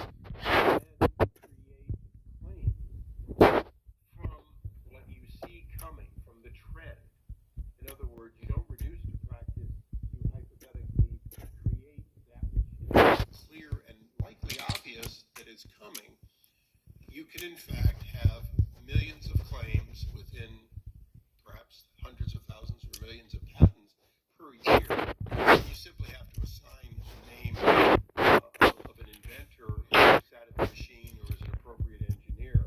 And under our current law, the discovery and the proof that someone in China didn't invent it would be burdensome, and the blocking of other people's technology would be there.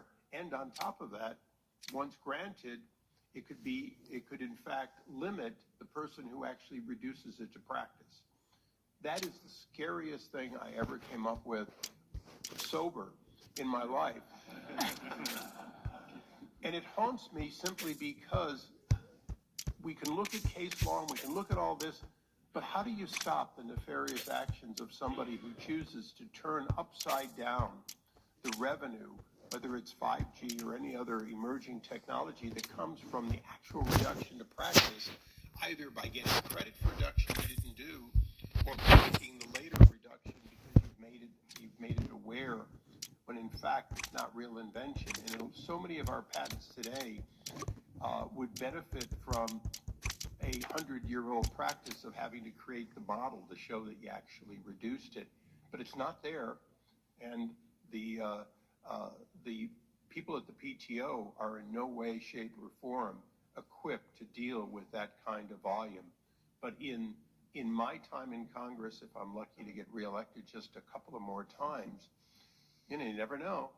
The fact is, we're going to have not 1 million applications, but 1 million grantings a year. and those will tend to have more claims on them. So the volume that is happening, I was honored to have patents in the 4 million and 5 million numbers.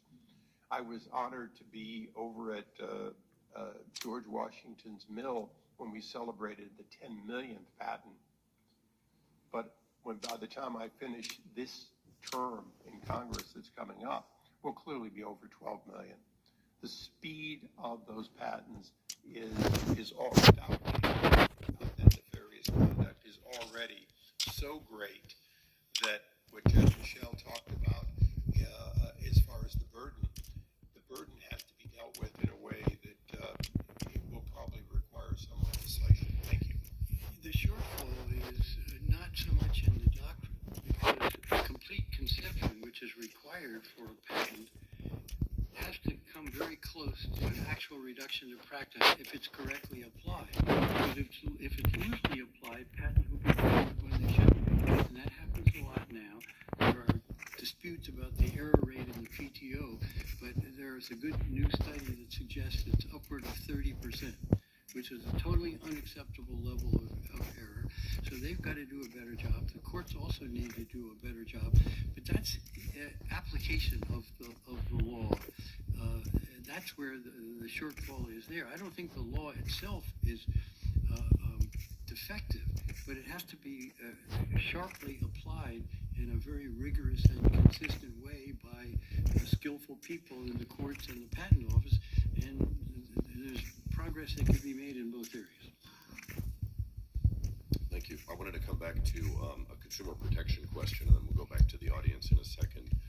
But for Commissioner Holyoke, you had described how consumer protection authorities already exist and may apply to data collection. Could you share a little bit more detail about what Section 5's unfairness authority requires and how that analysis may apply in the context of AI? Sure, certainly. So Section 5 declares unlawful, and we can go after acts and practices which cause or likely to cause substantial injury that is not reasonably avoidable, and which is not outweighed by countervailing benefits. So I think it's important to think about what are the countervailing benefits. So in the example that I gave in the Ryder case, where you have this generative content, this ability to put in some user prompts and it comes up with some type of content, that can provide wonderful benefits for folks and save lots of time-saving benefits. And a terrific example. And I think when we're approaching these cases, we need to make sure that we're not taking a narrow view of the benefits, that we're really examining what these benefits are and how they can help consumers. And I'm thinking of Representative Issa and Jordan's comments about some of the benefits that are coming out of AI. I mean, just tremendous things. For example, even when in Representative Issa talking about and Judge Michelle talking about some of the problems that AI is creating, voice cloning being misused, and the commission's going after some of those cases. We have, so for example, fraudsters take voice cloning technology and they use it to call up a grandma and say, hey, this is your grandchild and I need money, send me money. It's happening all the time. What the commission did was create this voice cloning challenge and offered it to industry to come in, and they provided these new ways for them to be able to analyze voice cloning to make sure that it was synthetic, that it was not a natural voice pattern. So you have AI that can help basically confront and combat different AI problems. But just those are some examples of where there's tremendous benefits that can come from these, and we can't take a narrow focus on some of these injuries without really examining all of the benefits that can come from these potential technologies that are emerging. Thank you. Next question from the audience. Hi, I'm John Farmer. I'm an intellectual property attorney in Richmond, Virginia, and also write and I take health for the Richmond Times-Dispatch.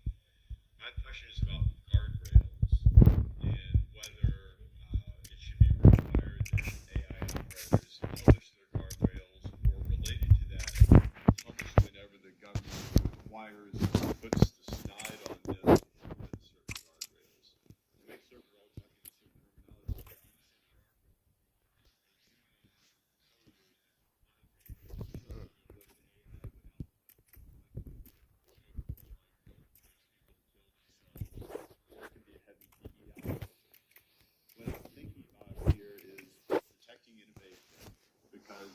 is AI innovative, but users of AI can innovate. And I also think of the social media cases where we've seen that social media companies sometimes put some pretty strong restrictions on what can be posted or what will be amplified, and they don't publish what those rules are. And we've seen cases of the government lean on social media companies to not allow certain things out. And so circling back to guardrails so that we can fully exploit the potential of generative AI shouldn't be to allow the users of those guardrails that have been implemented to shape those outputs. Especially concerned with those requirements for pressure from the government. Earlier when I talked about, a principle of what can a human do versus a machine, that hasn't been applied yet to social media examples. In other words, we're constantly asking social media to not allow things to be said that clearly humans say all the time. And that's a stifling of free speech. And we're going to have to come to grips with that basic question of, once you put your thumb on the scale and say, well, we don't want on social media, I don't care if it's TikTok or whatever, to be able to say or do things that a U.S. Senator said on the Senate floor, or the President-elect said, then you start saying, well, wait a second, how do we write that against our own Constitution? And if we don't lead with the principles of our Constitution, the rest of the world certainly won't follow, and often they don't anyway. So that's one of the principles and guardrails that most concerns me. I certainly do think that, consistent with consumer choice, providing for the software that I use might make a lot of sense, where you say we're going to provide you the tools to decide that you're not going to generate the 7 words that famously George Carlin said couldn't be said. Too many people in the audience know those words. But that, I think, the tools are one thing. The thumb on the scale, particularly I serve on the committee, select committee, I guess it is, on weaponization of government, and I've seen it firsthand that it's very easy for one administration's decision and the next administration to zigzag those guardrails. So that isn't giving you an answer, but it's giving you some of the guardrails under which we can consider guardrails.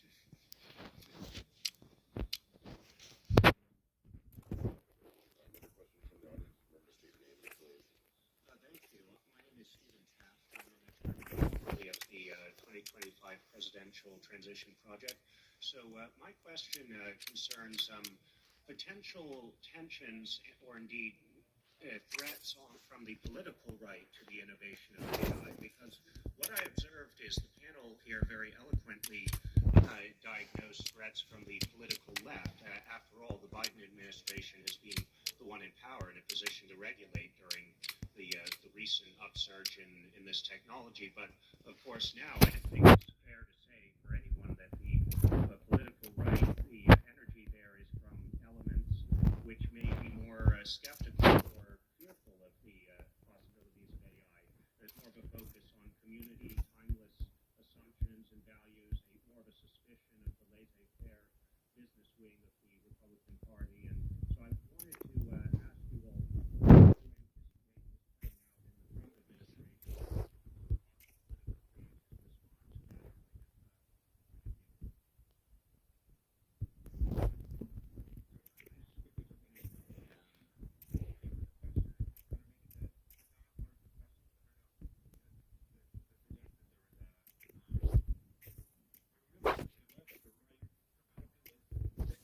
There's actually a lot of things, if you don't use an R and a D, that you can say, Exactly. are blurred. But I just want to go back in time and just to unpack that a bit, and not just that we were just kind of like saying one administration is bad over another in the last remarks, but more just maybe, I'll take this I'd love to hear your thoughts, but I take this at the level, reminds me of what Brad Smith says at Microsoft, which is we need to get people's trust with this technology. And I think that word trust is really important here. And part of the word trust is listening to people and getting information, understanding how people are using these tools, understanding how they're reacting, understanding what their concerns are, and taking that back and thinking about it. And so, you know, I operate on that basis of trust and trying to have those open conversations. And so I think that's a really important value to keep in mind. And whether you're on the left or the right, and I think that, you know, there are perhaps maybe that's when I say when we talk about the operating principles, I think working on that operating principle of trust is really important. Sorry. No, I think you're exactly spot on. I think that if you work with Brad Smith, one of the examples of a lawyer can converge with a businessman, with an executive, and all be the same person. But you go back to those first principles, and I think if you go there, and I gather you're associated with Heritage and your role is on. If you stick by first principles, you reach conclusions that you don't even like yourself, but there's still conclusions you have to reach. And that's where I think that this administration, which is a populist administration, is still going to be bound by what maybe the last administration forgot at times, which is that the Constitution doesn't have a political party. When George Washington was leaving office and he warned against political parties, he was actually shit-talking Jefferson. Okay, there was already two parties, but there still was only one Constitution, and that Constitution protected things against administrations who would like them different.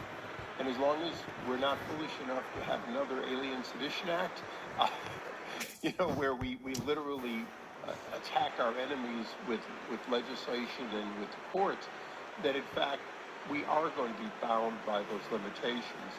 And so that's going to be the message that I have, is that the most reprehensible speech, which is reprehensible to me and sweet to the other side, is I have to support, and I will. And so it's a challenge, and every generation faces it. But fortunately, the stake in the ground on which we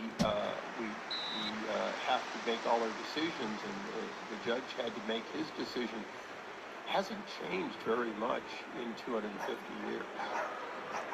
Well, thank you. So I want to make sure that we close on time for the TikTok debate that I hear is starting behind us in the ballroom. But I just wanted to give every panelist a quick maybe 10 or 15 seconds for final closing thoughts or remarks, beginning with Commissioner Holyoke to my right, and then I have two quick final announcements before we say goodbye. But Commissioner Holyoke? Oh, thank you. And I'm not sure I could say it even as eloquently as my co-panelists have said, but that we're just mindful as we proceed forward, both in the courts, in enforcement actions, in regulation, and thinking about how all of those actions, because they will have an impact on how this technology develops, that we do not stifle innovation, that we allow it to flourish, and that we can remain competitive in the global marketplace. Judge Michel? In our democracy, competing goals and forces get balanced out best in the Congress that hears from everybody. And I'm just thrilled that 20 years after Judge Michel and I introduced ourselves and began a relationship, that I'm still here and still somewhat relevant to the process. And I guess lastly, as the senior member of Congress who's not an attorney, I'm honored to be in front of so many Federalist attorneys. Thank you. Sure. I think I'd love to just say thank you again for inviting me. And I think that when I talk about trust and listening to people, I think that's what we're trying to do, and that's what I'm trying to do, because we do want to get this right, and we do want to do it for folks. Thank you. Great. Well, thank you all. So two quick announcements. The location change for this evening's lecture and reception. The 4:30 p.m. Bork lecture has been moved to the International Ballroom, and the reception that follows will be the Ballroom's Terrace. And then this is the last day to visit the Remnant Trust Rare Document exhibit. So if you have not seen that, then I recommend you do so. With that, let's give a quick round of applause to all of our panelists. And thank you to the Federalist Society for hosting us.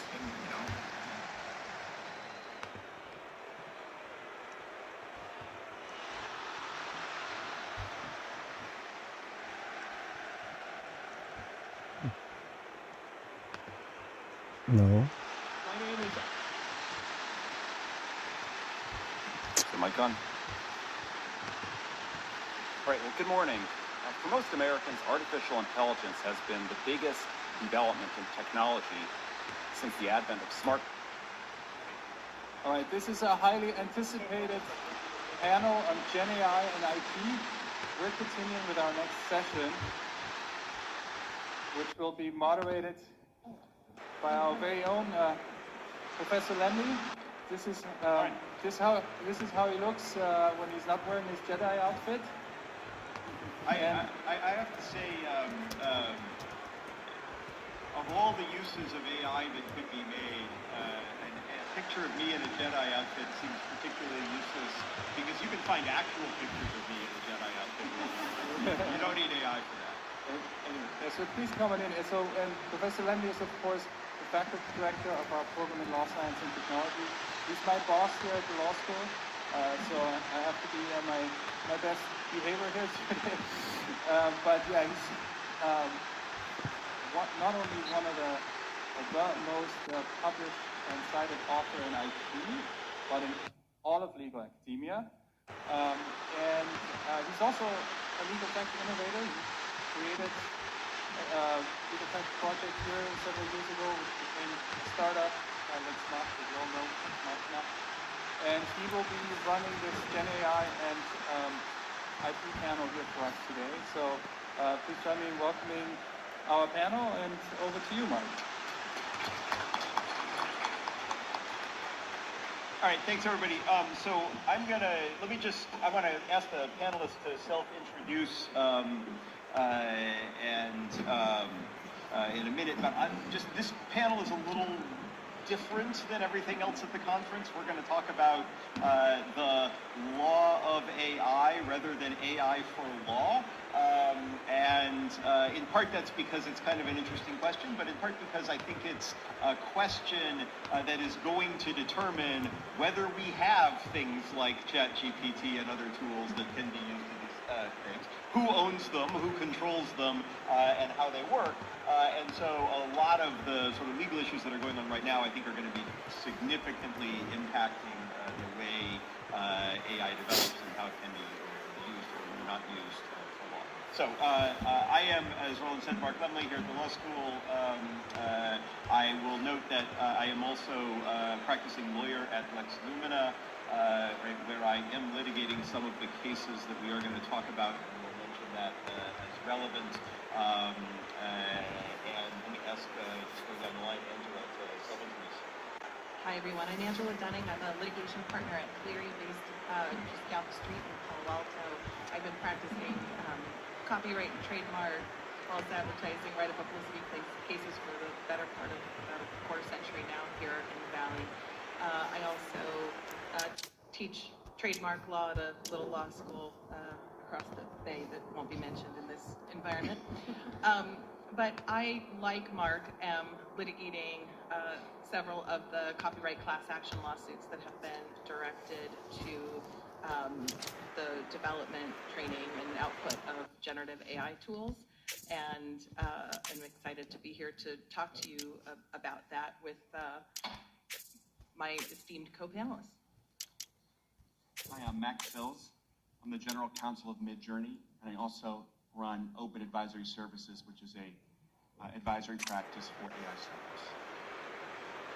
I'm Danielle Van Leer. Until about a month ago, I was a Senior Assistant GC for Contracts and Compliance at SAG-AFTRA, where I worked on AI and performer rights issues, English license rights, rights of publicity, IP, privacy, all kinds of stuff.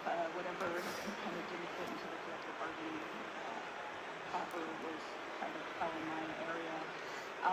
Now I'm trying to figure out what I want to do when I grow up, because I'm really a change at this. I'm Paul Goldstein. I've been on the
That question is built in. If you're more vocal, I think it's hard for the community to work.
My computer's got like hacked or some shit. Like, well, this shit's crazy.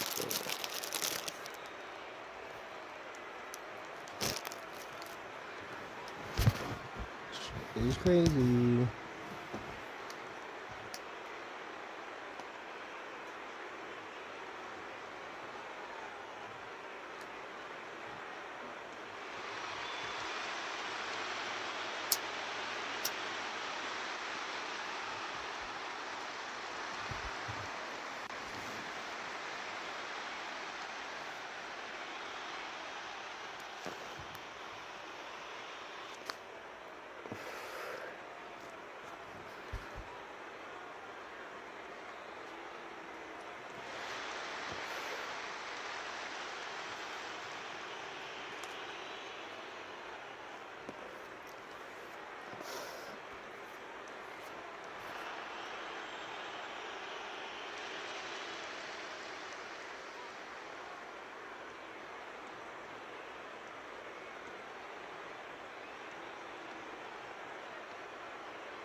Mm-hmm.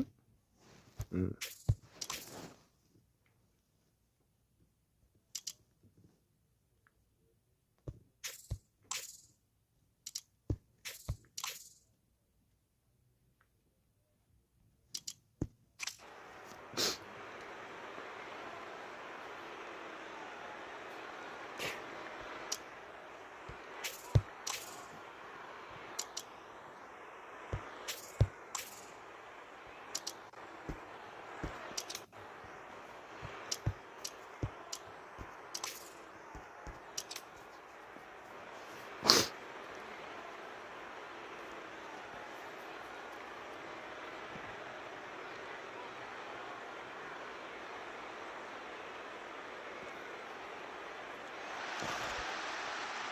Yeah.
Let's go.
Mm.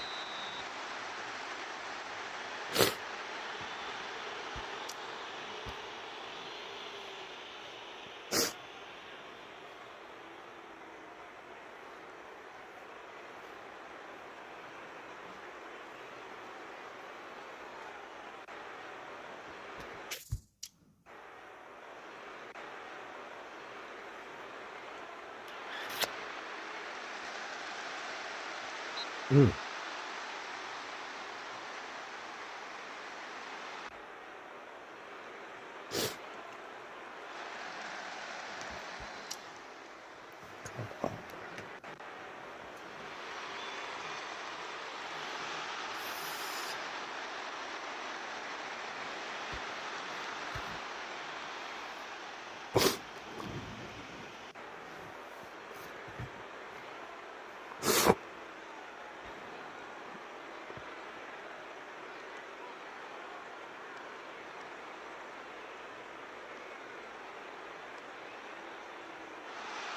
Mm-mm.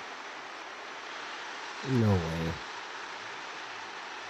He's way outside. What the fuck?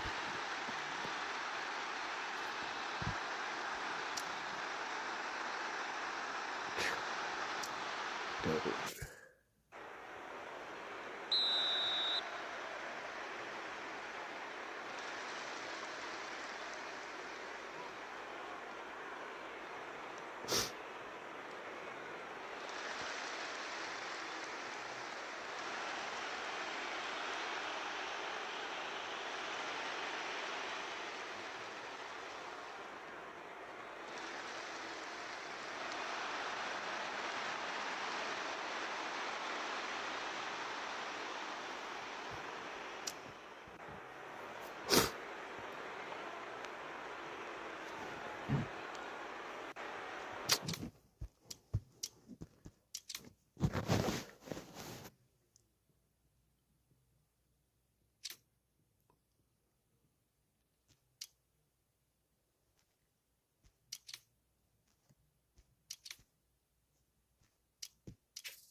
Thank you, Jesus.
Yes, thank you, Jesus.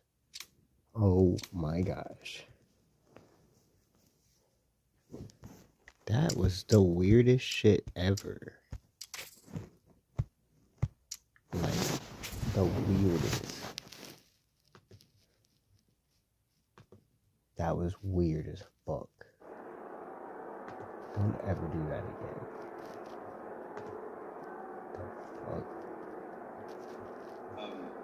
In a minute, but this panel is a little different than everything else at the conference. We're going to talk about the law of AI rather than AI for law. And in part that's because it's kind of an interesting question, but in part because I think it's a question that is going to determine whether we have things like ChatGPT and other tools that can be used in these things. Who owns them, who controls them, and how they work. And so a lot of the sort of legal issues that are going on right now, I think, are going to be significantly impacting the way AI develops and how it can be used or not used. So I am, as Roland said, Mark Lemley here at the law school. I will note that I am also a practicing lawyer at Lex Lumina, where I am litigating some of the cases that we are going to talk about. We'll mention that as relevant. And I guess just go down the line, Angela, to self-introduce. Hi, everyone. I'm Angela Dunning. I'm a litigation partner at Cleary, based just down the street in Palo Alto. I've been practicing copyright, trademark, false advertising, right of publicity cases for the better part of a quarter century now here in the county. I also teach trademark law at a little law school across the bay that won't be mentioned in this environment. But I, like Mark, am litigating several of the copyright class action lawsuits that have been directed to the development, training, and output of generative AI tools.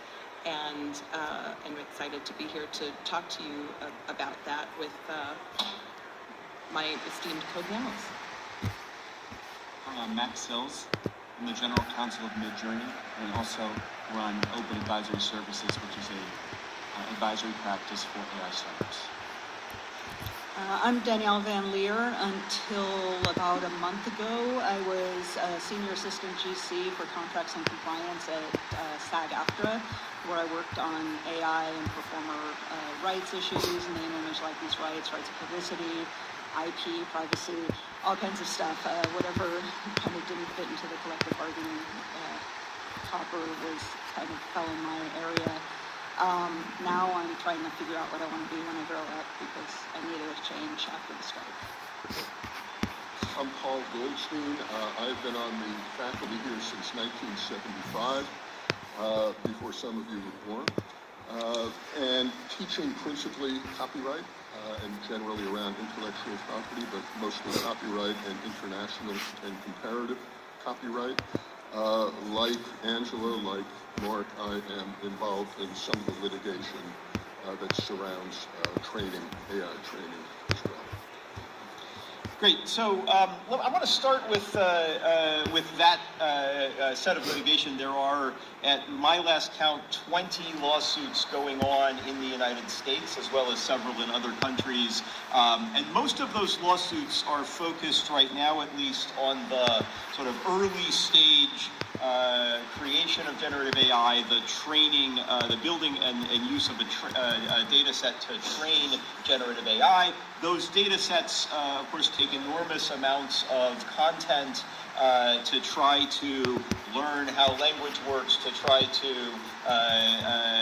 learn concepts and image relationships. And because almost everything in the world is copyrighted in the modern era, almost everything that goes into a training data set is copyrighted. There are some notable exceptions, particularly in law, that we'll talk about. So where are we with the sort of fundamental question, right? Is it even legal to train a generative AI database? Well, I'd love to declare that it is and have that be the end of it. But I think that we've got a little ways to go. So as Mark said, there are an awful lot of lawsuits. To date, very few of them have actually put the question to the court yet directly with respect to whether the training of an AI model constitutes fair use in connection with the making of copies for purposes of training. That issue will likely be the decisive factor in most of these cases, but we're a ways from getting a ruling. I would just highlight a couple of cases that are out in front. One is the case filed by music publishers against Anthropic, in which a preliminary injunction has been sought to block the further future training of Anthropic's Claude model on content owned by those plaintiffs. And in that case, the fair use question has been briefed in connection with the inquiry into whether plaintiffs are likely to succeed on the merits of their claim, which is a key factor in determining whether injunctive relief should be granted.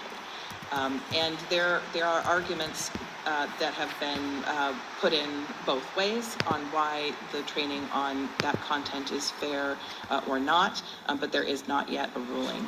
And then I would also just point the room to the case that was filed by former Arkansas Governor Mike Huckabee among a class of writers in the Southern District of New York.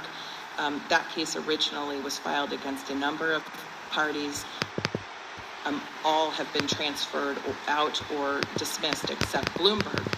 And in Bloomberg's motion to dismiss, which is not yet fully briefed, they have sought dismissal at the pleading stage on fair use grounds, arguing that the tool they developed has never been commercially released, has never been used by anyone, hasn't generated any revenue. It was a research tool in and of, and a research tool deployed by a news organization, and so therefore on the papers very squarely within what fair use was intended to protect. So we're watching those cases, and it'll be some time before the fair use issues properly bubble up in the other cases that we're working on. Yeah, and so just to note on the procedure there, right, I mean, that's because these cases are all at the motion to dismiss stage. Fair use is a defense, so it's not part of the pleading, so you got to wait until the case is at issue. What we've seen, I think, in the cases is the whittling out of a lot of sort of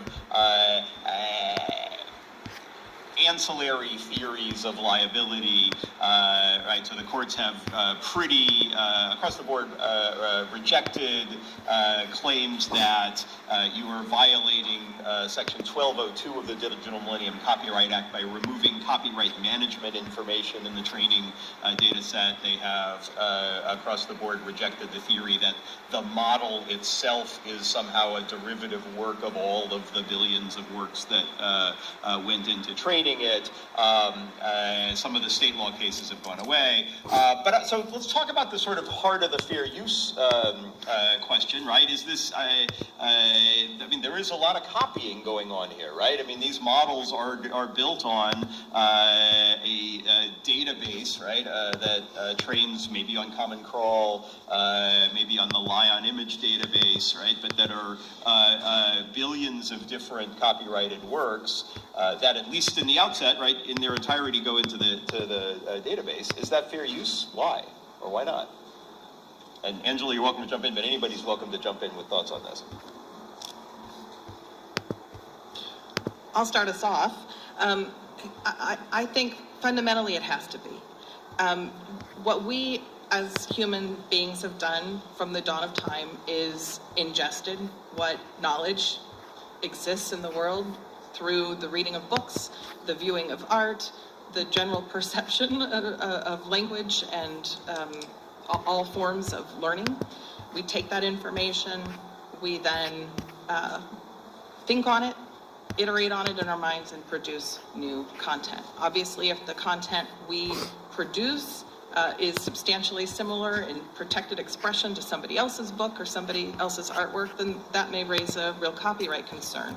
But the learning aspect is not just permissible. That's the whole point of the Copyright Act. That's the whole point of the constitutional provision that guarantees this limited copyright monopoly for purposes of ensuring that there is a promotion of the development of the arts and sciences. We want information in the form of literature, text, data, music, art, to be made available to all so that it can be learned from and developed further. And at the training stage, when you're talking about an AI model, you're talking about the making of copies, not so those copies can then be reproduced, which may raise issues, but so that you can take the information from those copies, whether it's art or literature or a Reddit post, figure out how language works, figure out what a cat is from its spatial dimensions, so that the AI can produce new content the same way that humans can. Maybe just to add, I completely agree. Just to add to that, I think it's a good time to just check in on how we're feeling. So I think that people are overloading copyright with a lot of feelings that we have around AI. So one issue that's going on is we're having another period of industrialization and automation. And people are upset because it seems like the monetary gains of that are accruing to a small amount of people. That's a separate question from what is current copyright law. There's also the idea of what do we want copyright law to be? So just to underline the point Angela was making, I think if you feel upset and you want money, it makes sense to advance the theory that you own a property interest in something. But the whole reason we gave people those property interests was to advance culture, advance society. And I think we might be at a point where we're forgetting the merger doctrine, forgetting the idea expression dichotomy, because we're confusing feelings of upset about the economic gains of automation with why we have this other law over here. So I kind of think that asking whether under current law is it fair is a boring question with a boring answer. It's yes, clearly. So I think we should be prepping ourselves for, like, what do we really want society, what direction do we want society to move into? We probably want society to maximize creative expression rather than let everyone assert a property interest over every idea they have. All right, I'm going to disagree, for the feelings perspective, one thing I didn't mention is that I'm a screenwriter and photographer on the side.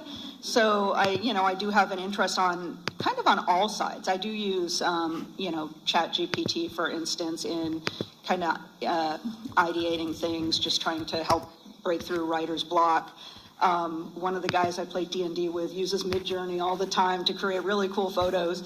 But, there's the flip side of that is, one, it's like where the training data is coming from. I mean, these are like, a lot of this training data is coming from being harvested off the internet that people didn't necessarily, anticipate it would be used, and maybe they would have kept their IP private if that was the case. I mean, certainly I have photographs that I wouldn't have posted publicly if I knew that was going to happen. I'm not even thrilled that I have photos up on Getty iStock and Shutterstock. I'm not thrilled that they licensed my photos for training data. But I think there is it depends context here too, because it depends on the particular algorithm, right? I mean, if you look at, say, going back to the face swap videos, where they are literally taking clips from films and repurposing those, the output of that, is that training data fair use when the purpose is to reproduce that exact clip or those exact people? I think this is something that, I am a proponent of very strong copyright, but I also have friends that, like I said, have used Midjourney for stuff. I played around with it once to create my D&D character picture, my little avatar. So, I think there's a middle ground here that we're not finding it right now because these are all shaking out. Everything is at the far ends of the extreme, and we're not seeing many middle ground positions right now. But I do think it depends on the intent behind the training in large part when you start looking at the 4 factors. And it does depend on, I don't know that everybody here even knows are there folks who don't know the US 4 factors of fair use or 4+ factors?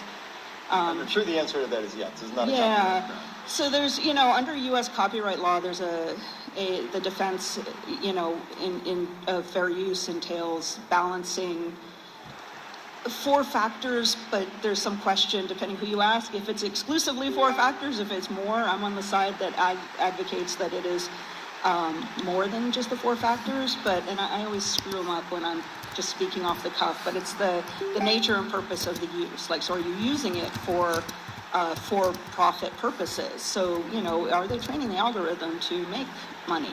the type of work that's being trained, and that can be whether it's a creative work or a like factual work, that gets to the idea expression dichotomy. The amount used, essentially, God, like I said, I always screw it up when I'm thinking off the cuff here. The amount of the work that you're using, are you training it on the whole book, the whole movie, or are you training it on snippets? And also on the effect on the market for that work. So if, you know, and that can include taking away licensing revenue. So we do have to keep all that in mind. I mean, that was intended to balance, you know, the common law approach to limiting copyright. So I think, you know, not to mention when you start looking internationally, you get into a whole other mess where the Berne Convention has, which most major countries are signatories to, have more restrictions. And I think we're starting to see some interesting things happen internationally. I believe Japan is allowing training data, and the EU is adopting an opt-out or notice an opt-out process. So, you know, this is, I think we can't look at it just with a US lens. We need to also look at it in the context of international. Yeah, just building on Max's observation about feelings and Danielle's earlier beginning points, I think there are feelings in conflict here. On the one side, you have the feeling that we should be advancing research. The Constitution authorizes copyright to promote the progress of science and the useful arts, and certainly that's what training is doing. On the other hand, there is a feeling, certainly in the creative community, of what my colleague in the political science department has characterized in this context as a need for reparation. And it's interesting to take the reparation discussion and plant it squarely in the consciousness of people who feel that they've been ripped off, and whatever the technicalities of the law may be, deserve to be compensated in some way. I think that's the feelings that are in conflict. On the technicalities of fair use, you know, Mark said, well, this is just a lot of stuff that we're copying. Yeah, the 20 million books that Google digitized for the Google Books project was also a lot of copying, and was held to be fair use. I think when the fair use question is addressed in the ongoing litigation, the question will be, does the rule of the Google Books case from the Second Circuit apply here? Most of the litigation is in the Ninth Circuit, although there is some in the Second. And I imagine that what courts might have a close eye on is that the Second Circuit decision in Google Books turned on the notion of transformative use. The opinion was written by a judge who invented transformative use. And transformative use has come under subsequent review in the Warhol case, a quite different context, but it leads to some uncertainty about what does transformative use mean today, post Warhol, or outside the Second Circuit. Yeah, so I'd love to just build on a couple of points that were made, and Danielle and I have consensus on a number of things we typically find, actually.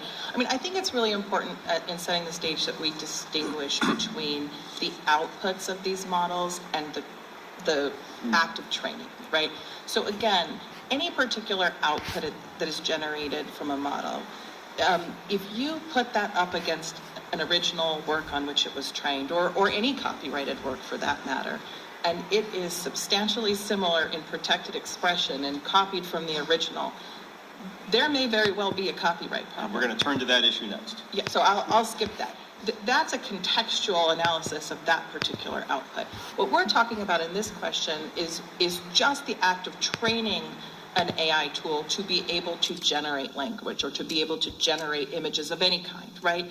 If I want to create an image of a cat on a surfboard in Venezuela, that image probably doesn't exist anywhere. It's not infringing anybody's copyright, but without a tool that's been trained on lots and lots and lots of images, there's no way of doing that.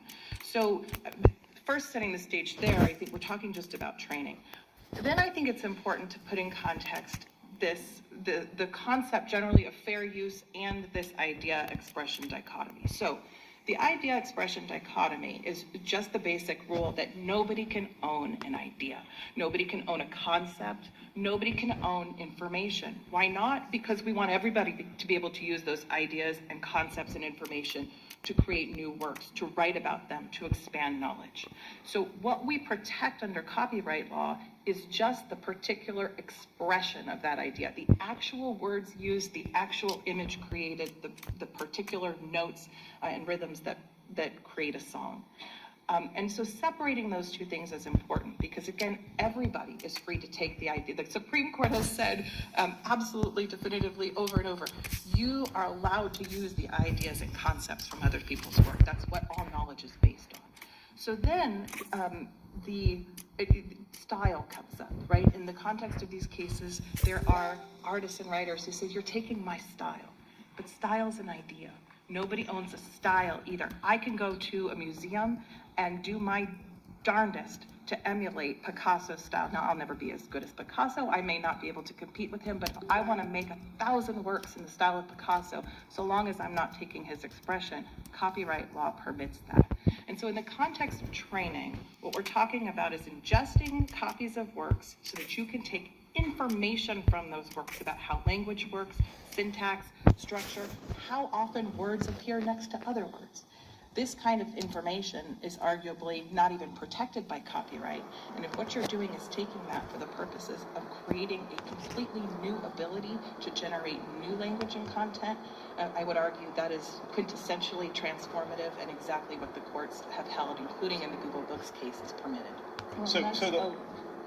Go ahead. Yeah, sorry, Mark. That's why I kind of said that we need to look also at the intent, right? Because I think if you were to take the scripts from all the Star Wars movies, train them to train an AI with the purpose of creating, I mean, you know, the same person creating or even just a company doing it, training an AI with all the Star Wars scripts for the purpose of creating Star Wars content.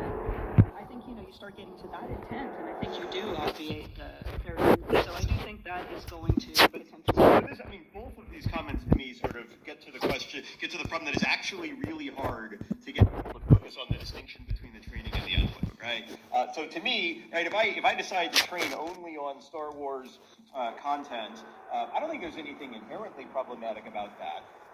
Except that it's almost certainly going to give you output that is substantially similar to Star Wars content, and if that's what I'm going to do, then I think we're going to be in a different and more challenging problem, right? But can I add one more thing? I'm sorry, Mark. Even the creation of identical works, even with that intent, that doesn't mean that it isn't fair use. You know, every time I go to photocopy something, I'm making an identical work. But if I'm doing that for purposes of scholarship, research, teaching, criticism, that may very well be fair. If I'm a brand owner, I may very well want to upload my content But again, we are wandering past training to content. I want to talk about that, but I want to close the loop on training, right? But the very fact that it is hard to separate these two, I think, is really important, right? Because this is what we're seeing happen in the lawsuits, right? Why are people upset about training? Maybe they're upset about training because they sort of conceptually don't like the idea that a machine might learn from their work. Even if the machine is going to produce cats surfing in Venezuela, right, that has nothing to do with their work, that's a kind of weird objection, right? And when you get down to it, I think the objections mostly end up turning out to be, I'm afraid, there are two forms. Like, one is, I'm afraid that the output will be too similar, right, that you will in fact sort of end up copying my work in the output. And that's an issue we're going to turn to in a minute, right? Or the objection is, right, I'm afraid of competition from something that isn't infringing my work, right? And that's an objection, and it goes a little bit to Max's point, right? But it's not an objection copyright law cares about. So let me just sort of close the loop on training with two points to make, right? One is the reason that the lawsuits so far are mostly focused on training and not output is that training is an existential question for AI. It's an existential question for AI because of the way we have structured copyright's remedies, right? Copyright is a statutory damages provision. So for every registered work, if you show infringement, you can get not just the actual harm you suffered, you can get a minimum of $750 per work and a maximum of $150,000 per work, depending on intent. If in fact training on 2 billion images is an act of infringement of all of those 2 billion images, then even assuming we pick the minimum threshold, we don't assume, we pick the minimum statutory damages that we are required by law to give, right, we're at $1.5 trillion in damages.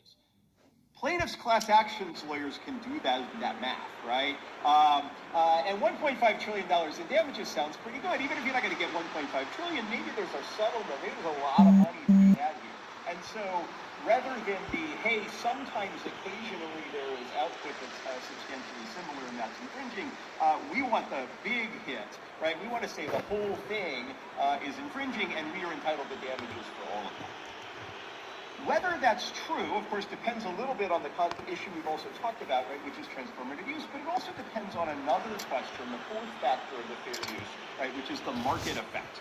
Now, traditionally, we think of the market effect is my work substituting for yours, right? Are people buying my copy of this song rather than your copy of this song? If so, that's unlikely to be a fair use.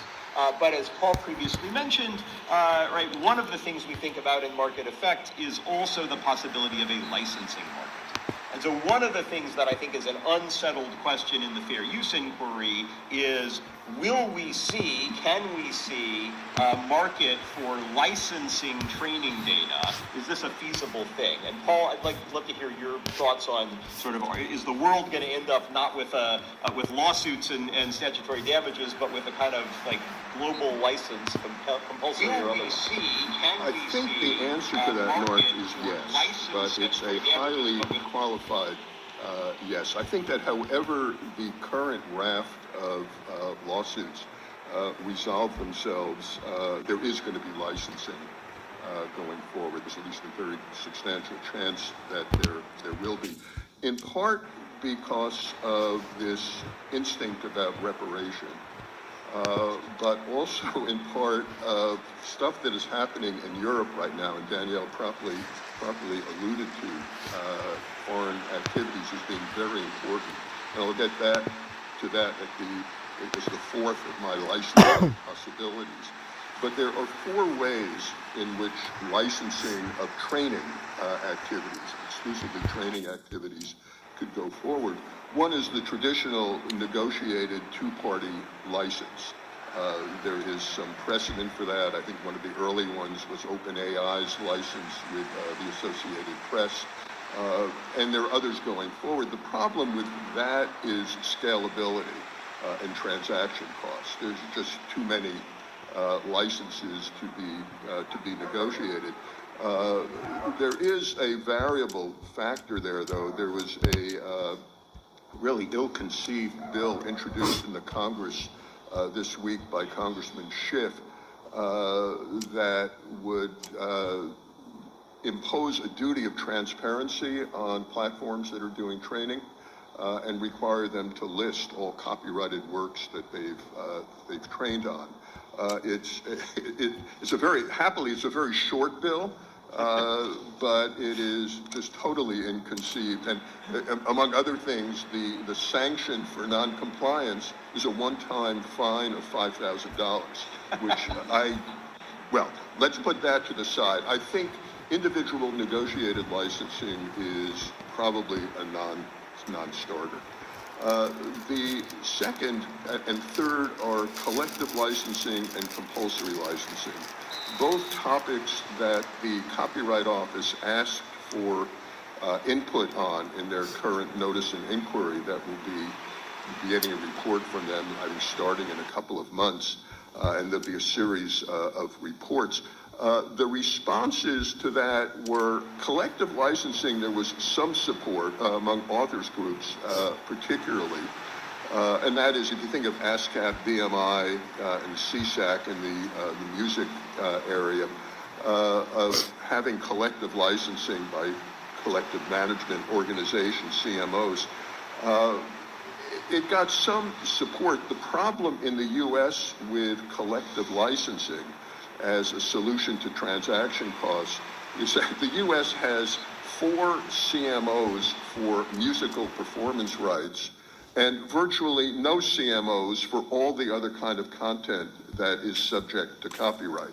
You contrast that with Europe and Latin America and even Asia, where there is a single CMO for each, at least one, but typically one CMO for each area, for photography, for visual arts generally, for writing. And so the thought of getting those collecting organizations in place in the U.S. is certainly problematic. There was less support for compulsory licensing, and for good reason. The major proponents of it were student groups, one from Hawaii, the University of Hawaii, and the other from Brooklyn Law School. The 2 student groups liked compulsory licensing. Nobody else seemed to care for it. And again, for good reason. Compulsory licenses are frowned upon. As Danielle alluded to, there is the Berne Convention, which in Article 9.2 puts limits on countries' ability to subject normal free market licenses to licensing. The 4th kind of licensing, and the one that I think is most likely to come into place, and to do so within the next 2 years, is automated licensing. Metadata attached to individual works that will communicate with the platform prior to training, saying, I don't want to be copied, I will agree to be copied, but I need to be compensated in this amount, or go ahead and copy, but give me this other consideration.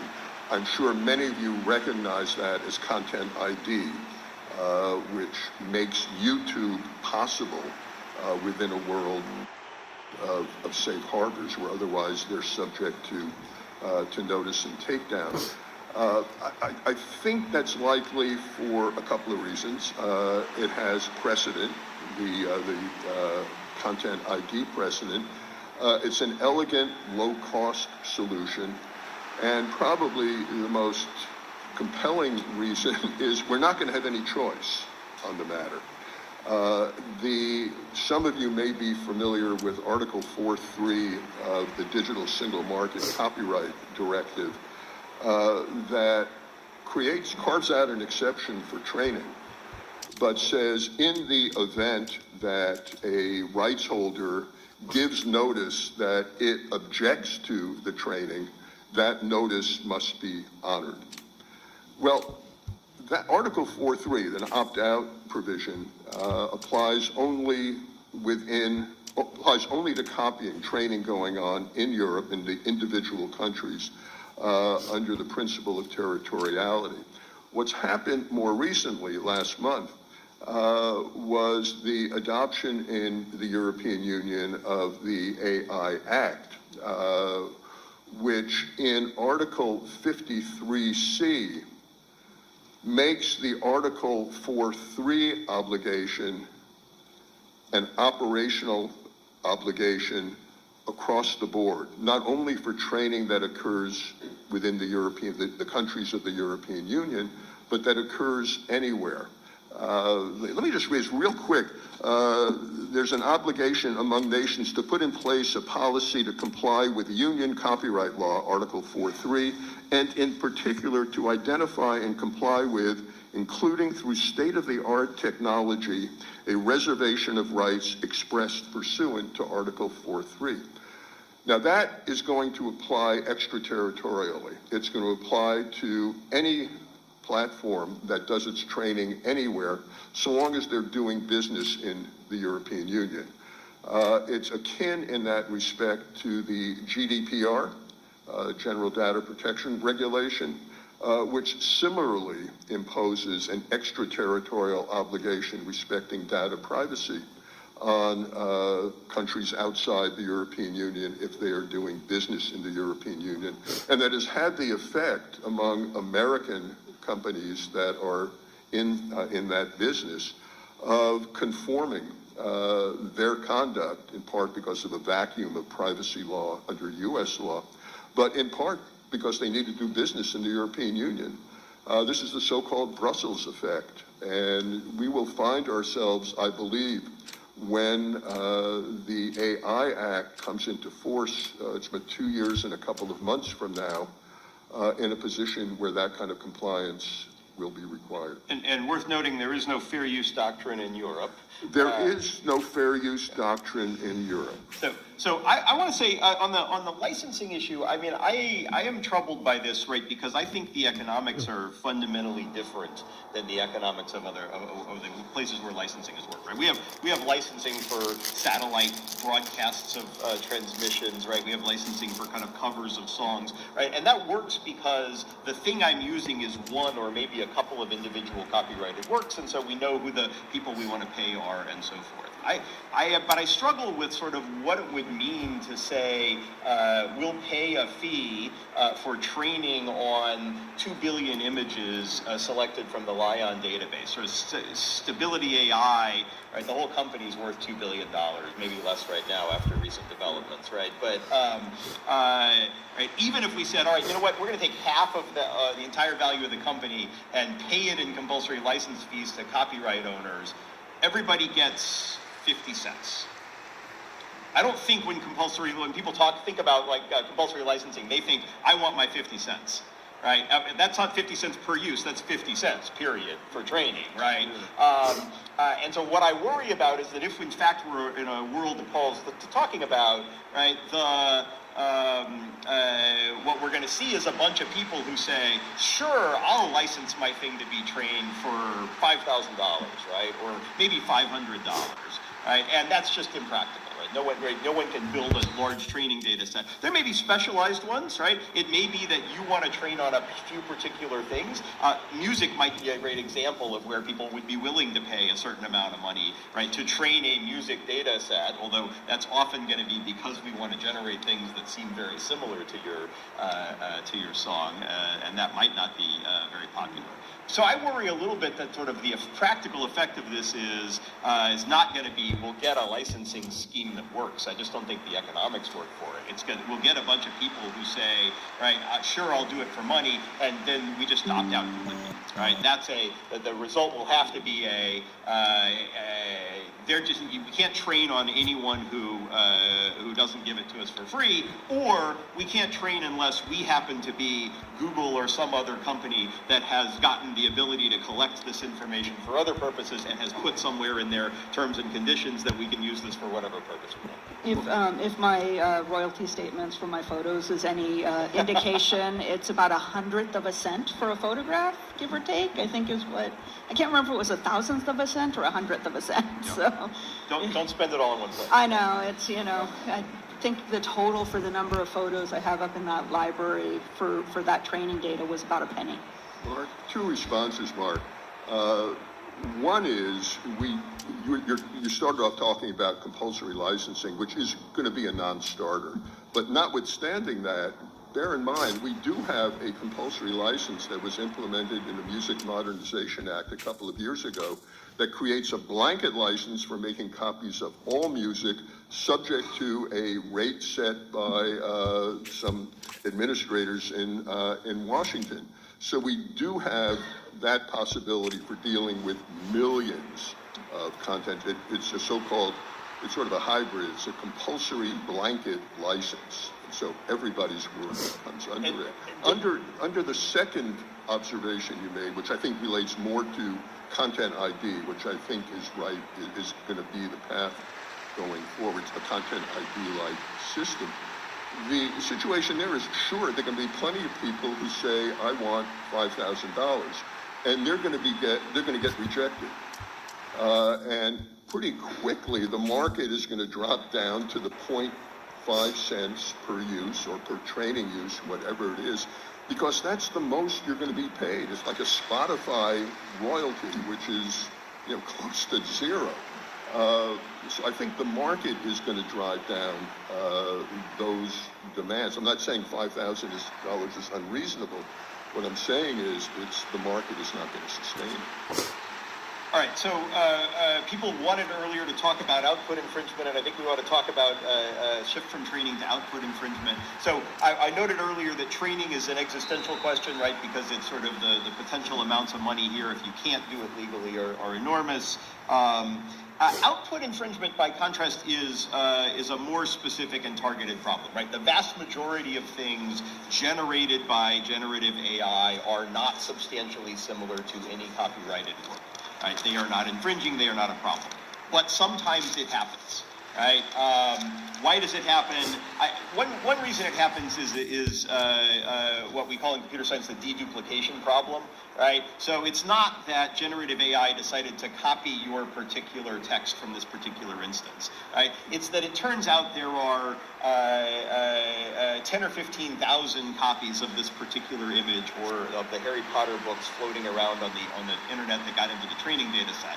And so when you ask it a specific enough prompt, right, you get a result that is an amalgam of the closest universe of things, and all of those closest universe of things turn out to be the same image. Right? And so the result looks like the same image or looks like the same text. Second reason it might happen is sort of deliberate prompting of infringement. Right? So when I work with the folks in the computer science department, right, if you ask ChatGPT to give you a story about kids who go to a wizarding school in Britain, it doesn't give you Harry Potter or anything similar to Harry Potter. But if you ask it to give you a story about kids who go to a wizarding school in Britain that begins with, and then feed it into the prompt, the first paragraph of Harry Potter, well, then it actually does spit out something relatively close to the first chapter, because it recognizes that that particular unique combination of words is likely to occur only in specific contexts along with other combinations of words. And we see some examples of the prompting infringement problem in the New York Times lawsuit, right? Where the New York Times says, hey, look, OpenAI spat out our news story. And if you go look behind the scenes at the exhibits, right, it turns out that New York Times, OpenAI spat out our news story when we said, give us a New York Times story with this title that begins with the first 9 paragraphs. And, you know, that is an act of infringement, I think, although the question of who's responsible for it, I think, is an interesting one. And then there's another set of problems which I think of as the Baby Yoda problem, right? And that is there may just be concepts, right, that the software recognizes as a concept in the same way it recognizes coffee cup or cat to generate an image. There are enough Baby Yodas out there in the world, and they all look similar enough that if you ask it, give me Baby Yoda, it knows what a Baby Yoda is, and it will give you a very realistic looking image of something that turns out is copyrighted. So these are, I think, Angela said earlier, this is a potential problem, right? I mean, even if you think training's fair use, generating an image of Baby Yoda seems much less likely to be fair use. What do we do about it? Yeah, Max, go. I think we're pattern matching to stuff we saw before.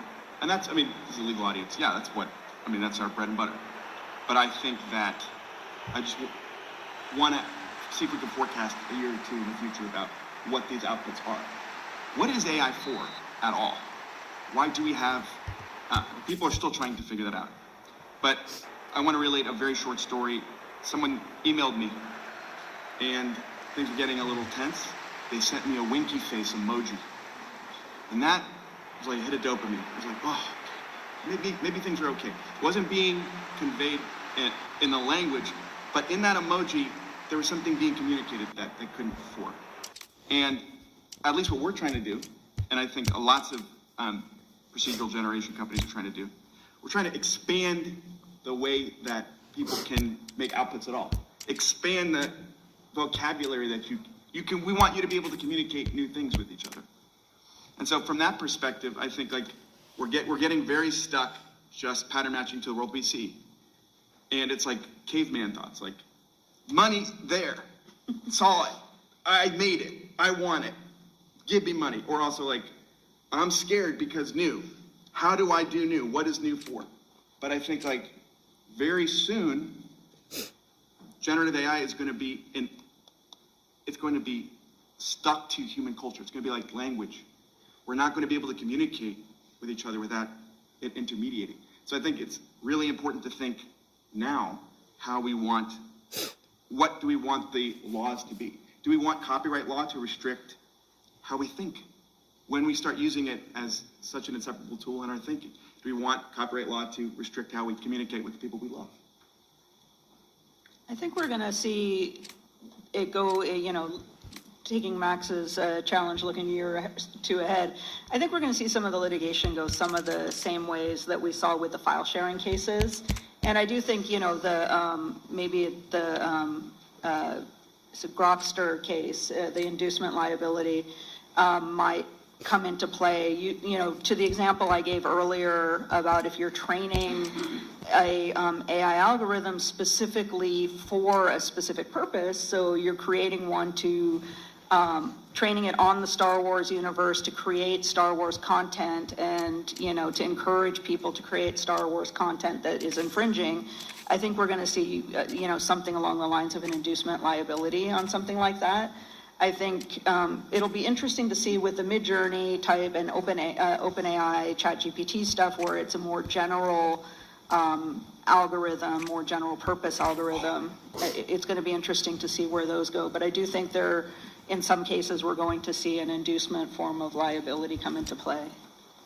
So I'll just add on to that a few things, and this is the point that maybe I started to make on the training question that was better suited here.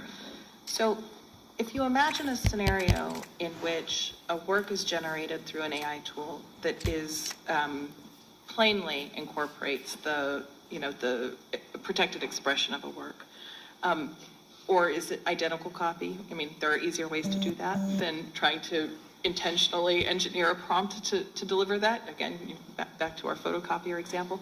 But assume that you are able to generate that. There are any number of perfectly valid and appropriate reasons you might want to do that. If I'm a brand owner that has a really fantastic logo, for instance, and I want to feed that into a tool to figure out and ideate around potential variations, ways that I might expand upon that, I have every right to do that, and it would return content that I own. If I want to ask tool to produce some image for me that I want to use in an article to highlight, for instance, concerns over the creative content of someone, I'm allowed to use that for news reporting, even if in another context, with another intent, it might be infringing. So there is this desire, I think, as we have this conversation, to put everything in yes or no, black or white boxes, but it doesn't quite work that way. It's very contextual. There is no question that these tools can be misused for ill purposes, and the copyright law does not allow that. What can't be said is that the fact that these tools are capable of generating content that in certain instances will look very much like copyrighted content in which is trained, is necessarily improper. And I want to take us back to Warhol. So the professor mentioned that. In Warhol, you had Andy Warhol, who had been, through a license, entitled to make a silkscreen of a Lynn Goldsmith photograph of Prince. Now, he made more than one. He exceeded the scope of the license. He made 16. And later, when Prince died, and a magazine wanted to write an article about Prince, they went back to the Andy Warhol Foundation and found out that there were additional silkscreens and used one that hadn't been authorized. And the court found that's not okay. There was actually a licensing market for this work. In fact, that's how you got your hands on it in the first place. And you used it for the specific purpose that it had originally been licensed, right? You used the photograph of Prince to create a work for illustration of him in an article. What the court stopped short of saying is that the making of the work in and of itself, the other silkscreens that never appeared anywhere, was not fair. Because until those are deployed, until we know how they're being used, we don't know if it's fair or not. It's sort of a Heisenberg uncertainty principle, or, there is an element of, if the painting had been hung in a gallery, or if it had been used for educational purposes, that may very well have been a fair use. And the court said, we can't decide that here. We're not going to decide that here. We're going to decide on this particular use. So I think it's right to say that this is, output infringement, unlike training infringement, which is a kind of existential question, is a fact-specific contextual question, right? What particular thing has been generated and who has generated it? Although I do think, to go to Daniel's point, one difference here between this and the internet cases, which may matter a lot for the AI companies, is it's not obvious that your liability is only for inducement, right? And so one of the questions we resolved early on in the internet was this sort of question of volition, right? If I ask a machine to give me something and it gives me something, who's making the copy? Who's the direct infringer, right? On the internet, right, we were happy to say that if I'm just hosting content that other people put up there, the fact that I sort of deliver it in an automated way doesn't make me the maker of the copy. It's the person who's asking for it.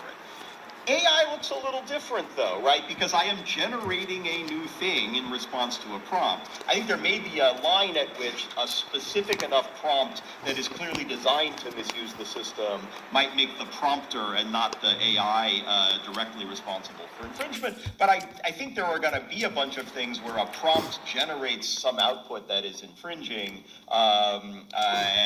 but it is the AI itself that is making the thing, and therefore it's the AI itself that is the direct infringer. That matters, I think, because copyright is a strict liability offense. The fact that you didn't intend to do it, the fact that you sort of took efforts to try to prevent it from happening, won't necessarily mean that you avoid liability. Thanks. I guess I wonder who would do that. Like, I mean, if you want a direct image, you can just go find it on the internet. Who is using generative AI tools to intentionally copy? Right. So plaintiff's lawyers is one answer, right? And that's a kind of a very small answer, right? I mean, most of those things have in fact been the plaintiff's lawyers in the case, but it's a fair question, right? So my guess is it's not. It's a very bad copy machine. It's a very inefficient way to use as a copy machine. So I agree with that. In contrast to the grumpy. But what it's going to be, I think, is going to be more the style cases. Right, it's going to be the sort of like, I want something that looks similar to, but not identical to this thing, and maybe it's too similar, and maybe it's not. But that again is going to be up to the case. It's also the derivative works more than the direct infringement. Just to answer that. All right. So we have lots more things that I would love to talk about, but I also see people lining up with questions, and so maybe we should hear what you want to talk about. All right. So Professor Goldstein, the fair use question, which is sort of this existential issue. You mentioned sort of coming down to the transformation question and noted that there's fuzziness around that, which I think we would, not surprising given where that doctrine has to operate. But it occurs to me that back when you taught us copyright, you said we're now going to all go brainstorm the most transformational use cases we can think of. Like, what is the most, almost a caricature of transforming something? Nobody could have come up with, I'm going to create 30,000 multidimensional vectors pointing randomly and then have them reorient themselves so that they can guess the next word of these texts. Like, that would have been, and so even in a world where there's some fuzziness, what I don't understand is how is this anywhere close to a close call? And tell me what I'm missing, because it seems to me that, like, any fuzziness of the doctrine aside, we're so off the charts for transformation that then game over, no licensing, nothing, we just all go back to. Yeah. As usual, Pablo, you're not far off the mark. You weren't in class and you weren't there. I didn't mean to say you weren't present in class. You were always present in class. Yeah. No, I think, the way transformative use worked in the Google Books case was the use to which ultimately the copied works were put, the snippets from the copied works were put. And so I think transformative use here would, in looking at training activities, would say, to what use are these measurements, these tokens, effectively being put? And they're being put to a use that is totally transformative as compared to the material on which they were trained. So does that take care of it? Good. And okay. I would just add to that, though, that part of, I wrote an amicus brief in the Warhol case, and there were a bunch of amicus, a huge number of amicus cases, briefs. And, I think one of the concerns that we had and that others have had was that the focus of fair use analysis has turned, is it transformative? Forgetting that there are 3 other factors, and even transformative is nowhere in the fair use language. So it's just been something that has become an easy way to just, oh, it's transformative, so clearly it's fair use. But and I believe, if I recall correctly from the opinion, the court said we have to analyze these 4, all 4 factors. And I think they even did in the Oracle v. Google case, which also turned on one particular factor. But that's gotten lost in fair use jurisprudence, is that transformativeness is not the only determinant factor. I wondered if you could comment on the acquisition of the training data, in particular, terms of service on websites. Say I downloaded, I don't know, millions of hours of YouTube videos, let's say, and then built a video generating system, as an example. Yeah. Just a random example. Just a random example. And I didn't do this, but one may have done this. Somewhat. So I think the answer is probably not a copyright problem per se, but quite potentially a sort of breach of contract, breach of terms of use problem, if in fact that's how you get it, right? Now, most of the databases, I think, most of the generalized ones, right, have used Common Crawl, right, which respects the robots.txt header. So they said, we're going to go crawl the internet for the universe of things that have said, yes, please crawl me and index me in a technical system. I think probably many of the people who set robots.txt to yes didn't have generative AI in mind. They have, I want to appear in search engines in mind, and it might be that we, right, in the future start to distinguish those things, right? Or the Lion database, right, which is a sort of database of image categorizations that is in turn taken out of Common Crawl, right? That is an effort to sort of get around those problems. I don't think it gets around all of the copyright problems, in part because many of the people who put up information or data on a website and said, sure, please index me, might have illegally taken that information, right? The Books3 database might be an example of that. But I do think if you are going to a specific website to crawl that website and it does not have a robots.txt header that says no problem, you ought to be worried about that. Hello. So my question is more about what would be the model for compensating the creators for the content, whether that is text, like a web page, a video, maybe uploaded on YouTube, or a photography work. So as industry and technology developed, it seems that people found ways how to compensate the creators. So for web, we can embed AdSense, and Google pays the web page creators for their work. For video, we have a YouTube kind of determining algorithmically how to pay YouTube creators. And Spotify is doing that for audio.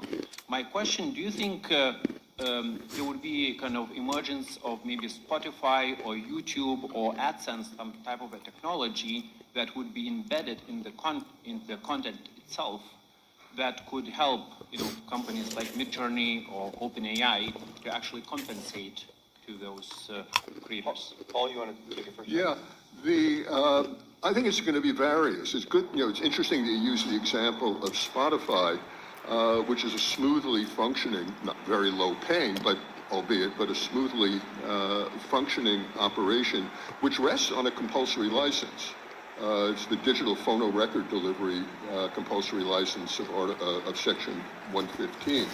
And that is basically what drives Spotify, and they have periodically to negotiate rates between them and the publishers with the Copyright Royalty Board. But that's one way to do it. Another way is the YouTube way. Interestingly, the legal infrastructure ultimately makes, whether it's a effectively negotiated license with Content ID or a compulsory license with Spotify, the legal infrastructure at the end of the day makes very little difference. It's the economic arrangements built on top of it that really count.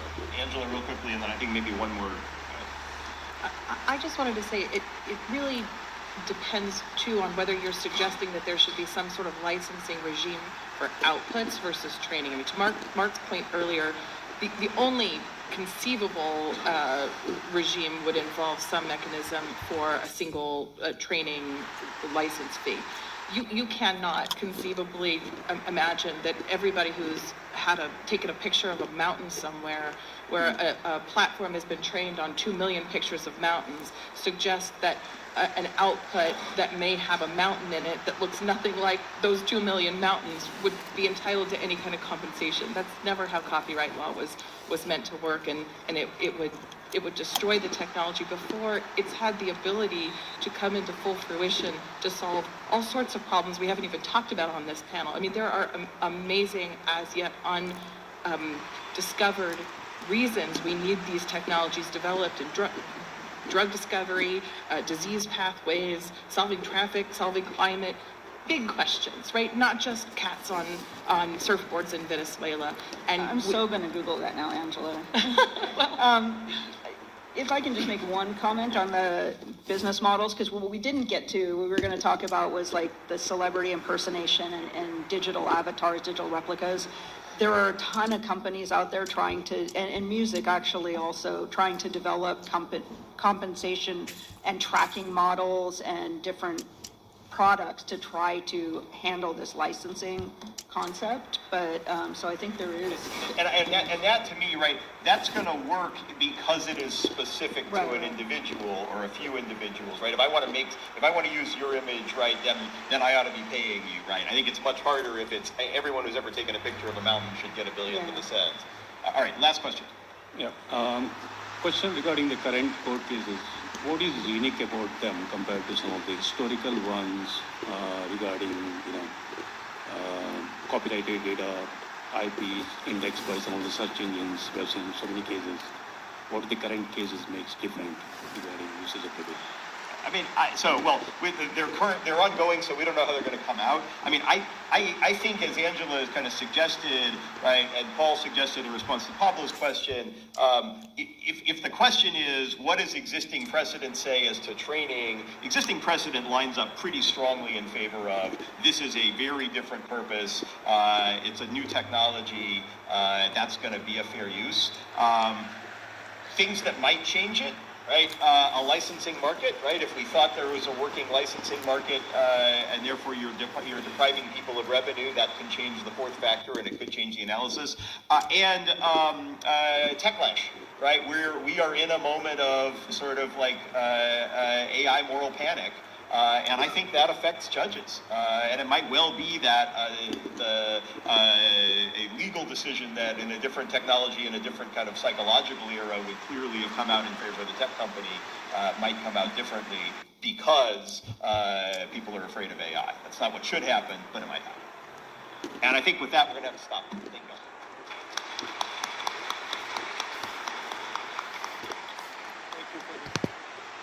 Good afternoon, and welcome to this Rappaport Forum. The HLS Rappaport Forum was launched in 2020 to promote full, open, and vigorous discussion. It is a respectful clash of ideas about critical and complicated issues that face our community, our nation, and our world. And I think we can all agree that there's no shortage of those issues today. This forum is made possible through the generous gift of the Rappaport Foundation, for which we are extremely grateful. And it builds on the legacy of the Harvard Law School Forum, which Jerry Rappaport founded in the wake of the Second World War to provide aspiring lawyers with regular opportunities to engage with ideas and issues and concerns connected to the study of law and to a rapidly changing world. Jerry Rappaport passed away in 2021, but his many contributions to Harvard Law School and to American life will live on for generations to come. I want to acknowledge and thank Jerry and Phyllis Rappaport and the Foundation for so many decades of support for Harvard Law School, for their commitment to civic discourse, and particularly for their generosity, for which many generations of Harvard Law School students, faculty, and alumni continue to benefit. It is a delight to be moderating this session of the Rappaport Forum.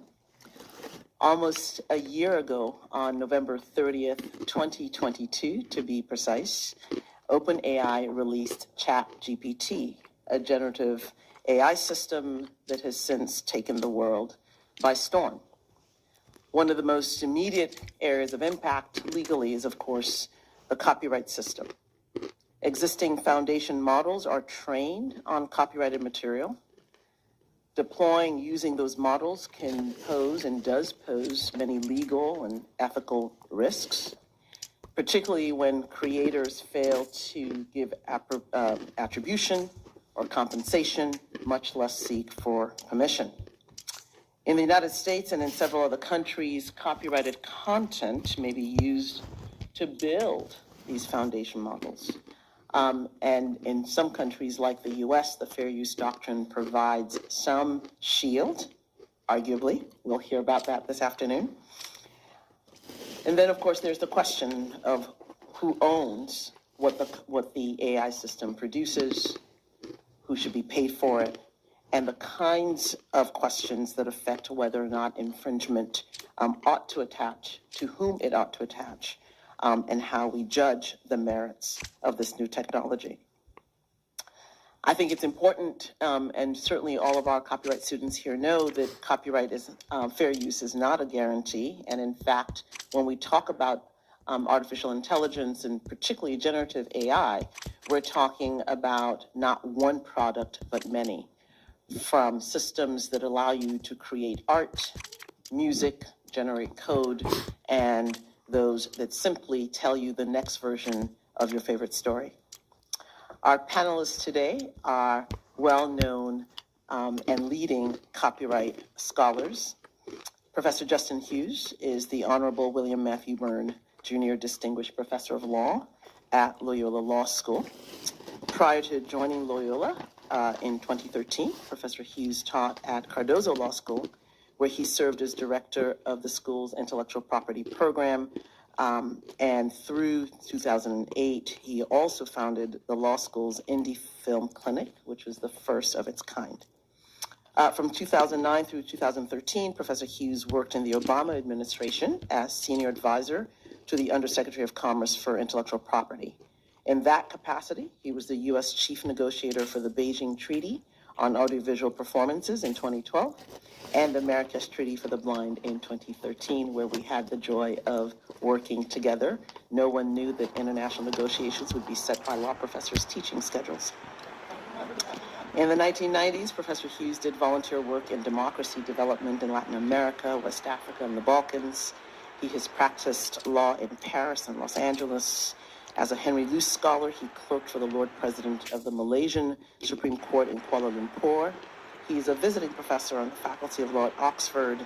And while he hasn't written a lot yet on IP and AI, when a DC district court recently ruled that the Copyright Office was correct in saying that AI-generated work cannot be copyrighted, the case of Thaler versus Perlmutter, the only scholar that they cited was Justin. And in fact, all the cases cited by the court came from one of his law review articles. So we are really delighted to have Justin here, who is an HLS grad and a dear friend. Professor Pamela Samuelson probably needs no introduction. I am extremely pleased and proud to say that she is one of my mentors and teachers and has guided me almost my entire career, both reading my drafts and giving me critical scholarly advice and career development counsel. She is the Richard M. Sherman Distinguished Professor of Law and Information at the University of California, Berkeley. She is recognized as a pioneer in digital copyright law and in intellectual property and cyber law, and is a joint appointee at the UC Berkeley School of Information. She is the director of the internationally renowned Berkeley Center for Law and Technology, co-founder and chair of the Board of Authors Alliance, a nonprofit organization that promotes the public interest and access to knowledge.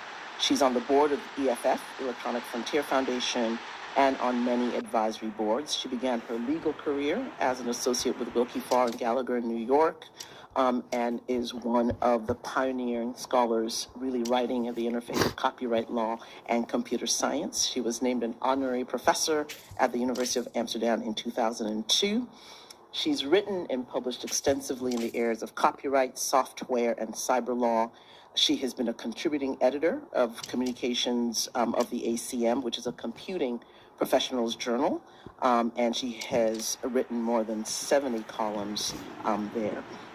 She, from 1997 through 2002, was a fellow of the John D. and Catherine MacArthur Foundation and a fellow of the ACM.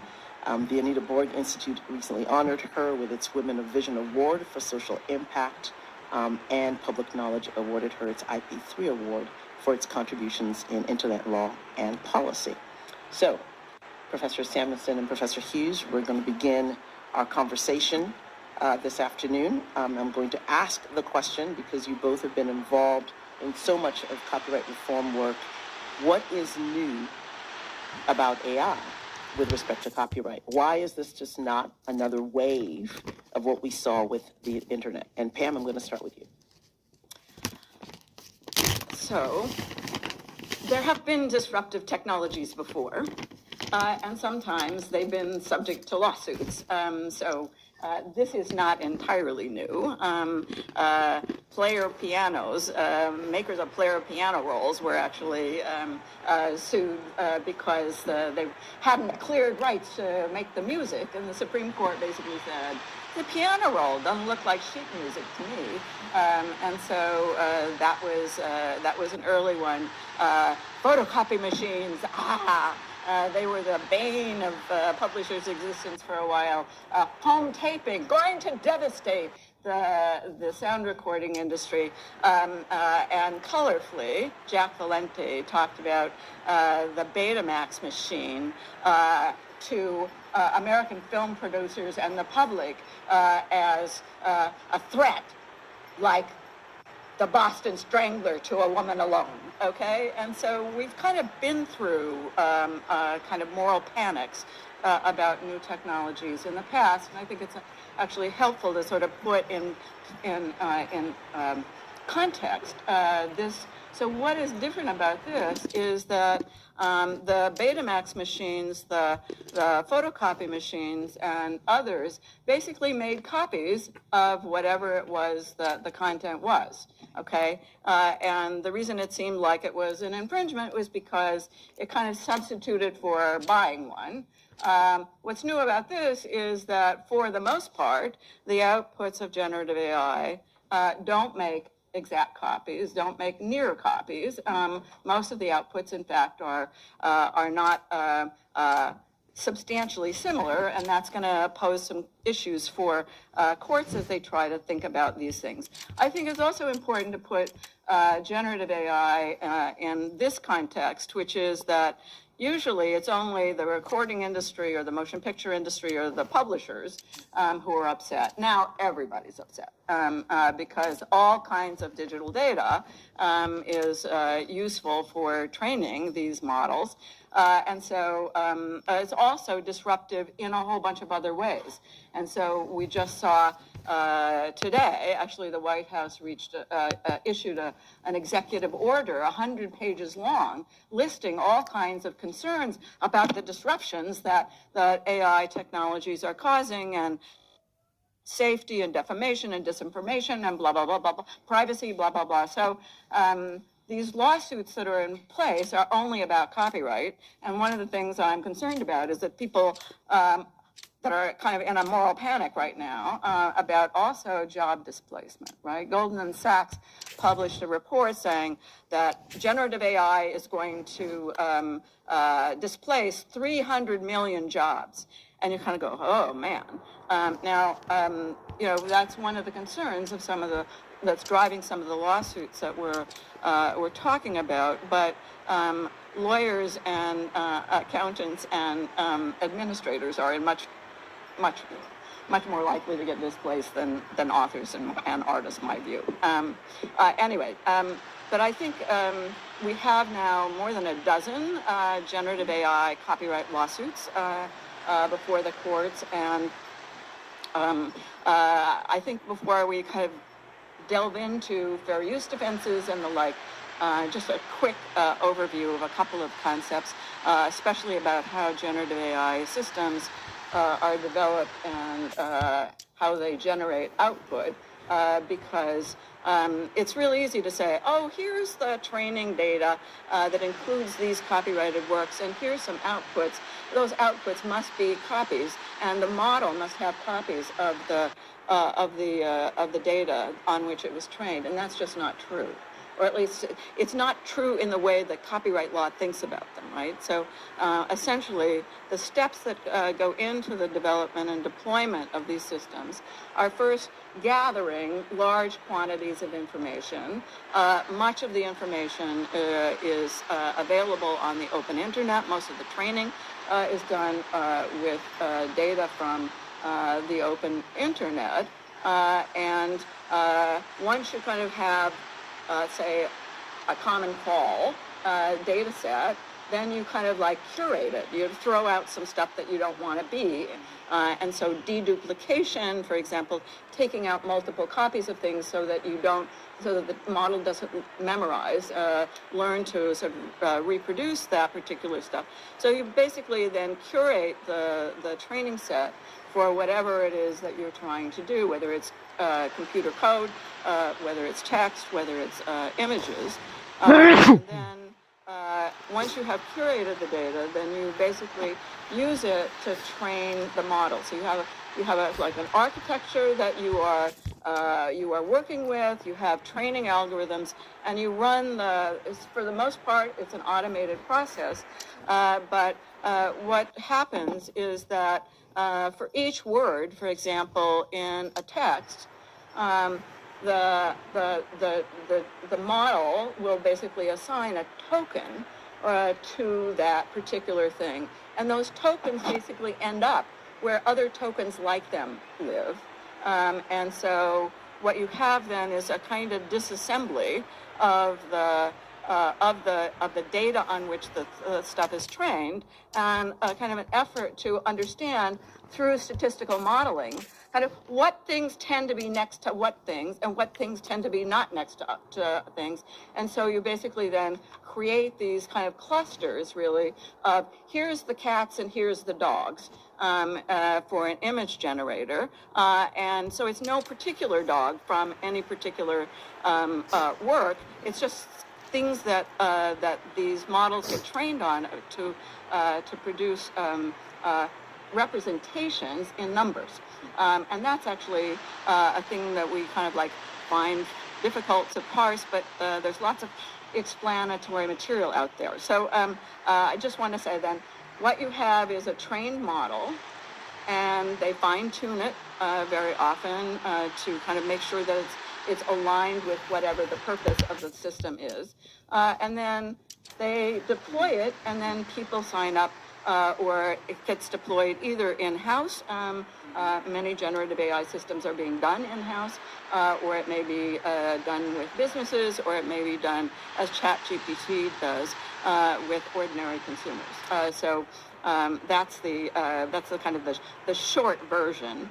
Let me see if Justin wants to jump in with thoughts about the training, because with AI, what we have are sort of three clusters of issues: the inputs, where is the data from, and there are lots of concerns about the data. So even if it's disassembled and curated, ultimately, there are still these concerns. So Justin, what are your thoughts?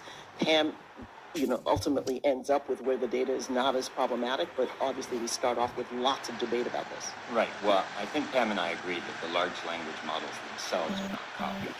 But if you're talking literally about violations of 106, the right of reproduction, the act of creating the large language model involves probably several steps of iterative copying. So if you are taking something like many of the large language models have been trained on Books 3. Books 3 itself was built from a shadow library of pirated copyright material, 191,000 books. So that itself was several acts of reproduction. prima facie violation. We're not yet to fair use.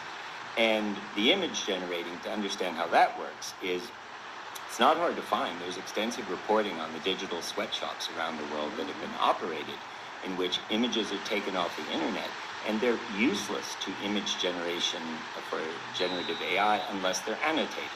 So you have to have someone annotating the image, producing a copy, and then producing a data set from which the model is trained.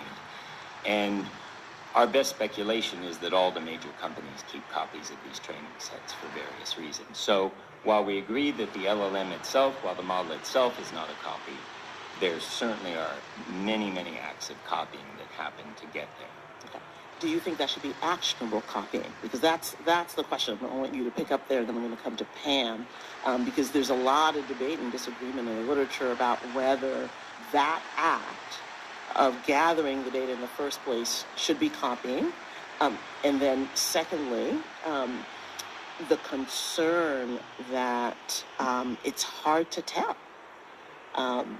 Because all of these works are publicly available. They're getting them typically not behind paywalls, for a lot of the LLMs. So what do you do when there is in fact a breach of a paywall to extract that for copying? So you've got a couple of both sort of 1201, 1202 type problems, as well as just the act of copying. Well, when you're talking about publicly available, lots is available on the dark internet, and it's publicly available, but it's not authorized. Unauthorized. So there's an awful lot of unauthorized that's publicly available. There's a whole line of scholarship everyone needs to know that basically says, well, this is a non-expressive use of the works, and so don't worry about it. It's non-expressive use of the works. And scholars, of course, many scholars would like to just push it over into concepts we already have. I think we should be ready for a complete rethink on everything, because one thing that happens in this conversation, listen to yourselves talking to it, read carefully about it, is this relentlessly anthropomorphic language. It learns, it trains, it remembers, it has a knowledge set, it has a knowledge base. Instead of trying to extract all that language from our discourse, maybe it's because we need to rethink what's happening. And if we do think it is learning, then I think it may be a kind of ingestion that is quasi-expressive. And so it's not simply on or off. Does that help? All right, Pam? So most of the data that these systems are trained on is actually available on the open internet and not pirate stuff, okay? So when we're talking about the types of data sets that the big sort of major developers are working with, we're talking about billions of copies of works, and sometimes in the trillions of parameters. And so while I think the shadow library issue is going to be one of the tough ones for the courts to deal with, and it's one of those things that I think it could go either way based on some of the precedents. But the courts have actually been pretty clear that if you are making copies of things in order to extract information, that's actually, and especially if you then enable more things to happen with that information that advances the public interest, that actually is something which doesn't run afoul. And in terms of the training data sets, a big consideration has been whether the second work that's being used, the second use of the work, does it have the same purpose as the original? And so that's one of the things that the courts have decided should fall within the penumbra of transformative uses, which typically favor fair use. And what was the purpose of this author in writing this work in the first place? Well, it was to sell copies of their books. And what was the purpose of the use over here? It is to extract information and correlate statistical correlations between different things and make representations that enable then this productivity tool to develop.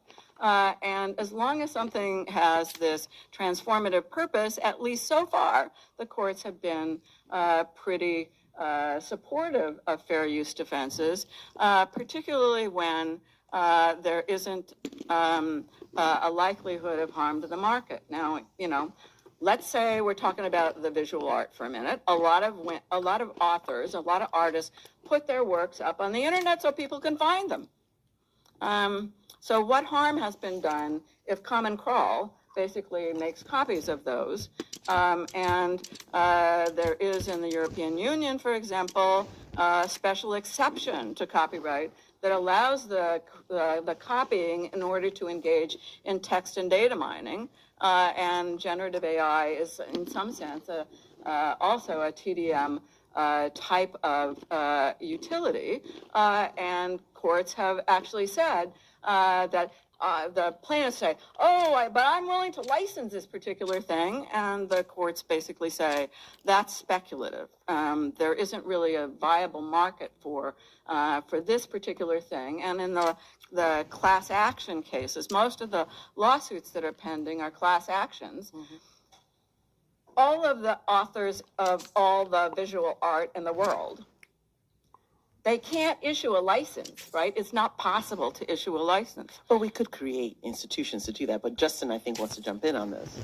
Well, so first of all, Pam is discussing everything in the framework of fair use and Section 107 of the Copyright Act. And I assume many of you are copyright students. Is that correct? Okay. And, you know, or they've engaged in fair use. Okay. Well, because it's a large crowd, and I've been back to the law school a few times, but never had such a large crowd. So I assume it's the topic or the free lunch. But so Pam is engaging in the context of fair use and the fair use framework. And I think we would agree that we just don't know where it will come out, especially with something like the unauthorized access training data. That's right. The other part of this is it's not speculative about markets opening up, because when the content owners put up barriers, the AI companies are more than willing to pay. And they have already done a big licensing deal with Associated Press, and Associated Press was very careful about that and got most favored nation terms to say, if you do a better deal with the New York Times, which is also now preventing you from crawling, then I get that deal. So in terms of a market, the market actually is emerging, and the market is a market of technological features which prevent the crawlers, AI crawlers, from getting access to the content. And at that point, the multi-billion-dollar funded and invested AI companies are more than ready to pay. So I think in a fair use analysis, the longer they wait to litigate that, the worse it gets for the AI companies. But what is fair use is not necessarily what is fair or equitable. You are in a law school where we talk about fairness and justice. We talk about fairness and justice in terms of resources, natural resources, in terms of, in our world, intellectual property, traditional knowledge, access to genetic resources, use of traditional cultural expression and folklore. And if we have discussions about what is fair and equitable in that, where Western technological companies take from others, why aren't we having that discussion here, right? And so it's not just a question of, is it fair use or not, Section 107. It is and should be a larger social framework, to me. Well, so one of the things that has, in my sort of talking with judges across the country on this topic, two things are problematic, right? Copyright has never quite plainly been a tool for social justice, right? We've all, so this question you're raising about fair use has always been, okay, is it fair use? We haven't always asked the question, is it fair? Is this the sort of use that should be free? So Jane Ginsburg, for example, has always said, well, you know, just pay for it. Why not just pay for it? So what sorts of uses should be free and what sorts of uses we should pay for has always been sort of a contested issue in copyright law. But I do want to ask the question, if not fair use, what? These are large language models. In order for the technology to advance, they need billions of data points. And I think, Pam, you said most famously that copyright could stop AI, bring AI to its knees, right? This is a famous Pam Samuelson quote. Yeah, which is also anthropomorphic, absolutely. So there are a number of things that are problematic, and I want to tease them out for our students and for our audience. First, fair use has always been intimately connected with the First Amendment. So to what extent, if we eliminate fair use as the major tool for facilitating access to the data and for the training materials, what are our options? What are the consequences, Pam? Well, I think the question of how much fairness should count when we're doing a fair use analysis, I'm going to stick with that first because courts have viewed fair use as doing a lot of work that otherwise the First Amendment would do.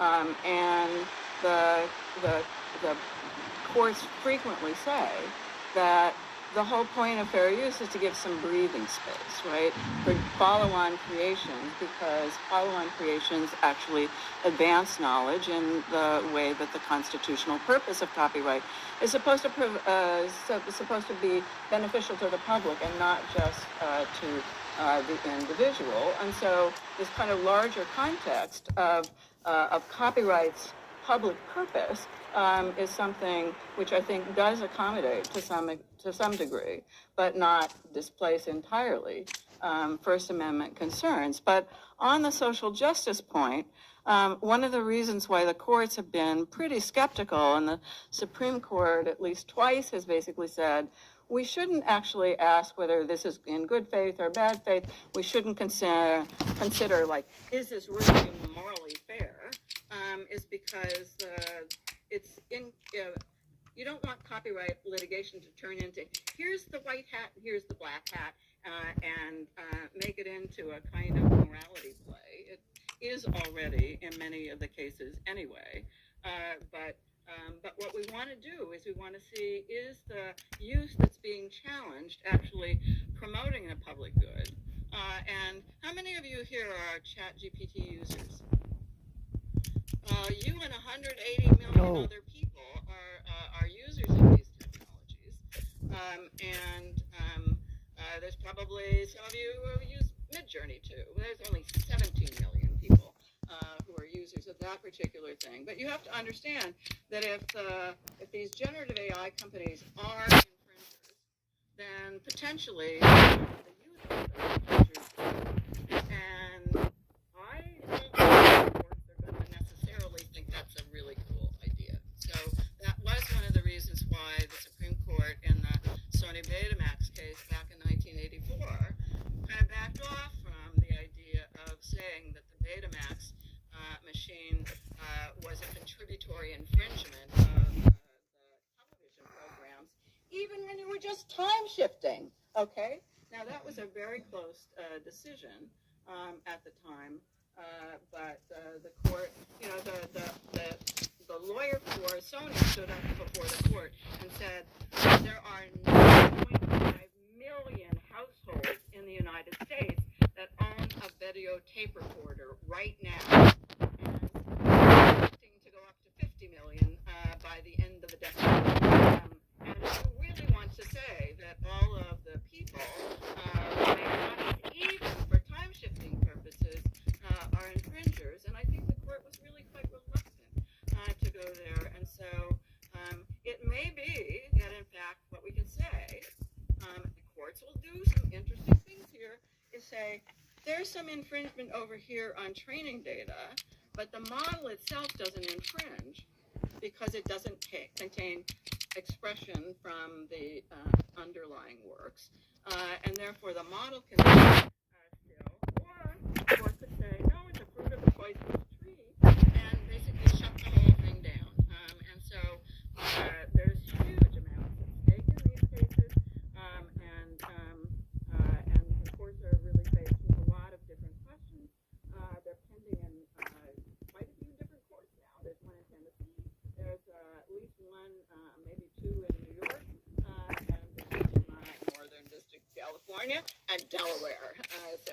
We'll have lots of chances for circuit splits in this particular Yeah, set I of think we cases. have, what, about 11 cases now? 12. Or 12? So, Justin, I want you to jump in, and I want to, because Pam has put a lot into into her response to this. One question, obviously, whether generative AI and the Betamax, whether that's the appropriate kind of analogy. What happened with Napster, where you had lots and lots of users who did, in fact, become infringers.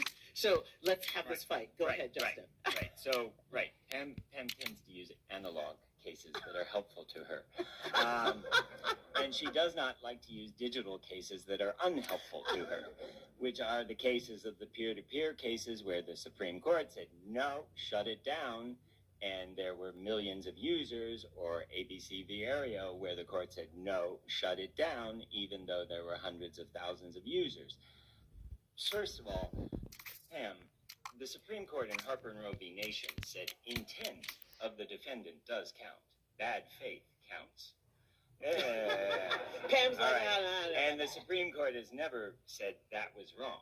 So there's a lot of lower court precedent that says, yes, bad faith on the part of the intent of the defendant counts. Now, Pam said They're to really you, good friends. Pam Let's said to be you, clear about this. Pam said to you, this might slow things down, and there are huge amounts at stake in these cases. I say to you, you shouldn't care about the amounts at stake because that's the deep pockets of Microsoft and Google, and you shouldn't care. Okay? What you should care about is what's best for all of us. A few months ago, Schumer announced the AI framework and the AI initiative in the Senate. And one of the things he said is, of course, in all this work, our North Star will be innovation. And I wanted to strangle it because our North Star is not innovation. Our North Star for a senator or the leader of the Senate is the welfare of the American people, not innovation. I am tired of this monolithic God innovation getting in the way of serious discussions about what's best for all of us. So last March, 1,000 scientists, researchers,